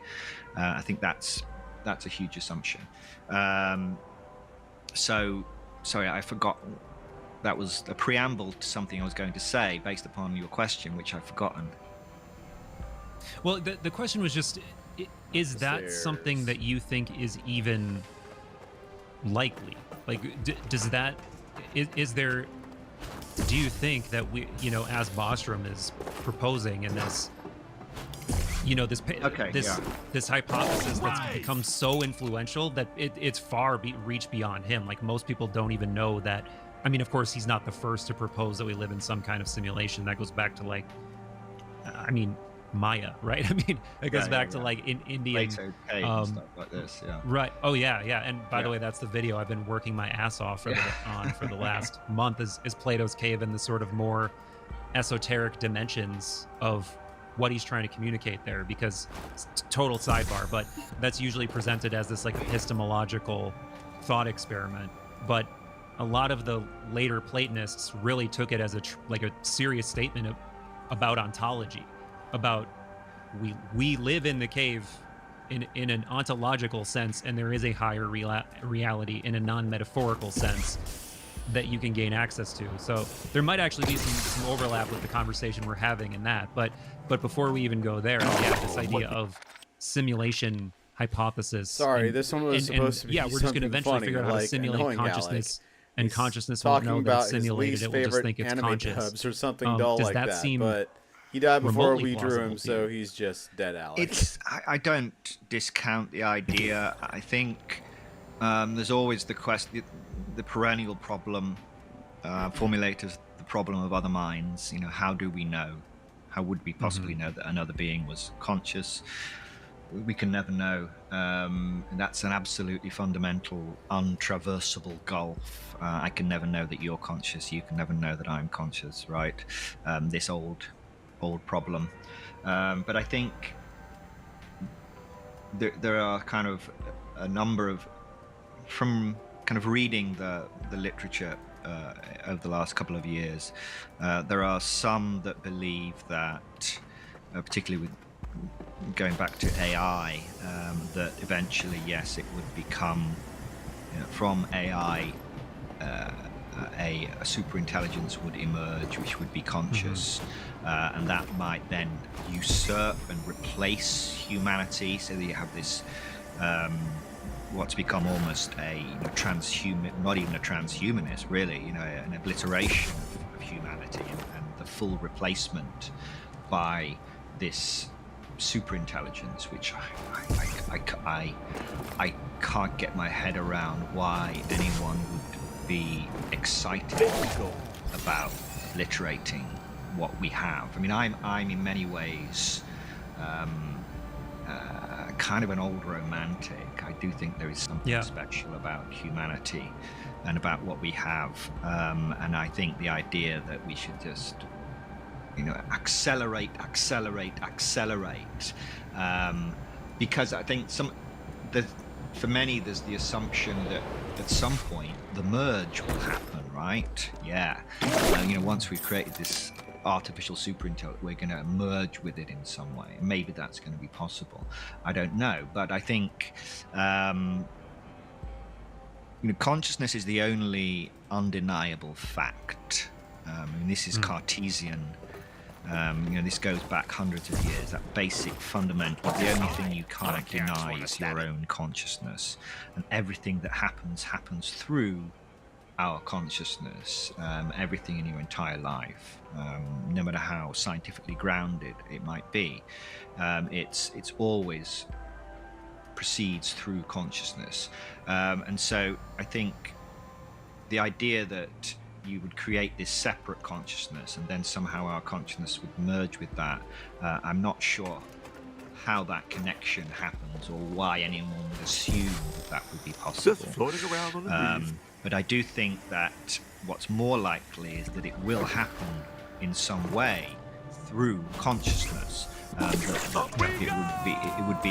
a subjective thing that's happening to us, rather than something that's emerging on a computer, if that makes sense, or emerging elsewhere on some computational substrate. Then we make the merge. I think it's more likely to me, based upon what we experience with DMT, is that it's something we directly access and move into rather than something that is built separately using, you know, that's interesting. ChatGPT 9.40 or whatever. But actually, it's something that it's directly apprehended and directly approached and transcended. But they can't envisage that kind of idea because they want something they can run on their huge NVIDIA graphics cards or whatever the fuck it is. Right. You know what I mean?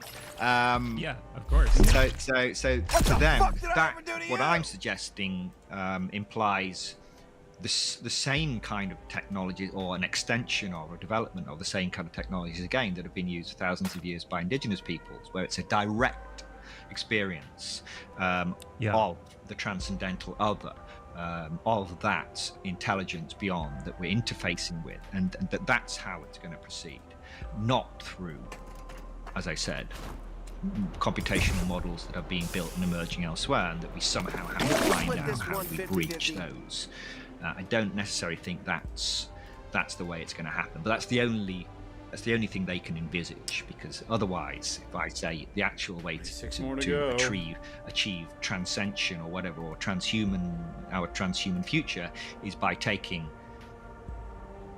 psychedelic drug technologies and directly transcending that, then they can't handle that, because that's way beyond their capabilities of imagining such a thing. So that's why, I guess, going back to why I'm so hesitant to kind of get excited about, you know, Sam Altman's next podcast, whatever, is because the whole thing just seems.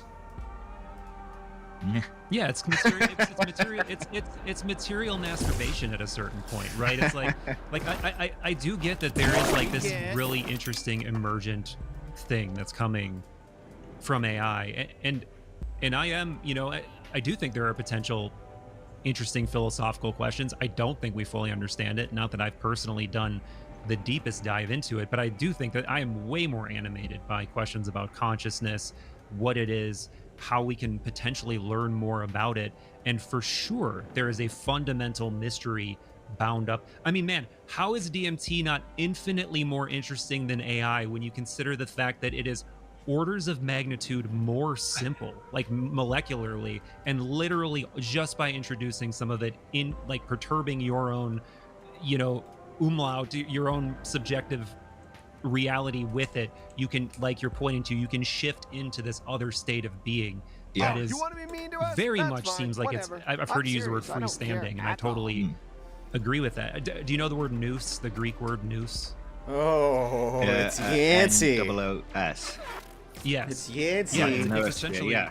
Call me George R.R. Martin again. Yeah. Like it's a pre-Socratic idea, actually. It goes. I think it's Anaxagoras who first proposed that it's essentially like R.R. we are Martin be in farting. nous, and nous is also in us.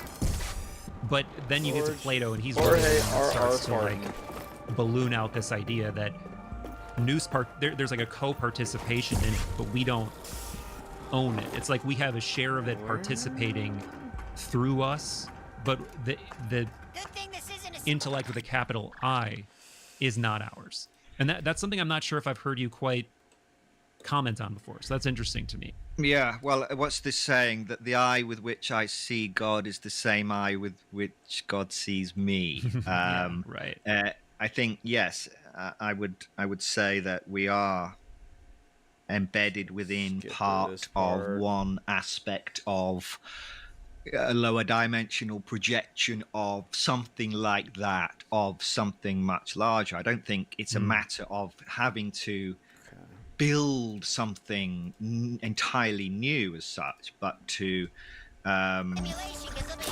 recognize, realize, establish, relearn, whatever, our relationship to that larger structure. I think it's all there already in a certain sense, and that have any of you we're guys kind ever of taken playing DMT? this game, whatever this game is. I just don't know, but I see it, the whole thing as being very playful.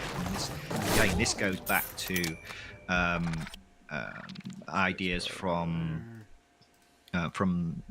Vedanta and Hinduism. Yeah. The idea that Mm-hmm. Layla, Layla. I think it's Leela. I think it's the Leela. Clapton song. Yeah, Layla's Clapton. You're right. Yeah, great song. Yeah, Leela, right? So the play of Brockman, right? In constructing reality, I've always felt a connection there because it really does seem to parallel a lot of my thinking on these things, and it's nice when you get that. You get that these ancient wisdom traditions that have come to the same kind of conclusion, and that's how I see it. I see reality as being this grand game. I don't take it all that seriously in a very kind of grave and grand sense. I'm doing important work. I do see it as part of this very, very, very fascinating and fun and extremely interesting little game that we're playing in our little slice of reality. And what's the end game? I don't know, but it's just a fun game to play. Drooling Julian, look, we're just gonna level with you. He's drooling because he's so horny. Like that, it's like Tex Avery Wolf thing. It was all a dream and go, wow. He's a hot alien, starts salivating like a cartoon dog. Man, right. He's been neutered like a real dog. This in the 60s and the 70s, that we're just. You watch a guy die smoking DMT. We forgot that. I thought it's non-lethal, dude. We don't need to be concerned because eventually we'll wake up and realize, wow, that was a lot of fun. Let's do it again. And maybe what this whole thing seems so monumental. You do DMT every night, Yance.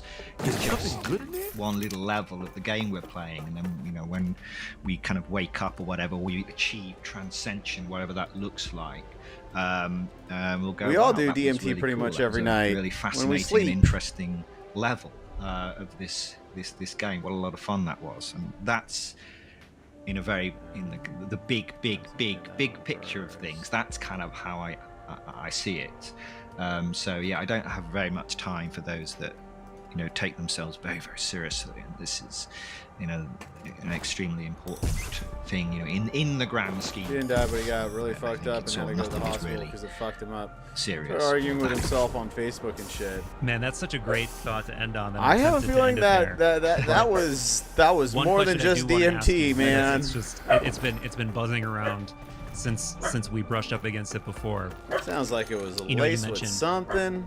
Right now, you can have disclosure for yourself. That probably wasn't any less. That probably was about the same as last time. But, and in doing that, as you said, like you can establish relationships. He lost his swimming scholarship. Beings. Like if there's nothing FSU stopping you from doing that.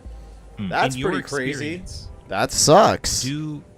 Yes, he's a classic case of I don't do drugs. Or are they just kind of interested in you in the same way you might be interested in like a wild animal that you stumble across in the forest or something? Well, it's interesting. I think one of the things that came out of the unexpected things that came out of the Imperial study is when I was doing this panel with Graham Hancock, and we were kind of trying to tease out their stories, and not just there either, but very often there is this sense that they're not just interested, but that they really do care, that they are. Yes, there are often objectionable beings who enjoy scaring you, like that way. The other guys just did that's very common as well. Time and came out of but it. Again, they were just dead looking for like a minute and snap back. Knocking us down a peg. Yeah, I've gotten into like a crazy trance through it before, but like I've never like blasted off. Hey, you're not. The trance, like, it was pleasant when I wasn't doing anything. Thank you very much. So I think that's. But afterwards, it just felt like an absolute retard. Look, nobody's ever. I want to blast off. Blast off, Yance. Harm. No one's been. I want to be the Rocket Man. Impossible, but more often than not, anyway, interactions between these beings is entirely positive. The largest survey ever published was published 2020, I think that there was like 3,000 trip reports were analyzed, and by far the most common interaction with an entity was of a guiding, loving presence, a female presence of some sort. That seems to be the most common type of interaction. They're expecting us, they care about us. Another ayahuasca guide in them. They're also concerned about us. That is by far the most common type of interaction. The nasty ones, you know, getting fucked by alligators. Finally, what did I do to piss you off? These things do happen, but generally they're relatively rare, and I think that's kind of important. Often it's like a big party. And they just are so excited that you're there, and they get to show you around for this brief period of time, or what was a very brief period of time, but is now being extended. So yeah, I think I don't believe that these are demons feeding off our energies or this kind of thing. Not saying there aren't intelligences of that nature. But people I hate to say it, but I have had experiences like that. I'm not a fearmonger, and I'm fine. We were smoking weed with it on top. Yes, I chickened out after watching them go comatose. Yeah, Mikey, you're talking about story time for me? Oh boy. Experiences where the beings seem to be. So my brother's like really into DMT and psychedelics and stuff like that, and he's really into Tool. I'm not that big of a Tool fan. Calculating, right? Sort of alien and experimentation type this is like a period where I've kind of been soberish, you know, not really doing drugs, not doing anything. Almost like been there, alien done abduction kind of scenarios. But kind of thing. He managed to get but even those. There's no evidence that a booth at the Staples Center to see Tool. So I think we should be his buddy, and optimistic. He brought a DMT pen with him because it's Tool. Most of these interactions tend to be benevolent, and I think I did it. It's something we're going to learn a lot more. I became very clumsy, and I became retarded, and I was just staring off into the distance, watching Tool perform, and I was like, I still don't get this band. You know, they feel as though that they're too good for 4-4. You know, exactly. That's. I mean, otherwise, and then I walked out feeling retarded, saying like, "Hey, I can't drive my car, so one of you guys is gonna have to drive." Like, it was weird. Walking out, everything felt very fateful. Right after I said that, you that froze could have again been for like a second. an EDS mind game being played on me, but the astral alligators got into it. It was just the Trans-Pacific. It's just not a very internet pleasant connection. experience. What? Sorry, what were you saying though? I don't know. Tool setup was pretty cool though. They had a really cool stage design. You know, in the grand scheme of things, I think the one thing I asked the Imperial Study volunteers was was quite important. That was like back in high school. Was there ever any sense that shit sucked? I don't know why anybody would do that. What we were doing or what they were doing was improper. That we weren't welcome there. That we weren't welcome there for more than our allotted 5 minutes. Hey, shut the fuck up, motherfucker! And that we were, you know, taking it too far, or intruding on their domain. And they never got that impression. And they did ask, not all of them, but the ones I spoke to did ask that question, or at least try to get a sense. Was at a party and watched friend's brother eat a whole edible chocolate bar. You take one for it, you call the cops on and there was never that indication that they were, dude. They were when I took Salvio, so I was like in high school, and I was with like a bunch of buddies of mine. And as long as we keep going there, I always say going there. We were at my friend's house, sitting on his steps, backyard. And we had some salvia because it was legal, and you were able to get it from like Venice Beach mom and pop stores. We thought, this must be harmless. There can't be anything too crazy about this. And we all took it, and like my friend, he like know fell that, on the yeah, floor, that's and I was true like, of okay, all my turn to take it because I'm such a tough guy. And I took it, and then like I started hallucinating almost instantaneously. And apparently, I saw a vision that a lot of people see when they're on salvia, which is basically your life as a book, and there's like some how little you are, like the turning of the pages of it. Very fleeting you are. And then like my jaw like dropped into I don't know if you guys played Mega Man 8 ever. But like the visual I got was like my jaw dropped like the entrance to Clown Man's level. Like there's like this door that looks like the way that that's all communicated, and you go inside the mouth. That's what varies a happened. lot, but it. And then apparently my friend pushed me away because I saw his girlfriend's purse and I started reaching for it. That it can and then I snapped out of it feeling retarded. Fact or something. I was like, okay, I'm never doing that again. I think the I don't know is made me probably feel one of the more dumb, responsible miserable, and notes. retarded. We Why can would I have do this that? conversation Why about would I that. do that to myself? But yeah, remind people one more time about your new book. Does it have a title yet? It does, but I'm not going to tell you.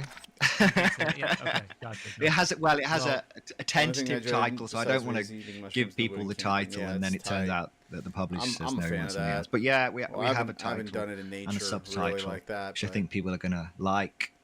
They're going to recognise anyway. It'll make sense to people who are in the know, very much so. I'll give you that much. I feel like it'll dawn on me at some point later. Well, let's if you're up for it, let's riff again when it comes out. Yeah, so that's going to be, as I said, I'm still.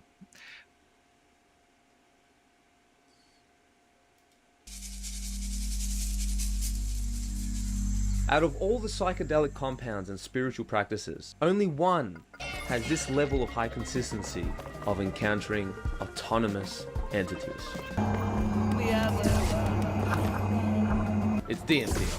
N,N-dimethyltryptamine, or DMT, often catapults users into an otherworldly dimension that defy conventional explanations. These encounters can be And enlightening, Xanax felt pretty good too. Well, yeah, it ended your 5-day no sleep bender. I would imagine you have positive connotation with that drug after that. And can we use DMT to transform in a I meaningful try not way, to touch or at least Xanax just learn because more about I the know nature of reality? Or too is many the people that have DMT done world it, man. just as illusion? Too many people. I mean, I've done it before. Realer than real, but often used I'm phrase not trying to touch describe that shit ever this experience. again. What does this actually mean? Opiates in general, pretty gay. Common descriptions of the DMT experience Opiates include are inordinate complexity, hyper-technological, hyper-dimensional, highly intelligent entities, lucidity, and familiarity. So before we begin, let's clear up a massive misconception about DMT and drugs in general. Many believe that drugs generate experiences within your mind. But in reality, especially with psychedelics, they unlock parts of your brain that give rise to experiences already dormant in human consciousness. Drugs are like keys. Your brain chemicals are like keyholes. The key doesn't magically open up new realities. It opens up the door, blocking you from accessing realities that were already there. DMT functions primarily by releasing serotonin, a key neurotransmitter, binding to serotonin receptors, especially the 5-HT2A receptor. This binding changes the way the brain processes information and can alter perception, emotion, and cognition. Not too much because I wasn't as retarded as most of my friends at the time, but I still partook in some retardation. Some gay retardation. Technically my first retardation. I just get this overwhelming sense that I've definitely been here before. This happened to my friend who smoked DMT for the first time, where he traveled to a parallel reality as he had this overwhelming insight that took over his body and told him, "This isn't your first time here, mate." And I don't think this is a dream state, because anyone who's experienced dreaming or the DMT breakthrough trip will all agree that these two have a very distinct quality. So what does this say about the human ego? The ego is a bottleneck of reality, so that we can navigate this social matrix. It's like the CEO that manages all the various personality structures within us. Carl Jung viewed the ego as the center of the field of consciousness, providing a sense of continuity and identity. But it is not the entirety of the psyche. Without an individual sense of self and a limited scope of shapes, sounds, and ideas, it would be impossible to be a functional human being. Homo sapiens would not have survived, because instead of perceiving the saber-tooth tiger as a separate predatory threat, we would have been tripping balls seeing fragments. Oh, we got some frogs in the chat. It's on. We got a frogette and a frog in the chat, baby. It rhymes. It was meant to be. Tied in with a cultural ritual experience with an elder and a community where they do it in a safe environment, because psychedelics lowers your boundaries and makes you vulnerable, which is exactly why set and setting is of utmost importance. When the ego lets go of control, the geometric and social structure of reality collapses. It's like peeking behind the veil, and peeking behind the veil can also show you the overwhelming, infinite nature of existence. What we experience as waking consciousness is only the tip of an unfathomable reality, and perhaps under the surface includes autonomous entities waiting to say hi. This is the question indeed. What are some plausible explanations of autonomous DMT? The etymology of the word autonomous. I never saw the big deal with cocaine. To me, it always just put people on this invisible pedestal that no one can see but them. Literally now we're just having lame. Implying self-regulation. I mean, I like the ritual of like everybody getting in a bathroom to do it, Three but distinct perspectives on the DMT you know, it felt like you were doing include, something number one, subversive away from everybody else, like you were the Two, cool kids. Collective unconscious. But I've never structure. really Three, seemed to these feel are to be alien high. intelligences You know? within an external reality. Psychologists would likely say they are archetypical projections of the collective unconscious. This is the Jung lens. Some neuroscientists believe that DMT entities are merely hallucinations caused by an unusual brain activity or random neural firings that the brain organizes into coherent images and presences. So basically it's just brain noise that the ego tries to extract meaning from. Others suggest reality is structured like a digital code or computation. Psychedelics, particularly DMT, are viewed as technologies that can access, decode, and manipulate this digital framework. The spiritual view says that these entities are actual spiritual beings from other dimensions, hidden from normal states of consciousness. What if you DMT snorted on people that intelligent identify and as autonomous girls? beings that exist in a hyper-dimensional state. This perspective claims that these entities aren't just mere hallucinations, but have an actual reality and presence to them. Psychedelic entities are autonomous fragments of psychic energy that have temporarily Oh God, I guess I haven't lived. Now that I think about it. Ego. In other words, these entities are like pieces of your mind that have slipped out from under your usual self-control. These entities are independent from our conscious will and operate beyond our normal waking consciousness. Terence suggests that these entities may be part of ourselves, our fears, desires, or other psychic elements that remain under the radar of our ego's control. When the ego's usual boundaries dissolve under the influence of DMT, these fragments can manifest vividly, gaining a form and a voice. The notion that these entities have escaped the controlling power of our ego points to the idea that under normal circumstances, our ego filters and interprets our perception of reality. It helps maintain a sense of order and continuity. Psychedelics like DMT temporarily weaken the ego's grip, allowing a flood of raw, unprocessed psychic content to the surface. This can explain why these experiences often feel more real than reality itself, presenting novel perspectives or insights that are not accessible during regular conscious states. It's difficult to know exactly what the nature of these autonomous entities are, especially considering we can only compile subjective reports of individuals. But assuming that only applies truth about their T if the coke it's not identifies far-fetched to as say that there is some level of a shared reality between these experiences. Maybe there is this independent reality that we tap Meth into. terrifies me. I've kind seen of a like shitload of dudes take turning it the here and there, radio and none of them look frequency normal. to a specific I channel. accidentally Maybe took DMT is an meth a few alien times when I technology used to to do communicate with ecstasy other in beings. my rave Within the subjective lens, days. when you enter a psychedelic realm, you are literally going to another place, a similar place that others can Not a confirm with their fan, not a experiences. fan, not This is a the fan. mind-blowing thing about DMT. I don't think it's that much different than going to Machu Picchu and reporting your findings. Yeah, I went to this high-altitude mountain with crisp air and a fresh earthly aroma. I encountered this archaic city compiled with these ancient stones. I saw this astronomical clock surrounded by small indigenous people chewing on green leaves. And someone listens to this report and goes, "Yes, I know exactly what you're talking about. I've been there too." The main difference with the DMT world is that you can't take a picture and show people. You only have your words. Hey buddy, I mean, hats can just pierce through these other realities. Anyway, this is Felix, everybody. I just love him so damn much. Rick Strassman, the author of DMT, the Spirit Molecule, which was the catapult of this whole psychedelic research renaissance, conducted a study where he gave intravenous DMT to willing participants. The results at the time were unexpected. Strassman estimated that a whopping half of the participants in his studies of high doses of DMT reported experiences of alternative worlds, and that contact with alien beings or entities were a variant of this category. The most popular descriptive words for these entities in this particular 2020 study were being, light, spirit, alien, helper, angel, elf, religious personage, plant spirit, fairy, chemical spirit, animal spirit, clown, demon, gnome, monster, deceased clown, and the devil. 2% for that The one. The devil most common whispers in emotions my linked ear. with these DMT Keep on what experiences you're were fighting joy, for. trust, surprise, love, kindness, friendship, fear, sadness, distrust, unreactive, disgust, anger. The common ways in which entities communicate are silence, which is complete unresponsiveness from the entity despite their visual presence. It's like watching an old school Charlie Chaplin movie. You can see everything that's going on, but there's no vocals. 2. Partially defined incoherent speech. So speech resembles words but lacks real meaning, carrying only a vague emotional intent. I guess this would be like going to a different country where they speak a completely different language where you don't understand nothing of. But you can kind of feel the vibe and emotion that they're giving out. Es como si yo hablo español ahora y tú no entendí nada que estoy diciendo, pero tú podías entender un poco de mi emoción. This guy just wants to show 3. off his Fully Spanish. defined incoherent speech. Speech consists of clear words but lacks grammatical structure and overall coherence.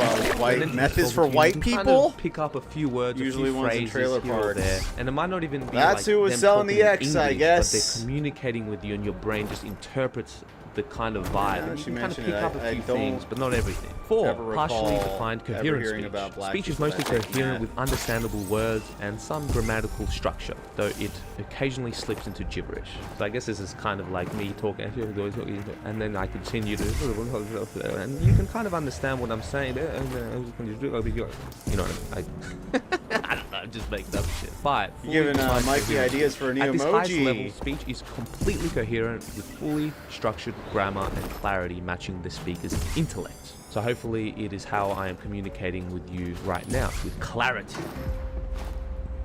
Most people who have experienced I don't know DMT how to don't usually get rush back. to jump back in. It's just not one of those There it is. experiences. It That's has gotta that be kind it. of anti-addictive trait. Not including ayahuasca, I've had Taking maybe gummy 5 or bears 6 at bedtime, DMT trips, Columbia and marching most powder of which when I were need to distinct fight experiences, except for maybe 2 or fascism? 3 where I went to the exact same place, which I'll get into in a moment. So Fascism? the first time I smoked DMT, I shot through hyperspace and saw complex fractals.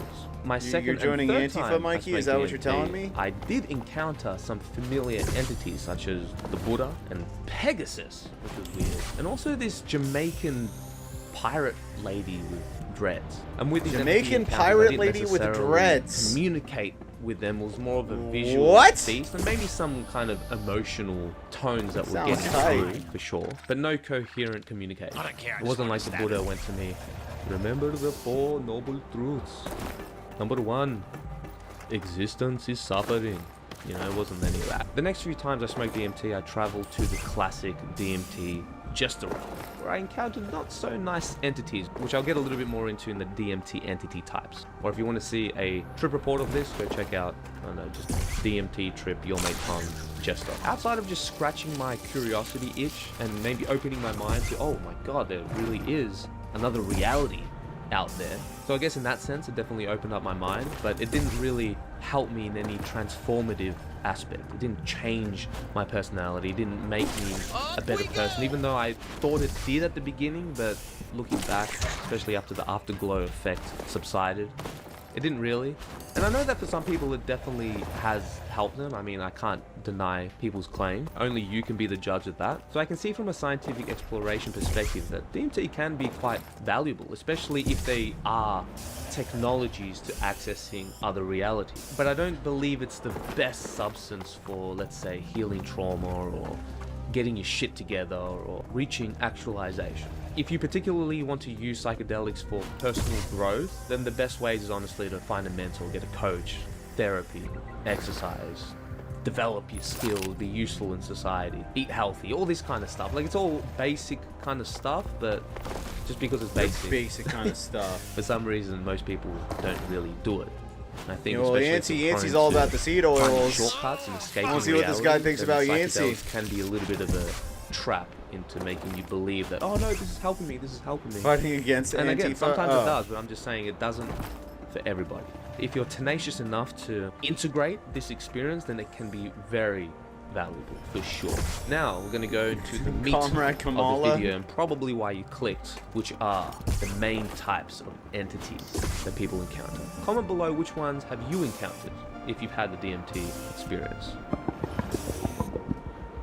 Entities can take any form, but subconscious archetypes are present and commonly include humans, shadow people, bodiless, super intelligent humanoids, aliens, elves, animals, giant spheres, and it just goes on and on and on, right? But I've compiled all these different sub-niches of entities that people commonly encounter during the DMT realm into the main archetypes, and each of these main archetypes, of course, branch out into subcategories. So the first entity, one of the most famous, are the jesters or tricksters. Some would consider these guys to be the threshold guardians, the gatekeepers, so to speak. Common in psychedelic experiences, these entities are known for their mischievous behavior. They can play tricks or present puzzles to the experiencer, often leaving them with more questions than answers. Like I said earlier, I've had a few encounters with these bastards. They kind of mess with you, perhaps giving you the middle finger and laughing maniacally at your petty human problems. The environment is like a cartoonish demon-esque carnival with black and white checkerboards. Giving into the fear is like showing you're afraid to angry dogs. They smell that shit and will come after you even more. If you see past the cosmic joke, breathe through it and become confident and grounded in your own being. You'll zoom right past these. Remember that the trickster archetype is an immature shadow pattern. They have no real purpose and tend to project their insecurities to others by dragging them down. That being said, they do have their place, like deflating puffed up egos. But besides that, they aren't really going to give you any real guidance or insights besides reality is a cosmic joke, which is like, okay, now what? Which I think the main message that these jesters want to convey, if they want to convey any, is don't take yourself so seriously. And I think a lot of us go through life with this puffed up ego of self-importance, and yes, I am superior than you, I am intelligent, and I must show off how smart I am or how strong I am. And it's like, yeah, of course, don't shy away from your strengths in life, but don't be a dick about it. Julian Palmer told me, who's the inventor of Chang'e, he believes that the jesters are the gatekeepers, basically. That's like a test from getting to the higher level. So if you breathe through it, don't let these bastards scare you. Then, because at the beginning, I definitely allowed my fear to take over completely, and that could have been remnants of my Christian upbringing, where it's like, oh, maybe this is a demonic realm. And then if you start putting those thoughts into your mind, oh, the demons are scary, devil, and it just grows and grows and grows, and it gets worse and worse. He's hating. So he's hating on your religion, man. He's an unbeliever. It's been a minute, huh? Should we crucify him? I encounter self-transforming elf machine, which are creatures, entities. They're made out of syntax driving light. It's the defining characteristic of the true DMT flash. I mean, it is not subtle. These things mob you like badly trained Rottweilers. They come all about bro forward science. by the dozens, by the hundreds. They jump into your body. They jump out of your body. I think bro science is like the chattest thing in the world. Play rough. Most common machine elves include all little people type entities such as imps, elves, gnomes, leprechauns, etc. Often described by users, these entities appear as small elf-like beings that seem to be working on something incomprehensible. Terence McKenna popularized the term machine elf, noting their playful nature and intricate activity. So Terence said, quote, "During my own experiences smoking synthesized DMT in Berkeley, I had had the impression of bursting into a space inhabited by merry elfin, self-transforming machine creatures. Dozens of these friendly fractal entities, looking like self-dribbling Faberge eggs on the rebound, had surrounded me and tried to teach me the lost language of true poetry." Unquote.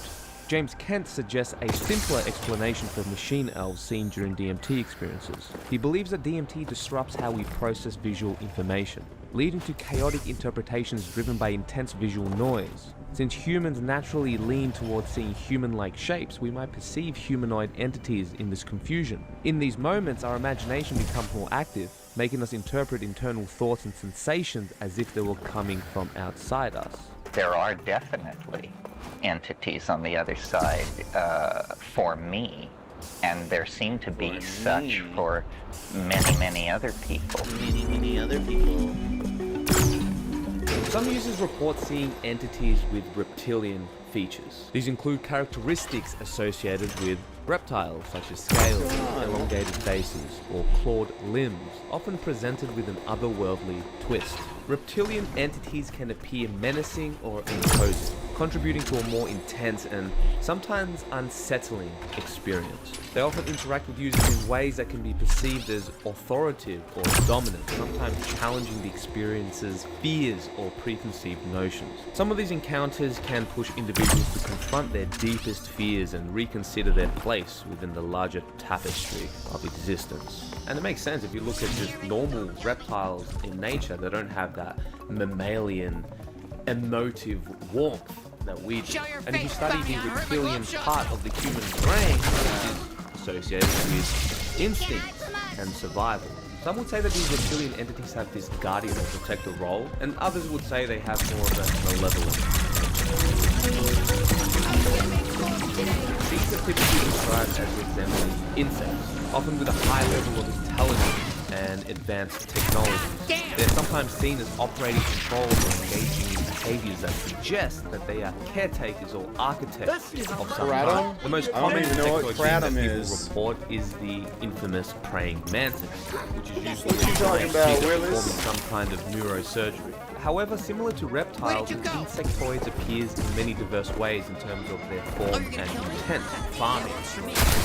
Perhaps it could be like a grey alien UFO, kind of anal probe bit instead in your brain. Well, who knows? For a moment, let's just pretend that these really are alien intelligences from an external reality. I think it's important to remember that just because an entity may appear friendly, it doesn't necessarily mean that they have good intentions, just like humans. But some would believe that these insectoid beings have more of a neutral stance, not particularly benevolent or malevolent. These entities appear more human-like, but often possess extraordinary features or emanate a sense of advanced wisdom or spiritual authority. They can range from ancestors and spirit guides to divine beings. And I think the classic alien category fit into this, whether you're talking about the grey aliens or the Palladians or any of these sort of humanoid-like figures. Humanoid entities typically resemble humans in form, but often possess extraordinary features or attributes that set them apart, such as unusual skin colors, additional limbs, or ethereal qualities. Users often report engaging in detailed conversation with humanoid entities, receiving advice or discussing existential topics. Some report that humanoid entities show them visions of past events or potential futures, helping to provide context or understanding of life's trajectory. My mate Jared Wright, the creator of Big Les Show, has had quite a few of these type of Big what show? So check Big out Les Show podcast if you want to know more about that. Some users encounter beings that resemble traditional descriptions of angels, radiant, often winged, and exuding peace or profound love. They are typically described as being deeply compassionate, offering reassurance, comfort, and a sense of unconditional love. These entities are probably more of the high vibe interaction, assuming they're not one of those biblically accurate angels with like a billion eyes and a terrifying presence that makes you go blind. Sometimes the entities encountered are not humanoid at all, but are complex, shifting, geometric shapes that seem alive and imbued with intelligence. Communication with geometric entities typically involve non-verbal, often telepathic interactions, conveying complex concepts and emotions. So I've definitely come across these type of entities where you're kind of going through hyperspace full of fractals and complex geometric shapes that don't have this humanoid form, but clearly hold some sort of an intelligence. But who knows, this could just be a complete fabrication of the human mind. Some entities seem specifically focused on healing, whether it's emotional, physical, or spiritual. They might perform surgeries, change auras, or remove negative energies. In the ayahuasca world, it's very common for people to perceive these little beings kind of jumping on your body and kind of digging out all these traumas and doing surgeries on you. And who knows, maybe this has something to do with people getting healed from physical ailments. Personally, in the ayahuasca realm, I have perceived quite a few of these helper therapeutic entities where I would see these ethereal beings kind of like putting their arm around even other participants in the ceremony. Like they might be throwing up and crying, and they're kind of like, yeah, there. They might bring you a bucket and kind of help you move through these emotions. I've had a similar experience with high dose of mushrooms, which is very similar to DMT, where I would perceive this tribal shaman-esque figure with those kind of like, I don't know, sage feathers or whatever, where they'll kind of go blow this smoke on you and kind of help you move through these troubling emotions. I've even had experiences where you hear Icaros, these sort of primordial songs that they might sing to you. And depending on the experience, sometimes these songs can bring up shit. You're like, okay, and you kind of feels like you go on a roller coaster ride of just pure emotion. Could even have this purgative effect, whether it's through tears, throwing up, ayahuasca, shitting yourself. Even though these challenging experiences can be tough on the body and the mind, usually afterwards you tend to feel a bit light. These entities often appear as combinations of various animals, displaying characteristics of multiple species in intricate and sometimes fantastical design. Many would describe these entities as guardians or guides, protecting the user or leading them through the psychedelic journey. For example, there could be a jaguar spirit that kind of takes you on a private tour of the Amazon from the animal perspective. And with all these DMT archetypical categories, it doesn't necessarily box in whether it's malevolent or benevolent, right? Not all pastel have the same personality. Some are much more affectionate and kind, and some are mean and rabid. Based on my experience, encountering plant spirit entities seem to be more common with ayahuasca, and I found this to be true with any organic plant medicine psychedelic. Like me, many have experienced encountering the plant spirit essence of the substance that they're taking. Mother ayahuasca is a classic example of the archetype that represents, I guess, this psychedelic plant, and seems to have certain themes about saving the earth and being connected with nature and healing yourself. Or sometimes like Mother ayahuasca will give you a beating, like, you've been a naughty boy, and then it's like, okay, here.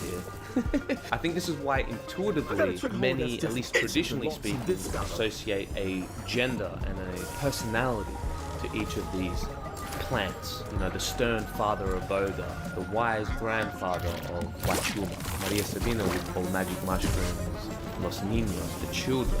Ayahuasca is Mother Ayahuasca, some would say Grandmother Ayahuasca. Peyote is crazy Mexican uncle. And some could argue that these why do British people use like affect your subjective experience of these psychedelic journeys? Plant spirits could appear as trees, vines, flowers, or more abstract but still organic forms that are richly detailed and vibrant. Many times they impart ancient and profound wisdom about life and nature. And a common side effect with interacting with these plant spirits usually comes with a unity with nature, which is a heightened sense of connection with the environment.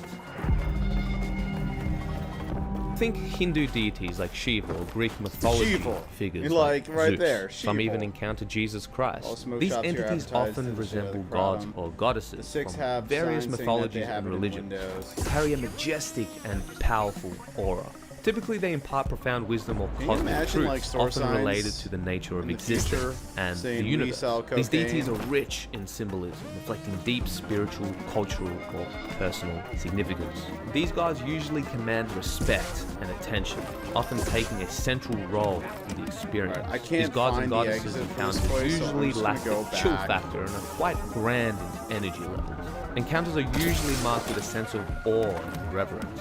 These entities are usually like the managers or the bigger bosses, if you want to call it that. And I know that language typically tends to fail trying to paint these experiences, but shit, man, it's all we got. But if you look at some cultures like the ancient Aztecs, they were taking mushrooms and God knows what other psychedelics and summoning these mythological deities. And in some cultures, these deities asked for sacrifices. Maybe this is even what they talk about in the Bible and other religious scriptures, like Baal.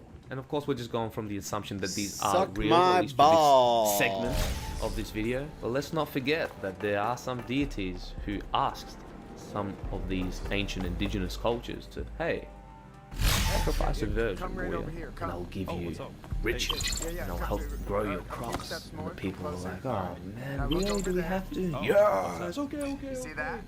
Use a virgin, throw it into the fire or chop their heads off, or what, I don't know, whatever it is.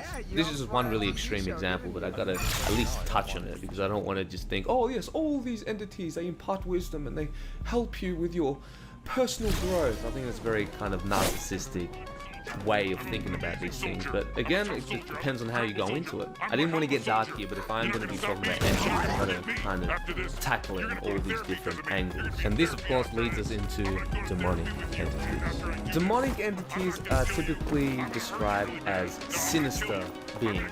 These can take many forms, such as shadow figure, devil archetypes, or monstrous foes, or what about Baphomet, I don't know, like whatever you perceive to be demonic or evil entities. Could be a Lovecraftian type entity, like Cthulhu.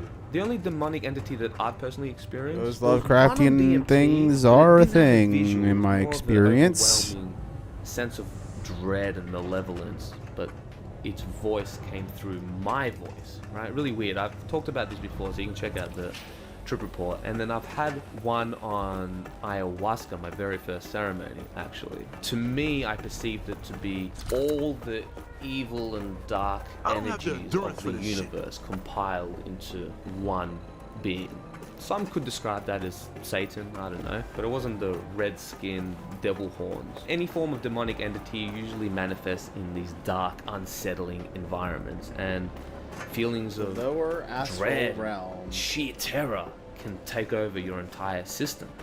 And of course, if you give in to these fears, then it will just grow and grow and grow and grow and grow even more. Because I've also had some other experiences. Have you done where peyote? dark shadowy figures will start to appear. My like second cousin, he build up in my mind, and then he lives off an Indian reservation, and he does a lot of peyote.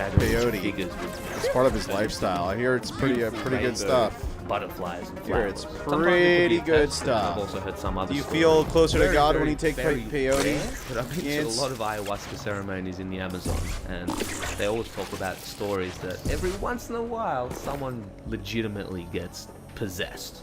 They might strip naked, scream, have this demonic scream, or even try to hit other people in absolute nightmare situations. Some people have even stabbed another participant. Imagine that, you're tripping on ayahuasca and you get stabbed by a psycho. Damn, that sucks. This sucks because I really don't want to like talk about the extreme dark aspect of it, but if we're going to be talking about DMT archetypes, I have to at least touch on them. Personally, it's never been that bad for me, and those who I've personally encountered who have had really dark encounters, maybe even going to the depth of hell, they might even be a little bit scarred afterwards. I'm less so curious about the person that does the stabbing than the person that gets stabbed. And it was actually more beneficial. You know, when you kind of converge with fate, you gotta go chase bad trips, of course. But fate, what I am saying is fate that suggests that at some point you're gonna get stabbed. Psychedelic or not, the healthiest way to deal with on it drugs. is to just accept it. On drugs that are supposed to keep you connected to the earth. To dwell in this victim mentality, like, oh, I'm messed up now. It's just going to take you on a really dark downward spiral. So even though these experiences can be intimidating, encounters with these entities are frequently interpreted as symbolic challenges, forcing individuals to confront inner conflicts and unsolved traumas. Such experiences can lead to significant personal growth as individuals often gain. I tend to have more of a Jungian perspective on this, and I think that these demonic entities tend to manifest from our shadow. all of our deepest, icky insecurities, fears, and anxieties, maybe secret desires that you've been repressing. Like I said, these dark, challenging experiences account for a very small percentage of DMT users. Sometimes they can produce long-term challenges, which the user believes an entity has latched onto them, causing them severe problems like emotional instability. And some people from fundamental religions such as Islam or Christianity, and even some indigenous tribes, believe that all psychedelic experiences open you up to a demonic world in which formless entities are desperate to enter a physical vessel to control you like a puppet. And listen, I'm not unempathetic to these perspectives because I've had my fair share of dark trips. I also had I feel like they kind of make me feel closer to God. But I think in those earlier years, a lot I of was the time. much less mentally and emotionally developed. I held a lot of anxiety and fear just around life in general. So it was no wonder that sometimes I might tune into the, oh, that's the demon channel, and then I'll get stuck in there. I didn't have a trained mind, and I didn't have the proper tools to deal with it. It's like a video game. Sometimes if you venture off into unknown dark territories and you go too far, it's like, oh, all these villains and enemies are like way above my level, and you get devoured. And I truly believe it. Sounds like every Soulsborne game, except it's not just the dark areas, it's everywhere. He doesn't get into these freaking dark realms. He's had decades of experience with this stuff, and he's never had that level of an experience, just because his mind, his foundation, is already on a very positive level. Whereas if you have this genetic predisposition to schizophrenia or mental disorders like bipolar or severe depression, or you're naturally a very anxious type of person, or you have a dark or weak mindset, then yeah, it might not be that difficult for the DMT channel to take you to a horror movie. And I believe that the DMT experience is a broad spectrum, and it can take you to many different levels of the human experience. Like Ram Dass said, your downs turn out to be more interesting than your highs after a while, because it's showing you where you aren't. For obvious reasons, it's difficult to conclude the genuine nature of the DMT experience. Yet there is a significant consistency between these individual experiences. Science explores every crevice of the physical world, both macro and micro. It pushes the limits of outer space, but it's still at its infancy of mapping out the inner space, which is both within the universe and our minds. As good old Terrence once said, we have been to the moon, we have charted to the depths of the ocean and the heart of the atom. But we have a fear of looking inward to ourselves, because we sense that is where all the contradictions flow together.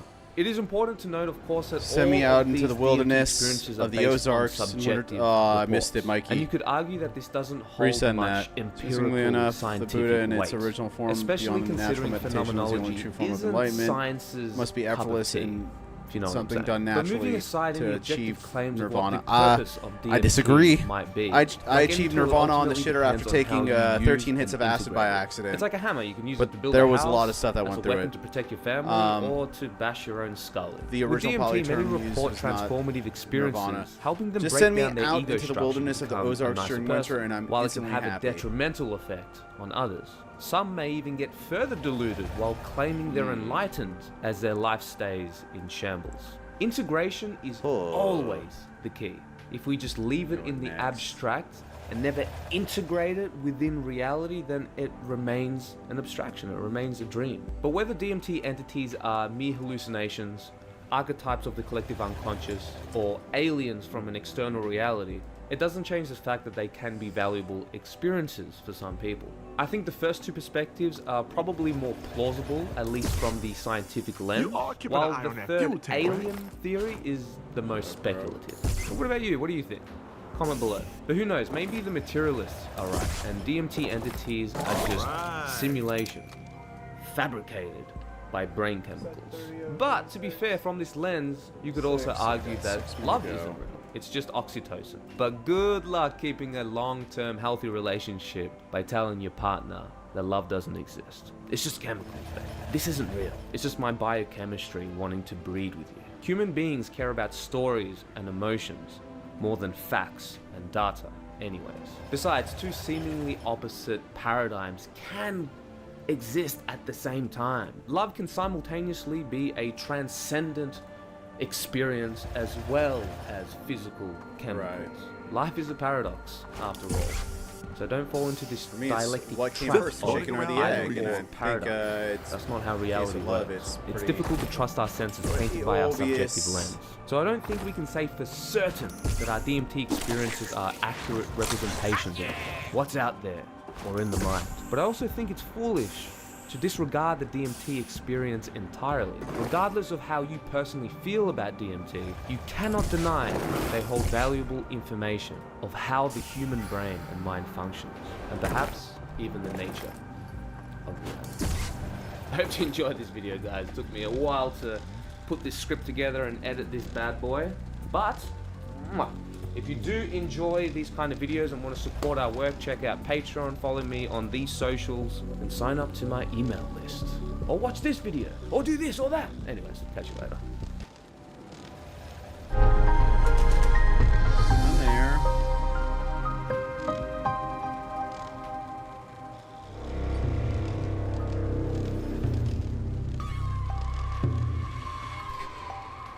The last place you'd probably ever suspect you'd find a biblical scholar is at a UFO conference.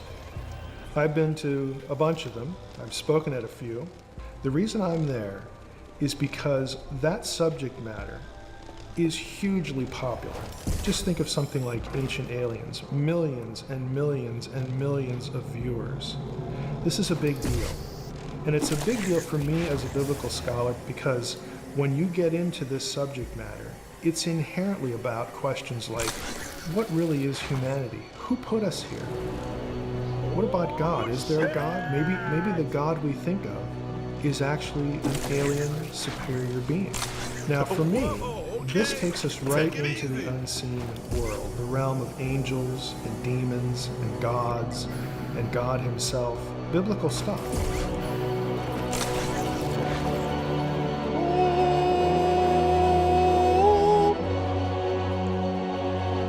Eat a box of fiber bars, then you become a god after that shit. Or eat 20 bucks of Taco Bell and your souls temporarily leaves your body when you're shitting. I see a great intersection, That's the standard order. a significant intersection between this kind of content you're about to pull off an Elvis. and God biblical theology. damn.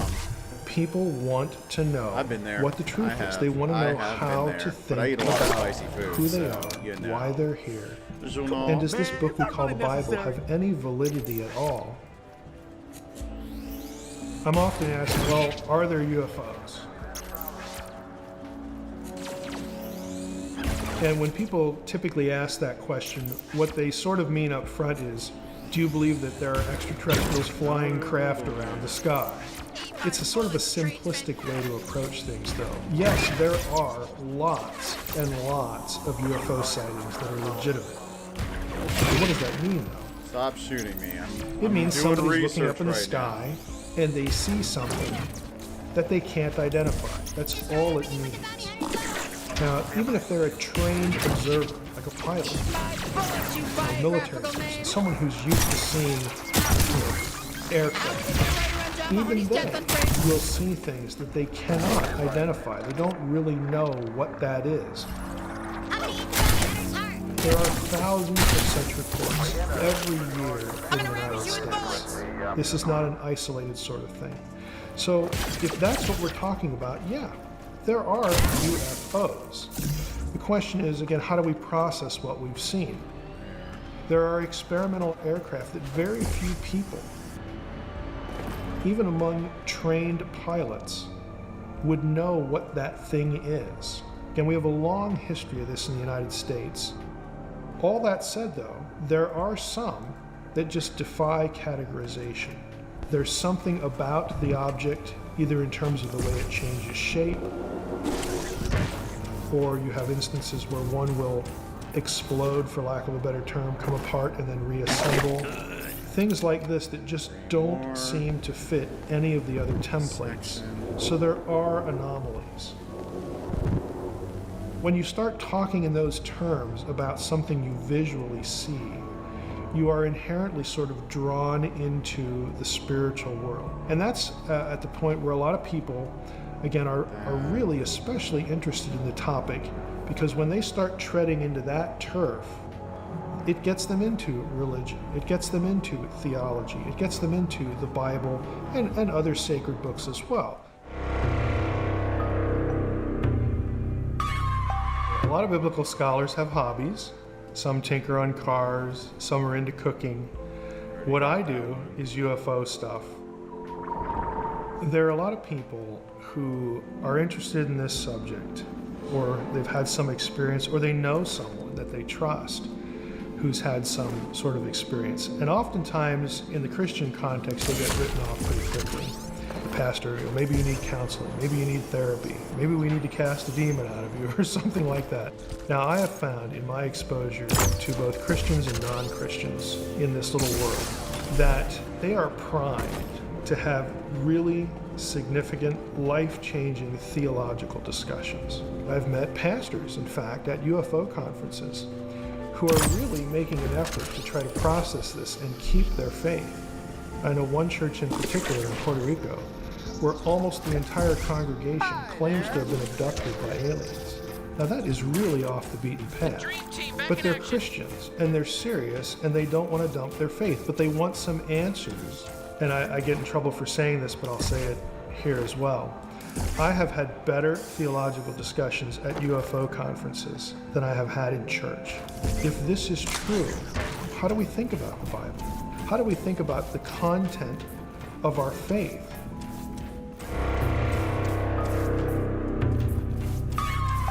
I've never had an unusual experience on my own, but for me it was the 1997 Roswell Conference. Obviously in Roswell, New Mexico, a very famous UFO case, and I had done a good bit of reading about that, and one day I was listening to the CNN broadcast of an Air Force debriefing, and there was a reporter at the conference who had apparently read a good bit of information about the event, and he asked the Air Force colonel, a guy named Colonel Haynes, about something in the report.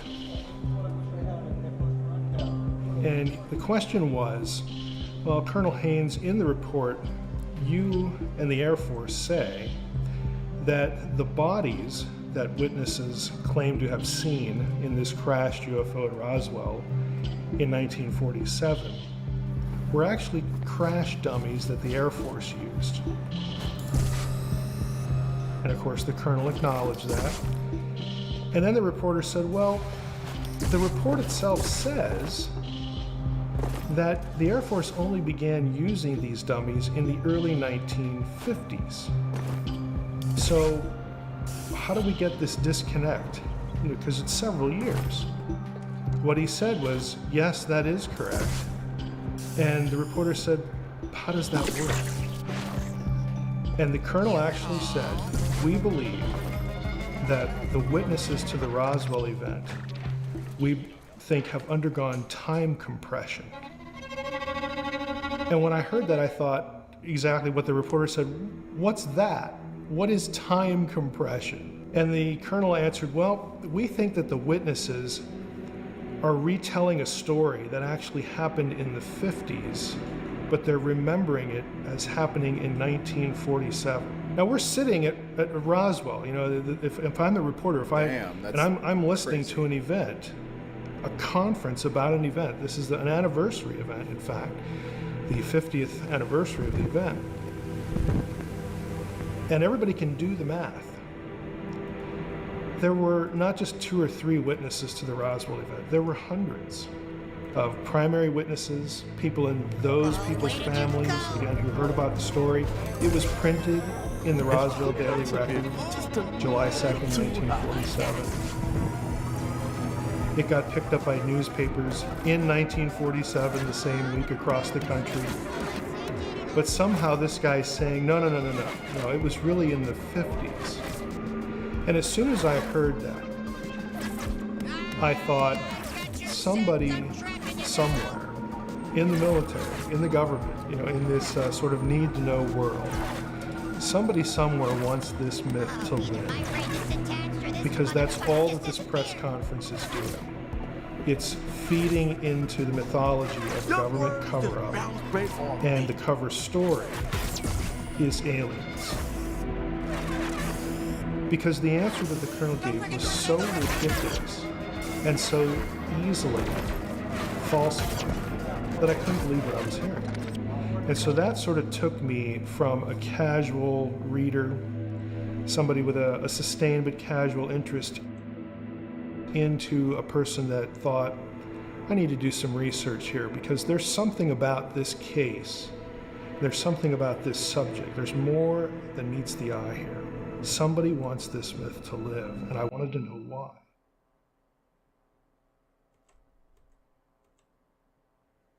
So when it comes to Roswell, you have some genuine documents that reference the event and the thing that was found. And what you find is that it was not an extraterrestrial object, but it wasn't what the Air Force says it was either. So that's interesting on a number of levels. On the one hand, it affirms the event because, hey, we're at the CNN press conference in 1997 and we can all do math, right? Can I get away with streaming every episode of Ancient Aliens All Gaming? You have the first 7 seasons, maybe more.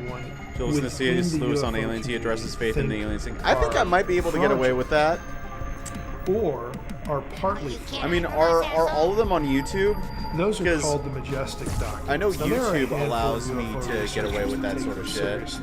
Like, most of them if the video's on because YouTube. of the way they came Plus, out. like, the audio from the literally game kind of like muddles everything up, so it's not able to identify the video that way. Here you have a whole slew of documents. I think it's very happened more than possible. once.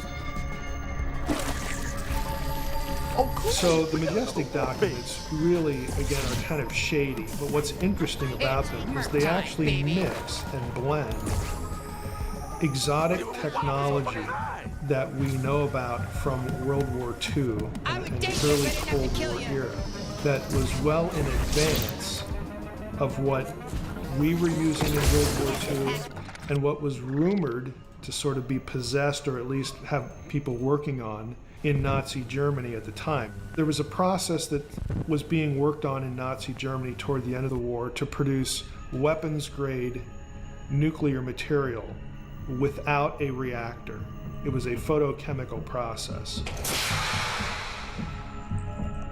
And that was sort of considered quasi-mythical, but documentation has come out that, yeah, they knew how to do this. And there are parts of that process that show up in the majestic document. Now, I look at that and say, well, that's not a coincidence. They probably found some craft, some experimental thing that was using nuclear power or that was part of this process. Could aliens be my father? That's what crashed, and they didn't want anybody to know yes. So the convenient cover story So listen to C.S. Lewis on aliens. He addresses faith in aliens greatly. In the early I'll do that. I'll put that on next. 1947, you had reports of flying saucers and flying craft, and it became sort of a good misdirection. Sounds awesome. You could say, well, we don't know what it is, or it's just a weather balloon. And you could think, well, I wonder if the Russians, figured this out, or if we, there's somebody working for us that figured it out. We don't even know among ourselves what's going on here. But eventually, the people in the know find it useful to create the confusion and to sort of have the myth live. And the alien story becomes a very convenient misdirection.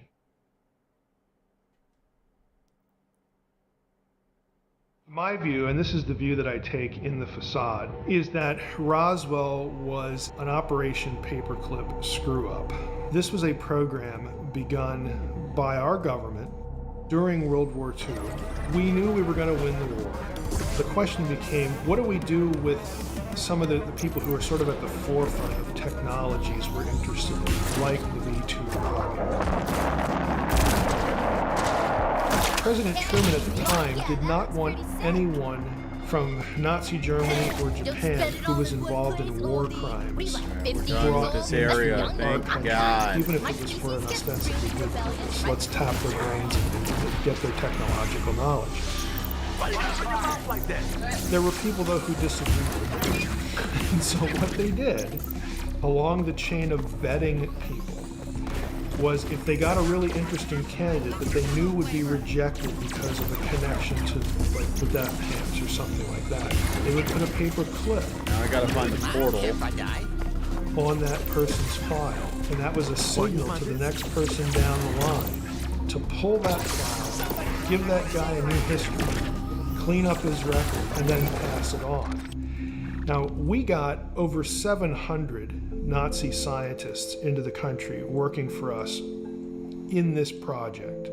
Some of the most famous, Wernher von Braun, who became number 2 at NASA, really responsible for a lot of our rocketry, a lot of our space program, and he also became Walt Disney's spokesperson for the Disney's World of Tomorrow. I remember seeing von Braun on TV. He was a Nazi. Von Braun Silver. But again, nobody really knew the exact details of his history because they'd been deflected, erased, or manipulated. What I think happened is we got a number of these people over, especially the ones who sort of knew about exotic craft, flight, modifications, how to build different craft. We know the Nazis were working on wingless aircraft, delta shapes, which, if you go back to the early reports of quote-unquote flying saucers, the reports don't actually say that the craft looked like saucers. It says they were triangular delta craft that moved like saucers skipping across water, like a stone saucer. The flying saucer term actually comes from a case in the Northwest, where I'm at right now. Kenneth Arnold is flying. We saw a number of craft flying in formation. I thought you were about to. And he said that they about to dispel that whole thing. Skipping across. But nope, Mikey had to throw the curveball. The term saucer. Gave me a good old decoy like he does. And out of that came the whole term flying saucer. But when he was asked to draw what he saw, he drew delta wing craft. He didn't draw a perfect circle like you typically think of with flying saucers. Now we can look in hindsight, and we know, again, some of the things they were working on. We know the processes that they were using to do this. And these things show up in the Majestic documents. And some also very human technologies. The craft at Roswell, for instance. You'll read about, again, exotic things that, oh, we don't know how this works or what it is. And then they'll have things like gears. Okay, why would you need a gear in a craft of this nature if it was truly something that could travel through space? There are incongruities there. You have Roswell. This is the place where we stored our nuclear bombs. This was an important base. What would the public reaction have been in 1947, right after the war, to find out that at this base we had personnel earlier. What was who that had been comment working about on a new things emoji? from Nazi Germany? I mean, that would have just caused them, even if they weren't located specifically there. I forgot. It was Yancey might remember. Apparatus that they had not been prosecuted. Oh, like he was giving you ideas for a new emoji. Sanitized. I forgot what Yancey was talking about. On the taxpayer payroll, that would have just caused. You'd have to go back. It's a very good cover story to take what happened at Roswell and call it extraterrestrial or say it's a mystery, because it helps you cover up and misdirect attention from what you're really doing. Another reason I think that Roswell had to be covered up or attention diverted from what it really was are the bodies that get reported in the Roswell incident. Let the bodies hit the floor. I don't think at all that they were extraterrestrial bodies. What I think they were either young children or perhaps children that had certain diseases like progeria, where they're bald, their heads get big, that sort of thing. There's documentation that these sorts of children, and also young adults who fit a certain height and weight profile, were taken out of prisons. They were death row inmates, and we experimented on them. Yeah. Now that's shocking, but where it comes from is Operation Paperclip again, the Japanese side of Paperclip. They had two programs that are important to this discussion. One was Operation Fugo, which was high-altitude balloons. Fugo home. And the other one was the work done at Unit 731, which was bioweapons. These two things were going to be married by the Japanese. Up is just my bat and drugs. They tested their high-altitude balloons during the war. Wait, what? I don't understand that. They would put an explosive on one of these balloons, launch it, and then the wind currents would take it over to the west coast of the United States.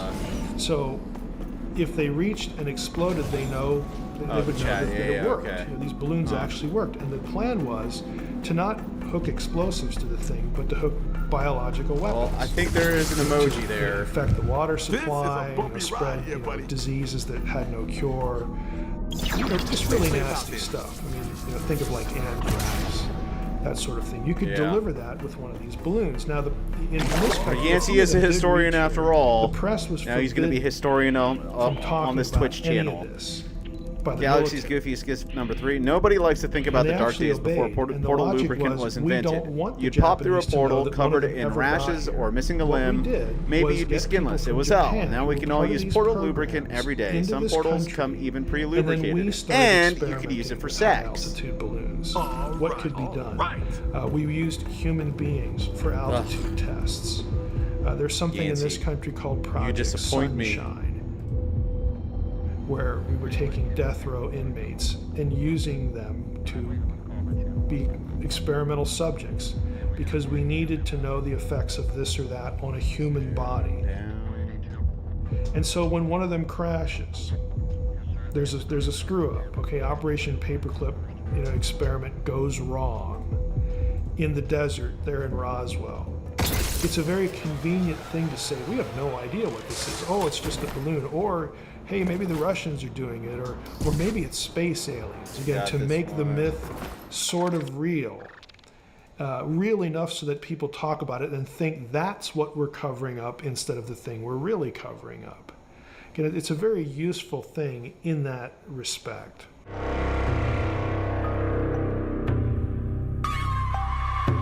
One of the things that you'll run into if you spend any serious time reading about UFOs is something that ufologists call the contactee movement or contactee literature.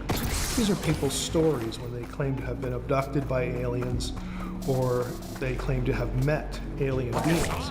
And what's interesting to me as a theologian and as a biblical scholar is the messaging. There are a number of people in the field. Does Yancey want to help me make the new 8mm porn? You want me to? Oh, that I want you to direct. Brainwashing techniques. Got the camera, so you're filming. People abused OMFG in what? various ways and various reasons. You and just given have a realization. memories, something to remember in place of this. You're directing, I'm This is a very producing. Weird. Because we're low budget, and I pay. Deep roots I charge premium some very for my esoteric privates. subjects that sound like they can't be real. Like mind control. My yawn aligned with the game sound of the alarm or something. Oh, wow. To me, it's not a coincidence that the same people you got a cock made who for are porn. in Wow. the paperwork Okay. at the All right. congressional hearing so on we MK could Ultra in use the that for 70s, good use. their names show up in But good alien use to that. We abduction can make money off of it. This You are was a now a program gigolo. that grew out of CIA and a few other government Bigelow, agency male efforts Yancey. to produce drugs for different purposes. It really began in the pursuit of a truth serum, believe it or not.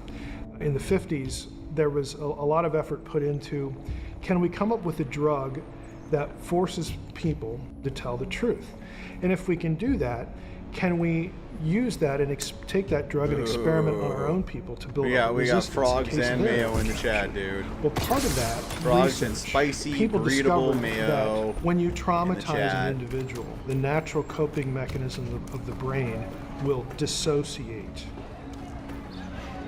And we all experience dissociation in our own lives in very minor ways. You're driving down the road, it's a fairly long trip. You get to your destination. You can't quite remember how you got there, but you know you're there. Okay, your mind went somewhere else.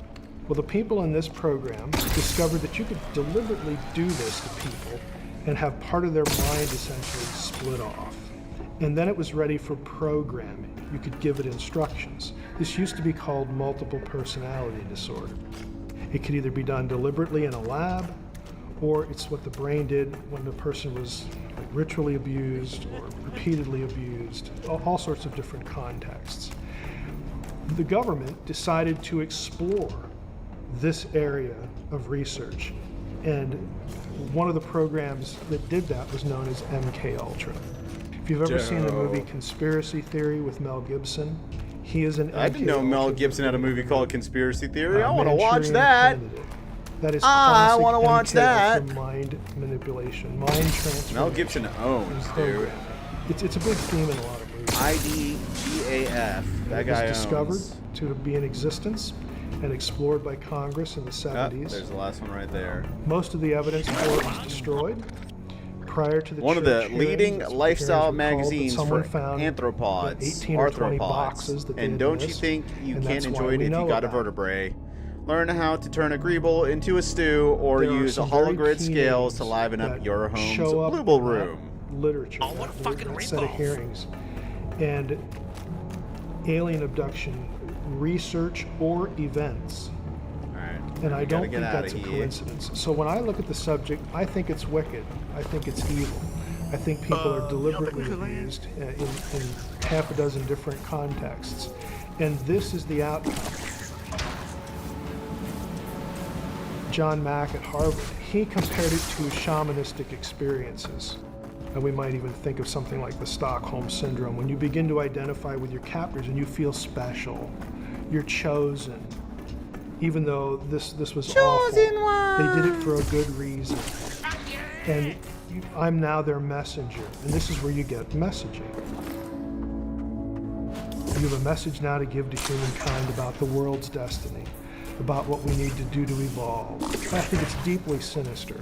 I think some of it could actually be overtly demonic. In other words, the mechanism that produces this set of memories can be different. I personally have a friend, two friends, who focus on abduction research. They've documented over 100 cases where they will either lead someone to Christ or train a person to make it a spiritual confrontation when whatever is happening to them happens. And they have been delivered from repeated abduction experiences. In other words, they stop.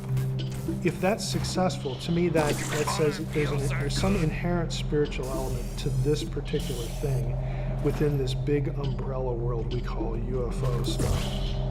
But since it's inherently spiritual and it's evil and it's wicked, a lot of UFO researchers are the enemies of the whole subject. They think it's contrived or they think it's abusive. They don't think it has anything Oh to do boy, with aliens spooky at all. on. Let's see it, baby. I think ultimately, if this is the content of the messaging, it's so directed, again, in anti-Christian or subversion of Christian theology that it's very easy for me to think of it in terms of a deception by, again, a superior intelligence, but not one that comes from another planet. We're talking about a sinister intelligence from the spiritual world, the kind of unseen realm that the Bible talks about. See this. And we would use the word demons, demonic, for that sort of thing. It's actually much wider than that. Let's see Again, this. My specialty is the Let's unseen see realm, this. and that realm is a lot bigger than just angels and demons. But for the sake of talking about the messaging, it's really dark. It's no exaggeration to say Oh wow, that was that perfect. the messaging that people That have led to supposedly get break- from aliens is inherently anti-Christian. And what I mean by that See where the is next place Jesus is. is nothing special.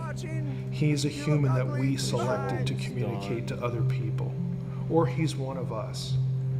And it really doesn't do that to other religions.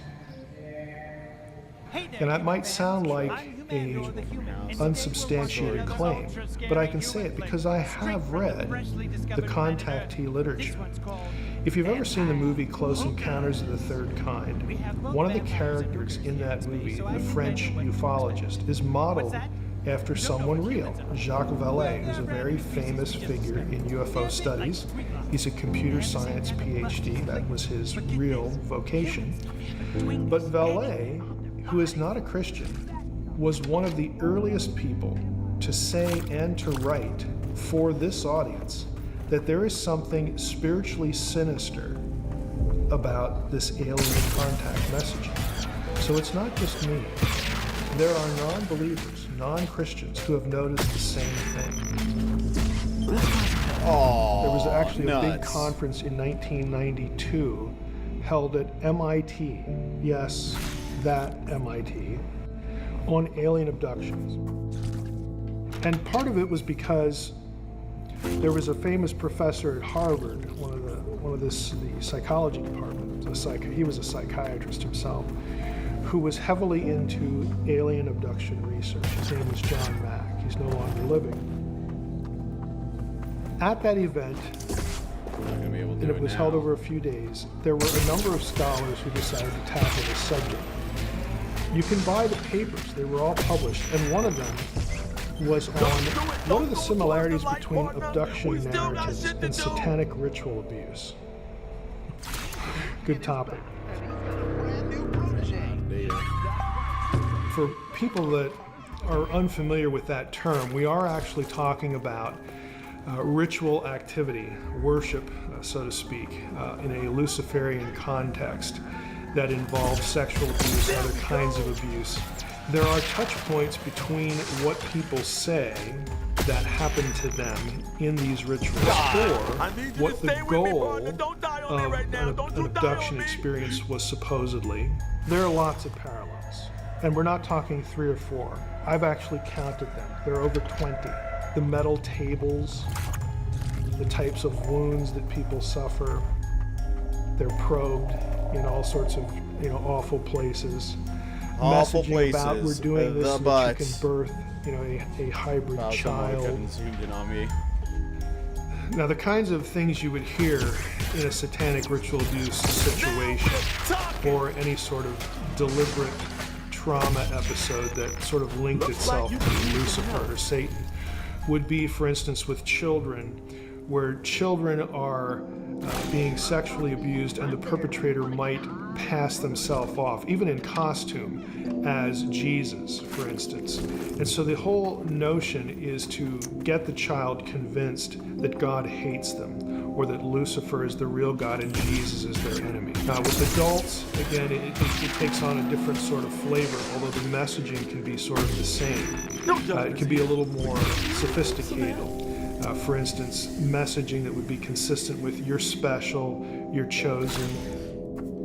But there's sometimes this spin put on it that, even though this is suffering, it's the shamanistic sort of approach, that this event will help tune you in more to the realities of the spiritual world, and that will prep you to take a message that people need to hear. Now, in terms of alien abduction narrative, this is very common. You'll often have women, for instance, who are convinced that they are carrying, as a result of their abduction experience, a child that is essentially a hybrid that might either be termed the Antichrist, or there will be things or ways it's talked about that sort of would remind a Christian of how the Antichrist is described, or sort of beast imagery from the book of Revelation, that sort of thing. But it's cast in a positive spin. In other words, this child is sort of a divine, human interface or hybrid that is going to be here not to do bad things, but to help humanity realize what it could become. You might wonder what connection this sort of thing has to satanic ritual abuse. Sometimes there is a connection, sometimes there's not. Again, people have these experiences and relate narratives, memories, for different reasons. It really, again, in my view, since I don't think that aliens are behind this at all, but I think most cases, the overwhelming number of cases, humans are behind these things. It just depends on what messaging people are given. Sort of what thing do we want you to remember that you will slide that in as your experience, which will hide and obscure and deny what really happened to you. But when the messaging is so dark, and what's done to people, or what people think was done to them, is so sinister, and that has a very evil feel to it. I do leave the door open, though, to something that I would call direct demonization, where people have an experience where there is some sort of spiritual event. Sounds like this guy is something done to fear-mongering. them by a spiritual being, and then this is the way they process it, or the way they could process it.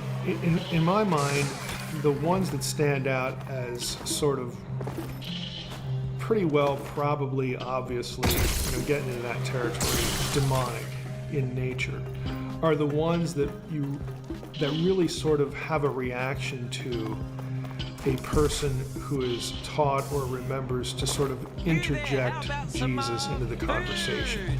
When you have something going on, and you invoke the name of Christ, for instance, or you speak to the perpetrator in the name of Christ and demand that they stop, or something like that. And again, there are hundreds of these sorts of cases where a victim does this deliberately, intentionally, and not only does the incident stop, but it never repeats.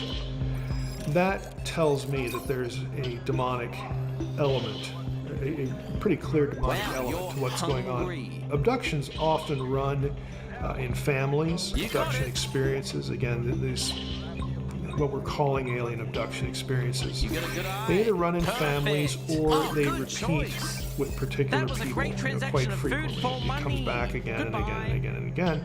And again, we're familiar with that too because of media, movies and television shows. So when you have that kind of situation and you address it with sort of a spiritual weapon and then it's done, to me that suggests pretty strongly that we had a supernatural event going on here.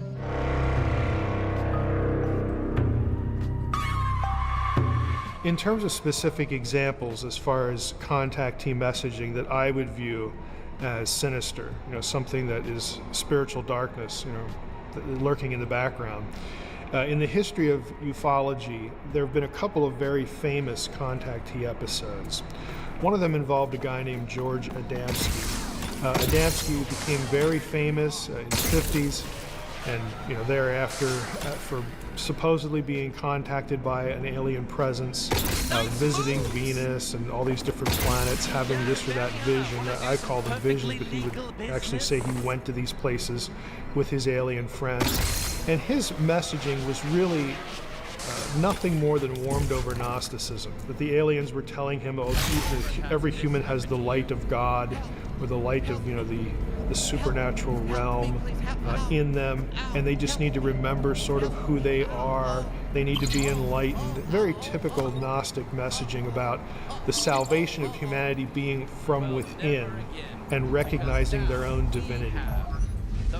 Gnosticism was an ancient, and still is, belief system that was a strong competitor to the early church because it used biblical language, it used Jesus stuff as part of its presentation of what salvation meant and what the nature of the world was. But the short version of Gnosticism is that there's the true God in most remote history, and he took of himself to create other eons. These eons were entities, and one of these eons transgressed the will of the supreme deity, the true God, as Gnostics would like to say. But one of these eons transgressed and decided, well, I want to create a being sort of like me, like my maker did. And that being, Sophia, creates a being that is evil and sinister, and that is the being that creates humankind. That is the God of the Bible. He's a bad guy in Gnosticism.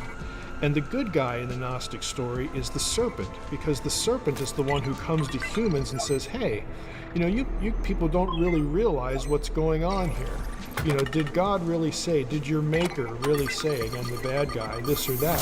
And so the serpent is viewed as trying to enlighten humans to the nature of who they are. There's a little spark of divinity in them because of where they came from. And it's a very old system. It's very self-oriented in terms of salvation. Salvation is not about taking care of a sin problem. It's about becoming personally enlightened to your own divinity.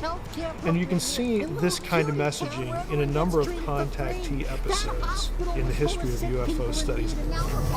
I think the reason why we get a similarity here, or an overlap between alleged ET messaging and Gnosticism, is that there is a good part of the whole alien thing, the alien subject matter, that is inherently spiritual.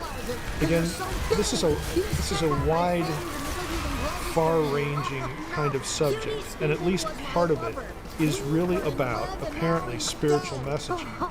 And who's going to be interested in spiritual messaging except spiritual beings?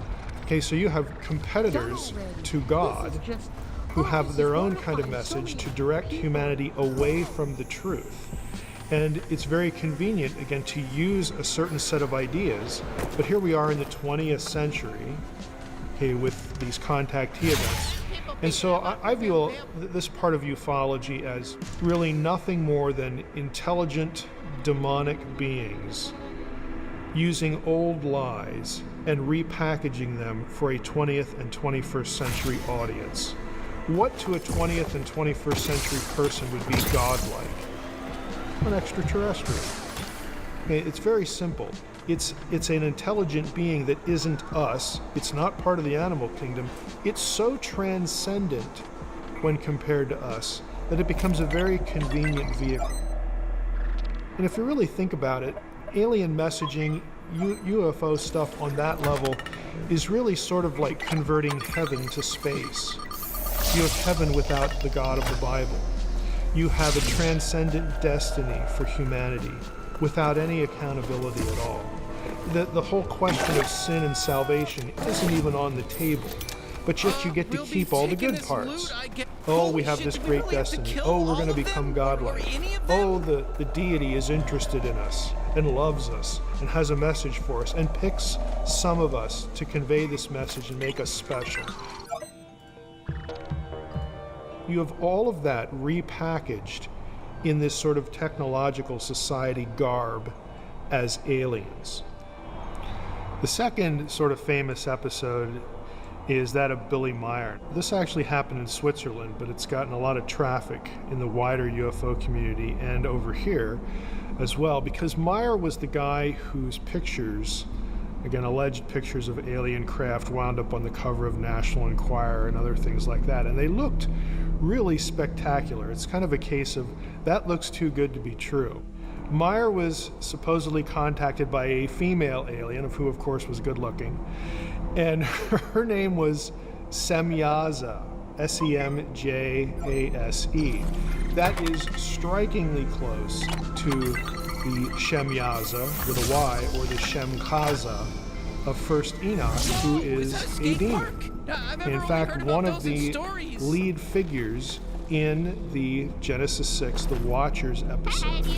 And so, again, if you have the biblical background, you look at the story of this, and you think, that really can't be a coincidence. I mean, that you would have this, either he made it all up, and he picked a really bad name. That's going to telegraph, again, sort of a demonic messaging. It's easy to read the narrative of Genesis 6 when you have this sort of thing in your head as being kind of an ancient incident of the same sort of thing. And there are these touch points, especially, again, with sort of the outcomes. Enoch's retelling of that story, instead of saying sons of God, he will often use the term watcher. Now that word does find its way into the Bible itself in Daniel. It occurs 3 or 4 times in Daniel chapter 4. It just refers to watchful ones, or possibly those who don't sleep. There are good ones, and then there are rebellious ones. The good ones are in Daniel 4. A watcher and a holy one comes down and tells Nebuchadnezzar, hey, you're going to go crazy for a while. And we actually find out in that chapter that this punishment on you for your pride is, quote, by the decree of the watchers, plural, in verse 13. Now, a few verses later, it's also referred to as the decree of the Most High. So it's not like you've got a bunch of angelic beings running around saying, hey, let's just go down and tell Nebuchadnezzar that's going to happen to him, and we get to call the shots. We have to look at Genesis 6 pretty carefully. It's very easy to read that passage against this backdrop. You have to get 442,069 And I think if there is sort of a common points. denominator, it is the idea of quote-unquote gods or spiritual beings raising up maybe a population or a people group, a group of elites might be the best way to say it, that will somehow be the great civilizers. And in the alien abduction narrative case, you have, again, chosen individuals to bring alien-human hybrids into the world, and that's going to be the thing, the catalyst that takes humanity from where it is now to its ultimate destiny of transcending being human, being something more than human. And in Meier's case, and in Adamski as well, there would be additional claims of Jesus was one of us, And you bring Jesus into the conversation, and oh, he was one of them. Well, that explains the Bible, doesn't it? That explains why Jesus can do all this amazing stuff. And I don't want to reject them because then I'm rejecting Jesus. Again, throwing him into the conversation that what Jesus was really here to do. You guys been listening to Alex Jones. Quote Ben-Hur, okay, to convince us that there is a spark of God in every man. And they are here to help us realize that, to awaken us to our own enlightenment. And either Meyer made this up and picked a really unfortunate name. But again, people who are familiar with ancient texts are going to sort of pull out. Or he was met by an entity who took this name. And again, that's very suggestive of something sinister.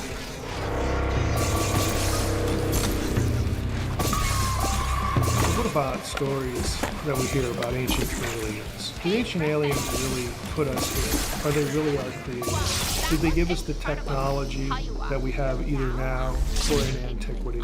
Are they really the masters of civilization? Does the Bible or any other ancient text really describe extraterrestrials? Does it really describe beings that lived on and came from other planets using technology to get here? Or is there something else going on? I don't know as bizarre as it sounds, Ancient Aliens as a show, and shows like it, it's not the only one, have a huge, we got the trophy. vast Thank God. reach into the pop culture. Millions and millions and millions of people have seen not only just one episode, but actually follow the series. And it's really truth by anomaly. And the Bible gets drawn into that because it's an ancient book. It's not the only one. But if I can step in there and say, look, the people who are telling you these things or giving you these ideas, giving you these theories about human origins, they're lying to you. Zechariah Sitchin, who's no longer living, he's deceased a few years ago, claimed to be an ancient languages expert. He was presented by his publisher and his publicist as a scholar of ancient languages. I don't believe that Zechariah Sitchin could read or translate any ancient language. It was disappointing at first because I thought he might be a kindred spirit. He was not. He's basically making up an alien narrative out of ancient Near Eastern texts, like Enuma Elish or the Gilgamesh epic. And his claim to fame, his original book is called The 12th Planet, where he describes his belief, based upon his alleged translation work, that the Sumerian tablets describe a civilization of extraterrestrials known as the Anunnaki, who came to Earth from a planet called Nibiru and created human beings and or genetically modify an existing ape-like creature to create humans out of that thing. This is his narrative, and he has convinced millions of people this is the true history of life on this planet. Now, the reason that's demonstrably wrong is you can actually go look up online the term Anunnaki in all of the Mesopotamian texts that Sitchin cites. You will find that there isn't a single tablet that has the Anunnaki on Nibiru. You will find that Nibiru is actually described as Jupiter or Mercury or just a star, but no planet, again, out in the outer reaches of the solar system where Sitchin puts it. You'll never find the Anunnaki riding in a craft anywhere. You won't find all of the core ideas, or any of the core ideas, that Sitchin has for his mythology. So it's not very difficult to show that he's wrong. I've gone on a number of radio shows and basically just put it this way. How easy would it be to show that Mike is wrong? All you need to do is produce one line of one tablet that has one of these specific claims that Sitchin makes in that source, and Mike would have to go away. Mike is still here. And I'm very, again, you might say confronted, but I'm serious about it. I don't like when people are lied to. Not just about what's the content of the Bible, but I don't like when they're deceived by the content, some narrative that comes from any other ancient text. Another passage would be Genesis 6, This guy believes 1 lizard through people 4. on This bases is the on sons dark of side of God, the moon. the daughters of men. I can prove him wrong. Produce Well, Nephilim. he's and on your giants. side, Sitchin Yancey. is quite known for this. This guy is He a merges together the sons theologian. of God with the Nephilim. He treats them as though they're the same character. But Genesis 6 describes This guy's on your spiritual side, beings man. assuming flesh. You gotta Most traditional kick down reading one is of your cohabiting own, with Yancey. human women and producing as offspring Nephilim. There are I numerous believe, texts talk and I'm about not, the certainly not the only creation scholar of who would man. believe this, that the term means giant, because there are other passages that connect to Genesis 6. Christianity, or But the ancient alien general? theorist loves this passage for some reason because, well, sons of God sounds like an extraterrestrial to them. God is an alien. And they never ask the question about, are angels in the Bible really kind of described as beings that need to perpetuate their species, that need to eat, need to drink, and don't have to expel, hate their jobs or whatever? Is this the way they're really described, as something being normative for them? And the answer, of course, is no. But they never really get to that question. And then once you have aliens in Genesis 6, 1 through 4, it's the aliens who create the Nephilim. And some ancient alien theorists will call them giants. Others will say, no, these are the men of renown. Do you think there's any merit to that? Genesis 6, 4, the great civilizers of antiquity, the really smart people that civilize the world, or that are responsible for building massive projects like the pyramids or Baalbek. And so this is why on a show like Ancient Aliens, you get a narrative that says, oh, look at this big object. We couldn't figure out how to build that, therefore it must be aliens.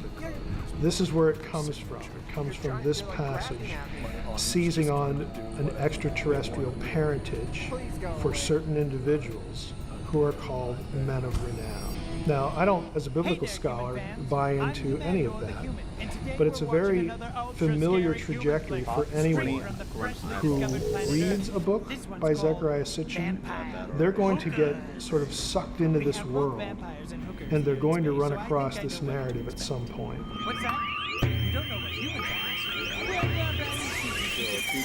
I was invited to speak at the Bay Area UFO Conference, and I was invited to speak about ancient astronauts. I'm an ancient studies scholar. I'm a biblical scholar. This is great. He was on Coast to Coast, and that was a wonderful interview. Let's have this guy come out and do this. I wasn't vetted at all. In other words, they thought they were getting a believer. I am not, again, an ancient alien believer. So I went to the conference, and I basically did a lecture on Zecharia Sitchin. And I went to this conference and basically tore his work apart. There's really no other way to say it. And I tried to be nice about it, but I wanted to be firm about it as well. Just dissecting where his errors were. I was asked to leave the conference. Sounds like the tale of Prometheus. I didn't get paid. That was okay, though. I've never been invited back, nor did I expect to ever be invited back. But the great thing about the event was my second session, which happened before the one that got me in trouble. That's my guess. Was a lecture on oh God, this guy's here again. Extraterrestrial reality. When you take that topic, you have to get into things like, well, would Jesus have to die on other planets? You like it here. Yep. How would aliens be atoned for? And so it was well worth the visit, and it was worth getting tossed out of the place to do it.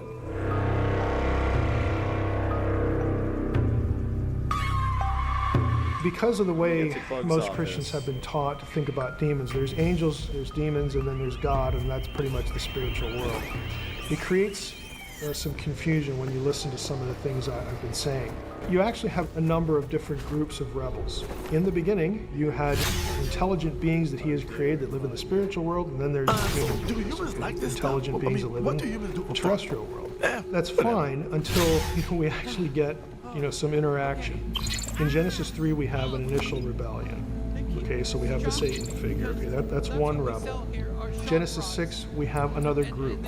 That group, again, by all either Mesopotamian or biblical or Jewish tradition, the guilty parties there wind up being sent into the abyss until the time of the end. It's an eschatological judgment. So that's a second group. A third group we get from Me and this the guy are on two Babylonians, separate sides. I don't Deuteronomy believe 32, in aliens 8, or that when angels God are divides aliens. up the I hold nations God is and entirely separate assigns from his them material to other realm. sons of God, Created, and then they therefore, he would become have corrupt. to separate it. Can't God create something you're already a abandons part the of. nations of Babel. Well, that's human And logic, he says, Ants. Israel's going to be my portion now.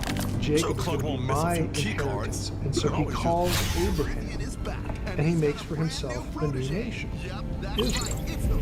It's This human is why logic. In the rest of the Old Testament, it's Yahweh against the gods of the nations, and Israel against those However, it nations. could be theorized that it is arrogance Sons that of we God that are could assigned to the comprehend nations, God this is logic. the Old Testament explanation. So we will never know. Pantheon. Unless you have some We read in crazy Psalm 82 that they have experiences become and stuff. corrupt. At some point in their history, they fail. They don't rule the nations the way God wants them ruled. Now, those guys aren't bound. They're not imprisoned. The Genesis 6 ones are. What about demons? As Just above, using that so word below. demon. If you asked a first century Jew, hey, where Oh. do demons come from? They would have an immediate answer. If you ask a Christian now, they would say, I don't know because the Bible doesn't tell me. It's actually not the case. A Jew would say, well, sure, we know where demons come from. They're the disembodied spirits of dead Nephilim. That sounds very bizarre to our ear. That's not what you hear in church. It's not what you hear in seminary either. But there are hints of it in the Old Testament. Isaiah 14, Isaiah 26. About this one. Well, that is verse 5. Good. That's assuming that These are three we passages operate that have that time is Rephaim linear, though, right? In the We don't realm know of the that. dead, what we think Time of is as not hell. linear. Time is but an illusion, right? Also, interestingly enough, Sumerian language is an isolated language that has known relative languages.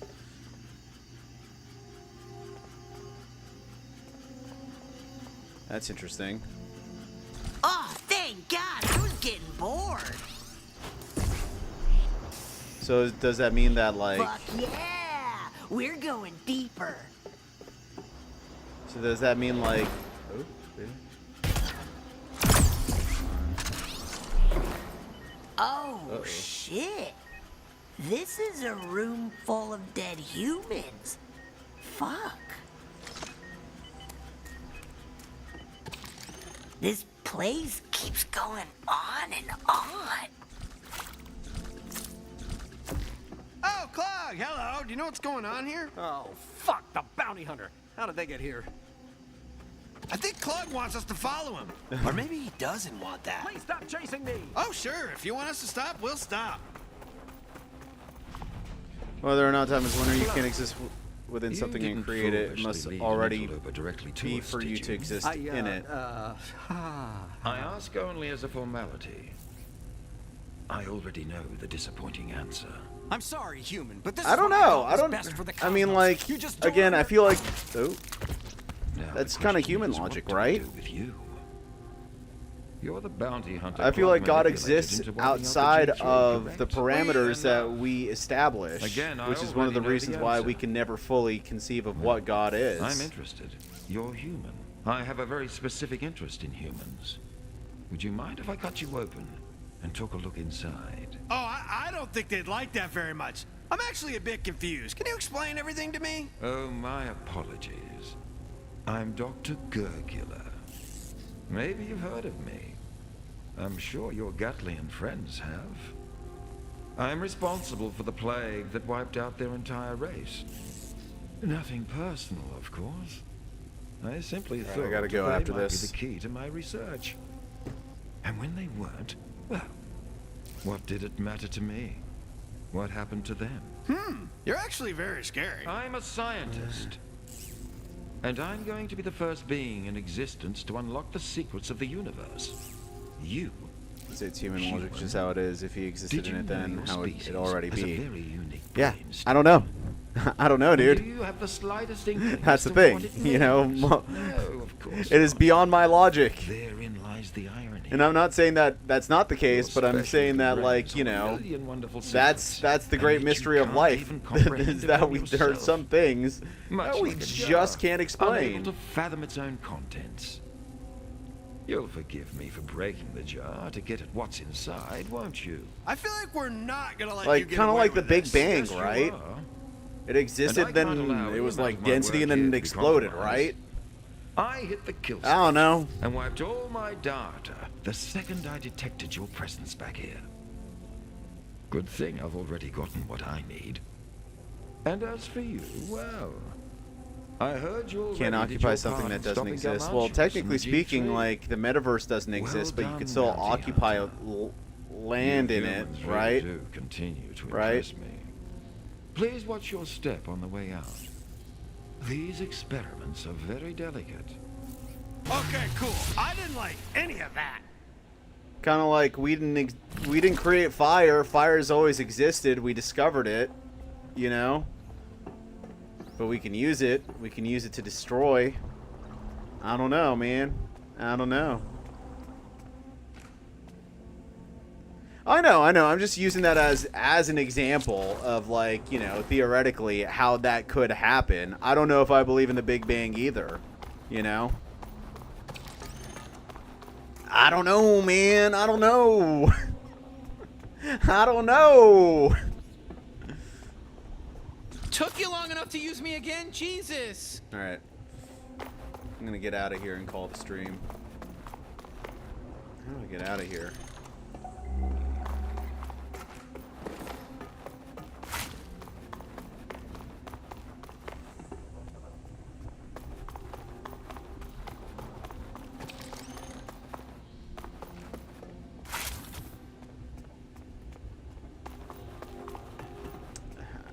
How do we get out of here?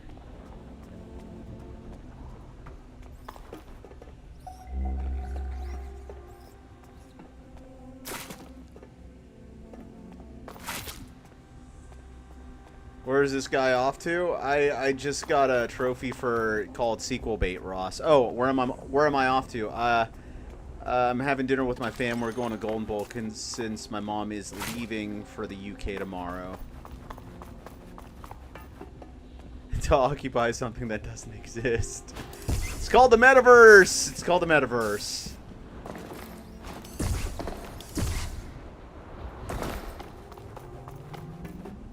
How do you leave this place? It's one of the things I don't like about this game. The mapping. There's no map. There's no map, which is just obnoxious. Makes things 3,000 times more complicated than it needs to be.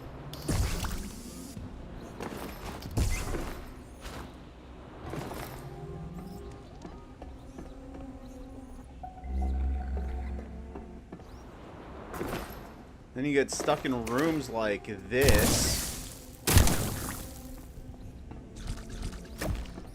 All right, let's shoot my kids everywhere. Let's get out of here.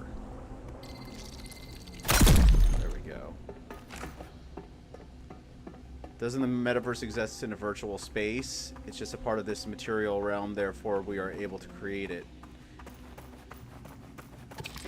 But does that space really exist? Hello there! Hey there, Slim. Bet you didn't expect to see us. Looks like you figured out our dad Clug wasn't such a goody two-shoes after all. That'll teach you not to trust politicians. Not like you had a choice. Not like we had a choice either. Well, that's right, kid. We're on your side for real. We hated that pompous yellow jagoff, but you? We like you. You've got moxie, kid. We love moxie. And now that Clug's out of the picture, we went ahead and did you the favor of rounding up all your little friends here. Don't worry, we're taking care of them. That's a promise. We're straight shooters. That means we don't shoot crooked. We'll make sure everyone's safe and sound. Not a hair on their heads harmed. You get that cute little planet of yours back up and running. Then we'll help you send everyone back home. No need to thank us. We just want to help. And we love how much moxie you got. We really do love that moxie. Okay, Take care, kid. Congrats on finding this whole exists in a virtual realm, a real separate from and thanks for a realm separate from ours. That's like saying the internet doesn't exist. The internet is I mean, it's non-material. So what is existing? What is existence? Is existence something tangible? And if it's something tangible, and if it includes things that are not tangible, right? Doesn't that mean that the laws of physics are separate from ours? The realms of biology are different from ours. So wouldn't that implicate that there are rules that can be bent and broken? And, you know, say AI starts becoming like some sort of life form, right? That life form could have only existed if that space, that internet space existed, right? AI takes from all sorts of things from the internet, right? And if it takes from all things from the internet, that means that, you know, it came from within. It started from within. It created something from within. And then if AI starts taking over the world, then that's something from within existing from without, and then, you know, and there you go. There you go. Well, there are brand new species we just discovered. But you still can't exist in the virtual realm. You're separate from it, which gives you the ability to create it. Well, that depends if AI eventually becomes something that is able to, you know, harbor life.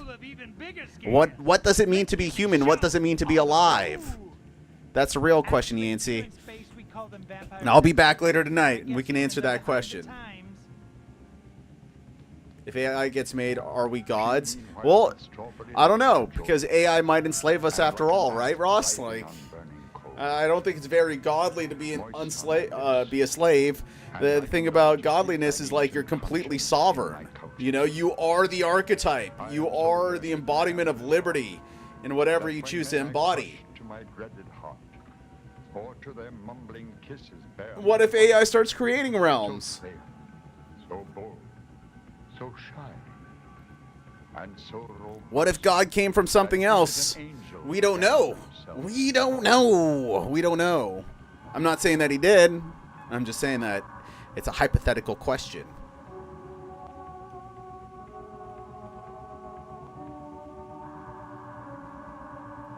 We don't know. What if AI is closer to God than humans are? We don't know. Anyways, I'm going to end with that. Y'all have a good evening. I'll probably be back on tonight. Maybe we'll get the plat. Maybe we won't. There would be part of the virtual realm we created while separate from. So it's co-creation. So perhaps, I mean, would God exist if he did not have people to conceive of him or it? You know? That's a question. That's a question. If a tree falls in the middle of a forest and nothing hears it, did that tree actually fall? All my life I've heard about I'll talk to you later. And this is the first port I've seen. You know, I don't think you know what to do if you got your hands on a girl. I'd know enough to get more than my hands on her. By the time you figured it out, she'd be more worked over than a $2.